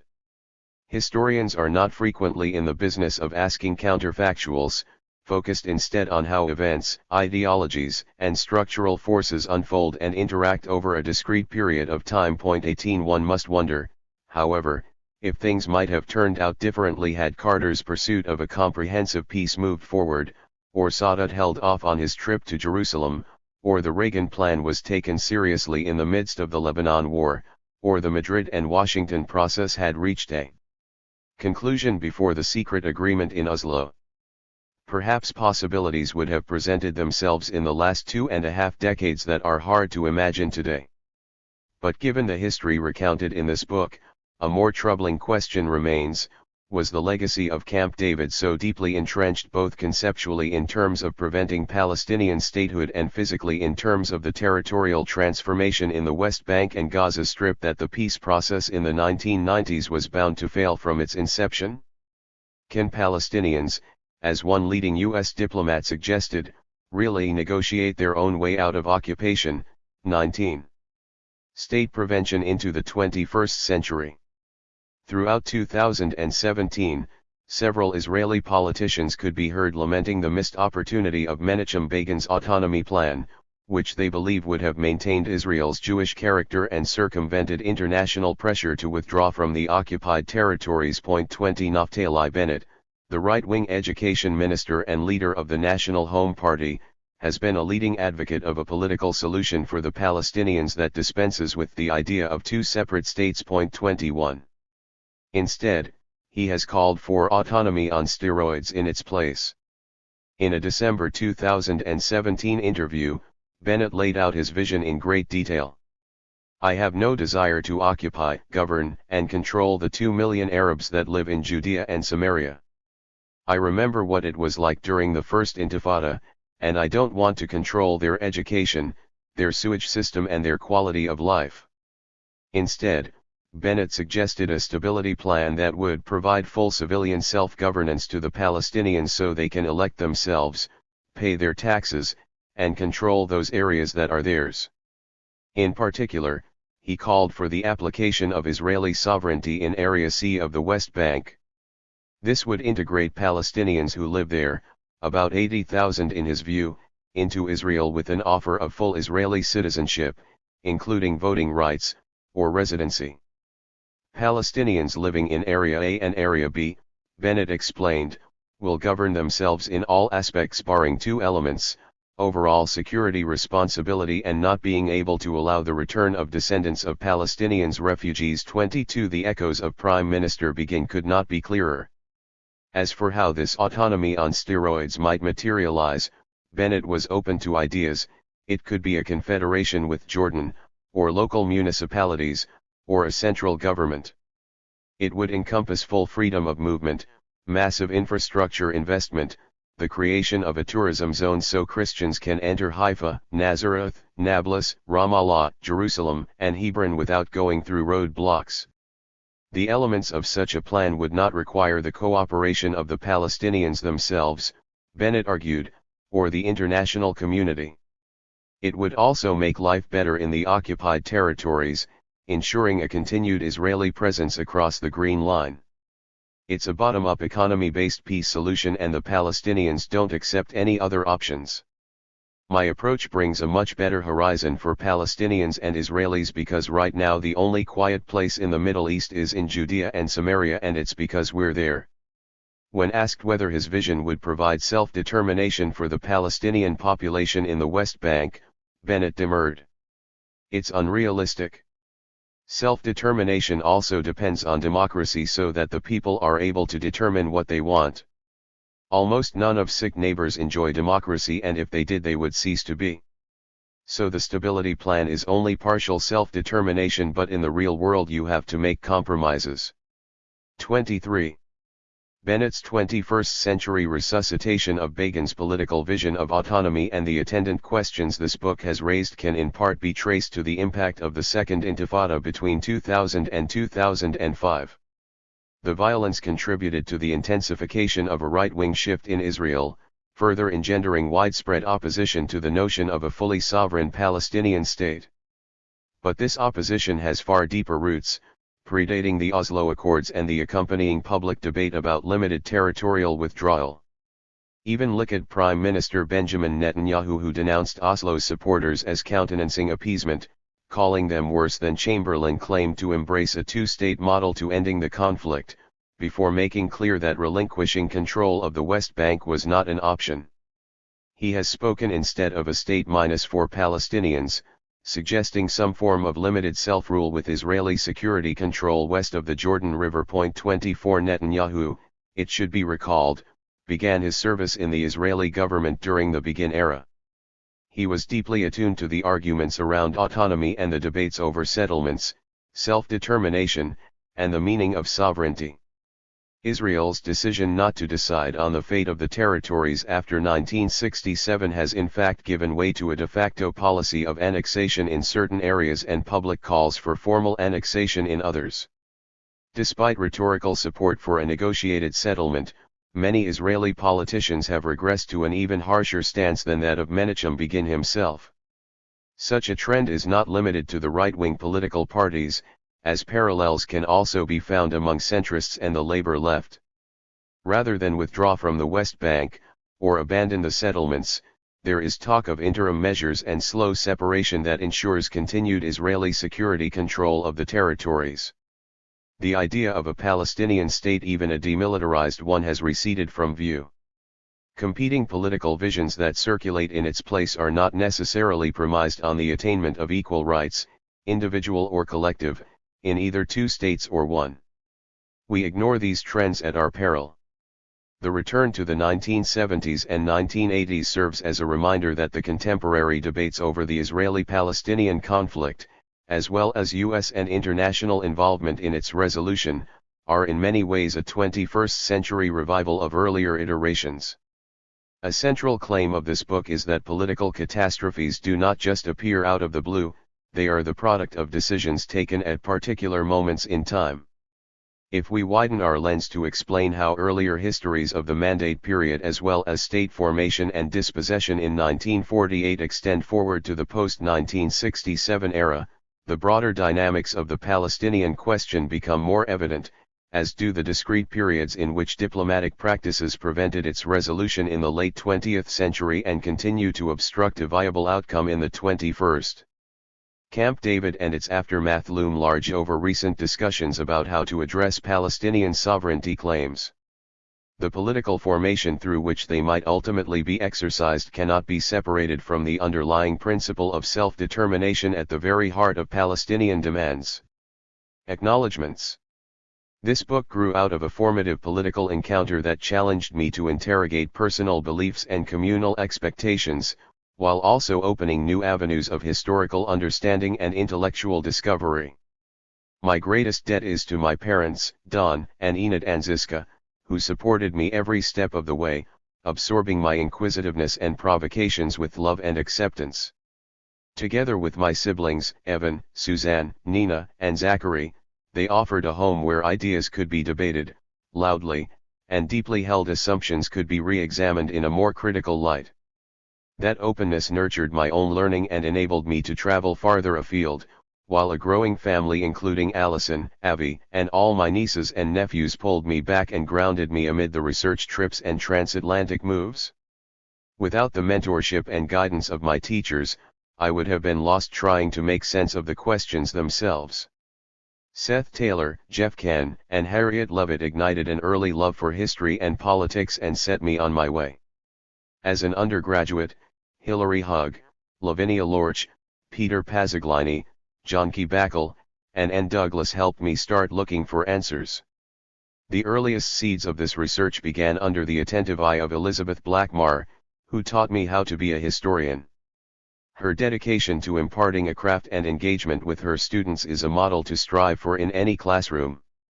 Rashid Khalidi invited me into a conversation about the Middle East that has been ongoing for over 15 years, with abiding curiosity and excitement. Unfailing in his support and encouragement as an advisor, he provided the strongest possible academic base for undertaking this project. The friendship and warmth he and Mona have extended enriched my time in New York and well beyond Morningside Heights. At St. Antony's College, Oxford, Eugene Rogan and Avi Schleim were expert supervisors in the history and international relations of the Middle East.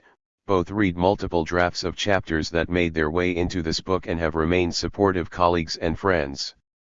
Margaret Macmillan took the time to read through an unwieldy draft that became part of the book as well, providing invaluable suggestions and framing at an early stage of this project. At Columbia University, Mark Mazur and Sam Moyne helped me think through diverse fields within international and global history and served as sounding boards while the project took shape, and Michael Stanislawski and Rebecca Kobrin each offered expertise and insight from Israeli and Jewish history. Ira Katz-Nelson brought political science into rich dialogue with American history and pushed me to sharpen my analytical argument, measure my tone, and consider contingency and intent.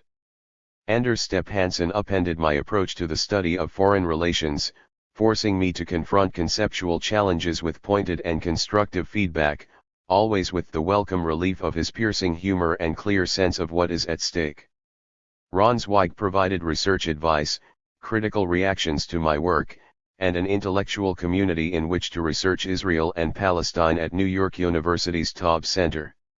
I am grateful to him and the Israel Institute for enabling me to spend a fellowship year at NYU working on this book and to Shane Figueroa for making it such a productive stay. Daniel Kurtzer sat for an early interview and served as an outside reader. His comments and insights were invaluable in mediating between the mode of the historian and the reality of the policymaker. Generous institutional and financial support made this book possible. It is my pleasure to acknowledge Columbia University's Middle East Institute, Institute for Israel and Jewish Studies, and Center for Democracy, Toleration, and Religion, Oxford's Near and Middle Eastern Studies Grant, the Carr and Stall Funds of St. Antony's College, and the British Society for Middle Eastern Studies Master's Scholarship, the Wexner Foundation Graduate Fellowship in Jewish Studies, the Boren NSEP Graduate Fellowship for International Study at the American University of Beirut. AUB, and AUB's Center for Arab and Middle Eastern Studies for a Visiting Fellowship, a Foreign Language and Area Studies Fellowship at the Hebrew University of Jerusalem, the Columbia GSAS International Travel Fellowship and Columbia LSE Research Exchange Fellowship in International History, and the Society for Historians of American Foreign Relations Dissertation Completion Fellowship, renamed in blessed memory of the late Marilyn Young, who was an early advocate for this project, offering vital ideas and encouragement. I am indebted to the archivists, librarians, and researchers who helped me locate material across multiple locations. In Jerusalem, Helena Wilenski, Galia Weissman, Louise Fisher, and Arnon Lamprome provided assistance at the Israel State Archives and answered every query with pleasure and forbearance. Ziv Rubinovitz, Rami Shtivi, Dror Bar Yosef, Iris Berlatsky, Ori Rub, and Moshe Fuchsman-Shaal did the same at the Menachem Begin Heritage Center. In Atlanta, Keith Schuler, Brittany Paris, and Amanda Pellerin assisted at the Jimmy Carter Library. In Simi Valley, Kelly Barton and Shelley Williams assisted at the Ronald Reagan Library, and at Stanford, Carol Ledenham assisted at the Hoover Institution Archives. I am also grateful to Mary Curry at the National Security Archive and Patrick Kerwin and Ernest Emmerich at the Library of Congress in Washington, D.C., Laura Russo and Caitlin Vance at the Howard Gottlieb Archival Research Center at Boston University, Mary Marshall Clark at Columbia University's Center for Oral History, Shelley Helfand at the JDC Archives in New York, and Patrick Salmon and Richard Smith at the Foreign and Commonwealth Office in London. In Beirut, Jeanette Sirufim and Mona Ensula offered invaluable help at the Institute for Palestine Studies.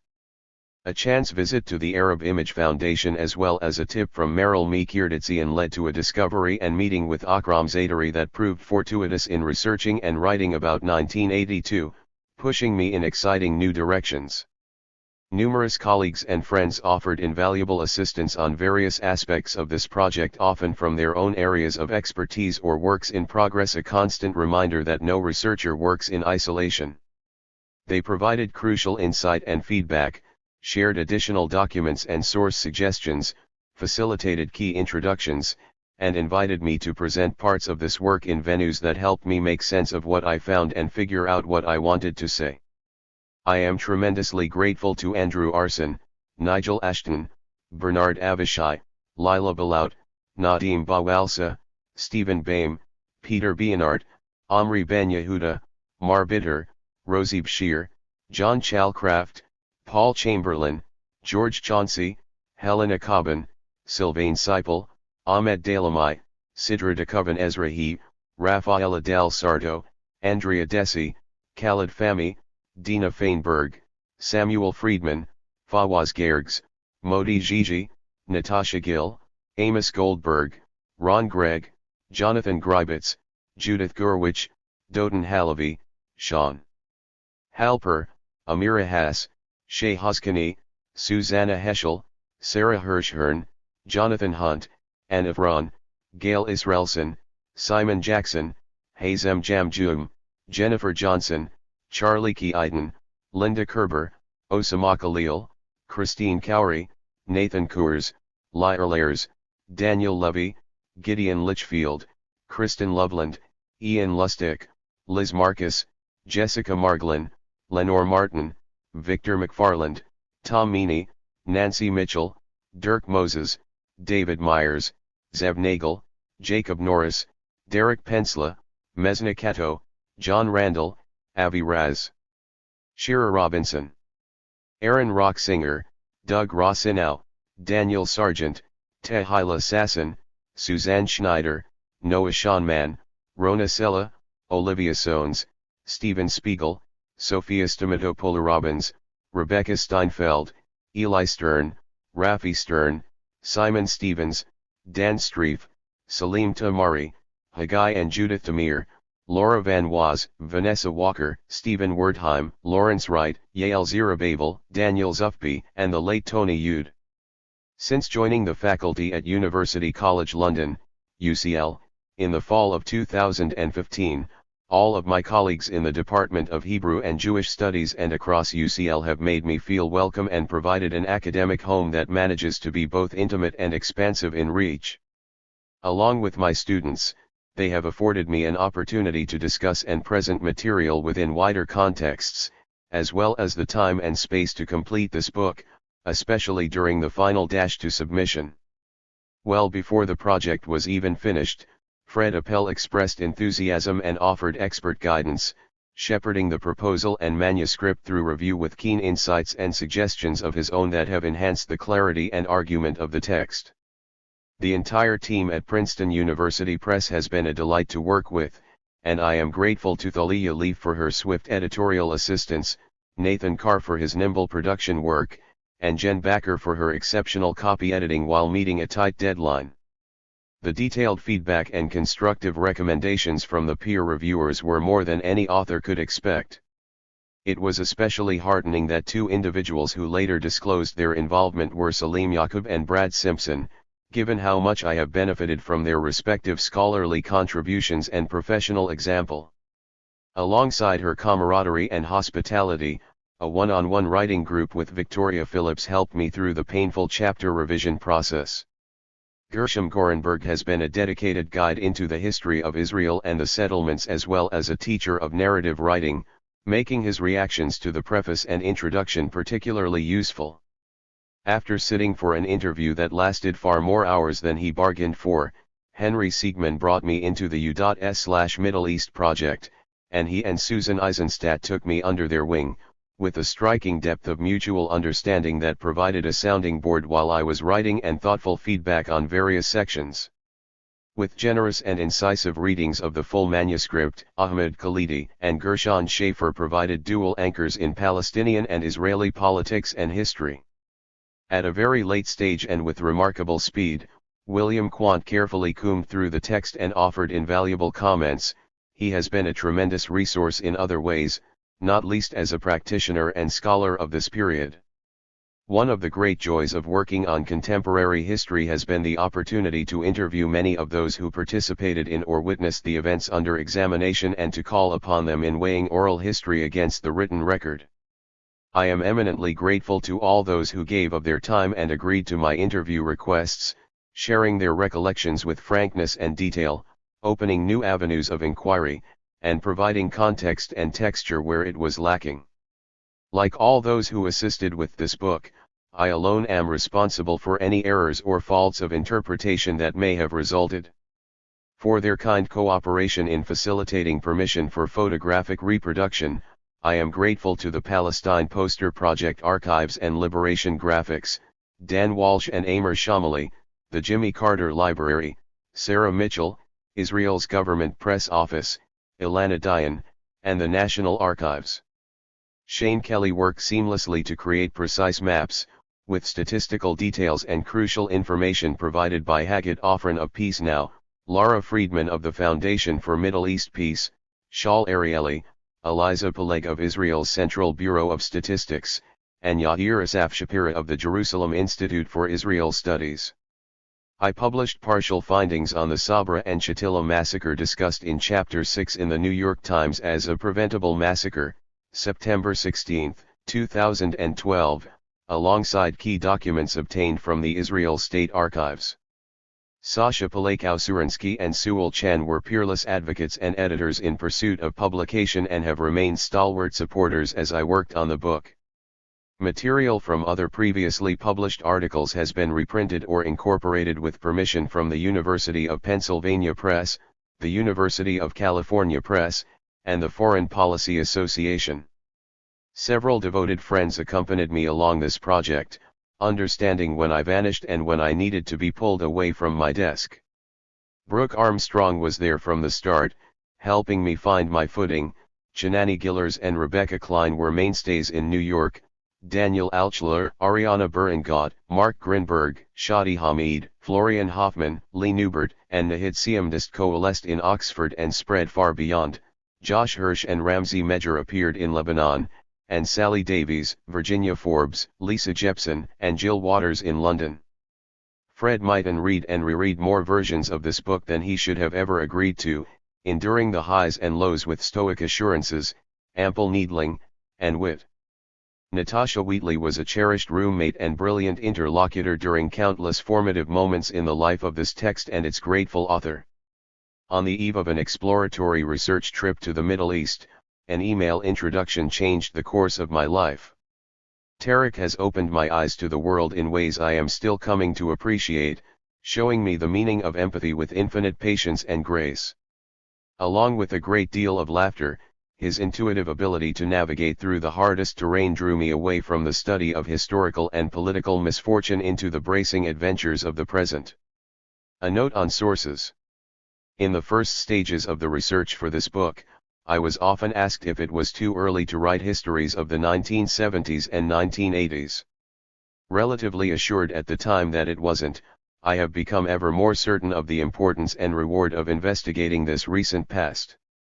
The availability of a wide array of sources, much of it untapped by researchers, makes clear that there is a great deal yet to be discovered.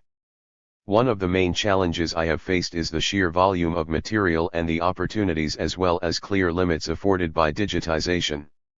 For the U.S. perspective on Israel and the Palestinian question in this period, the publications of the Carter administration FRUS volumes on the Arab-Israeli dispute have been invaluable.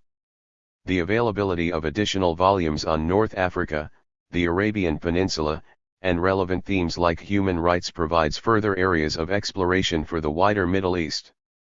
The CIA's records search tool, CREST, in College Park, Maryland, a revealing archive that had only been available on-site, is now accessible online. The Carter Presidential Library in Atlanta has a wide range of crucial material, and a great deal more was released to me in the course of mandatory review. Reagan-era FRUS volumes on the Middle East have not yet been released, but the Reagan Presidential Library in Simi Valley, California, provides ample material on many relevant topics and further releases via mandatory review as well. The limits of American documents are well known, given the severe backlog in release schedules and the widespread use of redactions on material relating to national security, broadly defined. But FOIA and mandatory review requests yield results, even several years after submission, creating a wider source base and additional opportunities for future researchers. Though I was not initially expecting to find the most sensitive documents from this period, the Israel State Archives in Jerusalem turned out to be a treasure trove. Among the revelations were files scattered across newly opened collections on the Camp David negotiations, the autonomy talks, U.S. Israel relations, Jewish diaspora politics, and the 1982 Lebanon War. In particular, the generous declassification policy and excellent records from the Prime Minister's Division and the Ministry of Foreign Affairs, in both Hebrew and English, provide a rich, and unredacted, source base, often including replica copies of American documents and verbatim Israeli transcripts of conversations that will not be opened in the United States. Many official meetings were conducted in English, although side meetings and bilateral discussions between Israeli and American diplomats were often recorded in Hebrew, along with legal memoranda and internal ministry discussions that are also available in Hebrew. While this is a remarkable source base and covers a broad range of topics, not only related to Israel and the Palestinians, a word of caution is in order. A recent move to digitize the Israel State Archives and attendant debates over declassification and redaction have made physical access to the documents more difficult.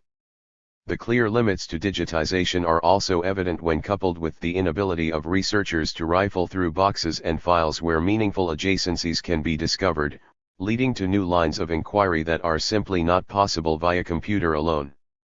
There have also been notable instances of sensitive material being reclassified. This is not to mention the broader structural challenge of researchers being denied access into Israel on the basis of political views or ethnicity, as well as restrictions on movement for Palestinians in the West Bank and Gaza Strip seeking material, often about their own history, located inside Israeli archives. In this vein, the heroic work and online publication of relevant material by ACVIT, the Institute for Israeli-Palestinian Conflict Research, as well as the struggles over access and declassification waged by individual researchers, must be noted. In Jerusalem, I also examined the private papers of Prime Minister Menachem Begin held at the Menachem Begin Heritage Center. These records include copious correspondence, policy formulations, and detailed exchanges between Begin's advisors. In Tel Aviv, the Jabotinsky Institute contains records of the Herut movement and the Likud. At a crucial stage in my research, I was given access to sensitive documents from the unpublished appendix of the Kahan Commission of Inquiry into the Sabra and Shatila massacre. The documents were provided by William Quandt, Professor Emeritus of Politics at the University of Virginia and staff member of the National Security Council during the administration of President Jimmy Carter. In the course of Ariel Sharon's libel lawsuit against Time magazine, Quandt served as a consultant to Time and received the documents from the magazine's lawyers after the lawsuit had been resolved. As I state on page 375, note 104, experts who have seen them, including Israeli sources who are familiar with such documents, recognize them as the authentic text of the Kahan Commission report unpublished appendix. The revelations these documents yield are discussed in Chapter 6. For further information related to this material, please visit the book's website at https://press.princeton.edu/title/13225.html. In tracing the perspective of Egyptians and the PLO, historians must confront a more limited primary source base, a result in part of the asymmetrical nature of negotiations over the Palestinian question. This disparity is also the result of restricted Egyptian access for government material on this period and the absence of state institutions and a national archive in the case of the Palestinians. Key Palestinian collections were also captured or destroyed by Israel in the 1982 Lebanon War. Nevertheless, PLO traces within U.S. diplomatic records as well as Palestinian private archives and official publications can yield a far more complete account of events. Some crucial Egyptian records were also provided to the Palestinian delegation ahead of the Madrid conference talks, and these have been consulted via access generously granted by Rashid Khalidi, a Palestinian advisor and later participant in the Madrid and Washington negotiations. A portion of the records have been uploaded to the website of the Institute for Palestine Studies as an open-source archive. When drawing upon the documents, I have cited them as papers of the Palestinian delegation to the Palestinian-Israeli negotiations, PPD, and included links for those available online. To recover the broader political voice of Palestinians, I examined archival material available exclusively in Lebanon, at Beirut's Institute for Palestine Studies, IPS. This essential archive contains extensive documents, newspapers, and bulletins published in Arabic and English by various Palestinian factions throughout this period. The IPS also holds a full series of the PLO's Wafa news agency reports, issued daily during the height of the Lebanese civil war and an invaluable source for understanding how Palestinians navigated the Israeli and American military presence in Lebanon.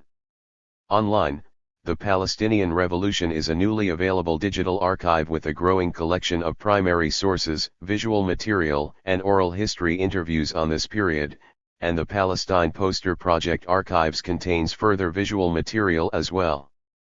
Lebanese archives consulted include the Arab Image Foundation in Gemayes, Beirut, and the UMAM Documentation and Research Center in Harid Haraik, Beirut, both of which hold vital photographic and archival material. For international context and a non-American perspective on Israel, the Palestinians, and the wider Middle East, I drew on newly opened files at the National Archives of the United Kingdom in Kew, London. These include the papers of British Prime Ministers James Callaghan and Margaret Thatcher, Prem, and the extensive files of the Foreign Office, FCO. Several crucial documents were released to me by Freedom of Information request as well. For the domestic influence of a key interest group in the United States, I consulted the collections of leading American Jewish organizations, including the Dorot Division of the New York Public Library, the American Jewish Congress papers at the American Jewish Historical Society, and the archives of the American Jewish Committee and the Joint Distribution Committee in New York City. Across this period, I also consulted a range of donated collections at Boston University's Howard Gottlieb Archival Research Center, Stanford University's Hoover Institution Archives, Yale University's Manuscript Division, the Library of Congress Manuscript Division, and the National Security Archive in Washington, D.C. Access was also kindly granted to the personal papers of Henry Siegman, the former head of the American Jewish Congress, 1978 to 1994, and Professor Ian Lustig, who was an analyst at the State Department's Bureau of Intelligence and Research during the autonomy negotiations. Lastly, I conducted over 30 oral history interviews with retired diplomats, politicians, communal leaders, and military veterans across the United States, United Kingdom, Israel, Palestine, and Lebanon. While not all the interviews have been quoted directly, several served as background for pursuing various avenues of archival research. I also consulted existing oral history collections in many of these locations, including the Liddell Hart Center for Military Archives at King's College London, the Avraham Harman Institute of Contemporary Jewry at the Hebrew University of Jerusalem, Columbia University's Center for Oral History, and several online repositories.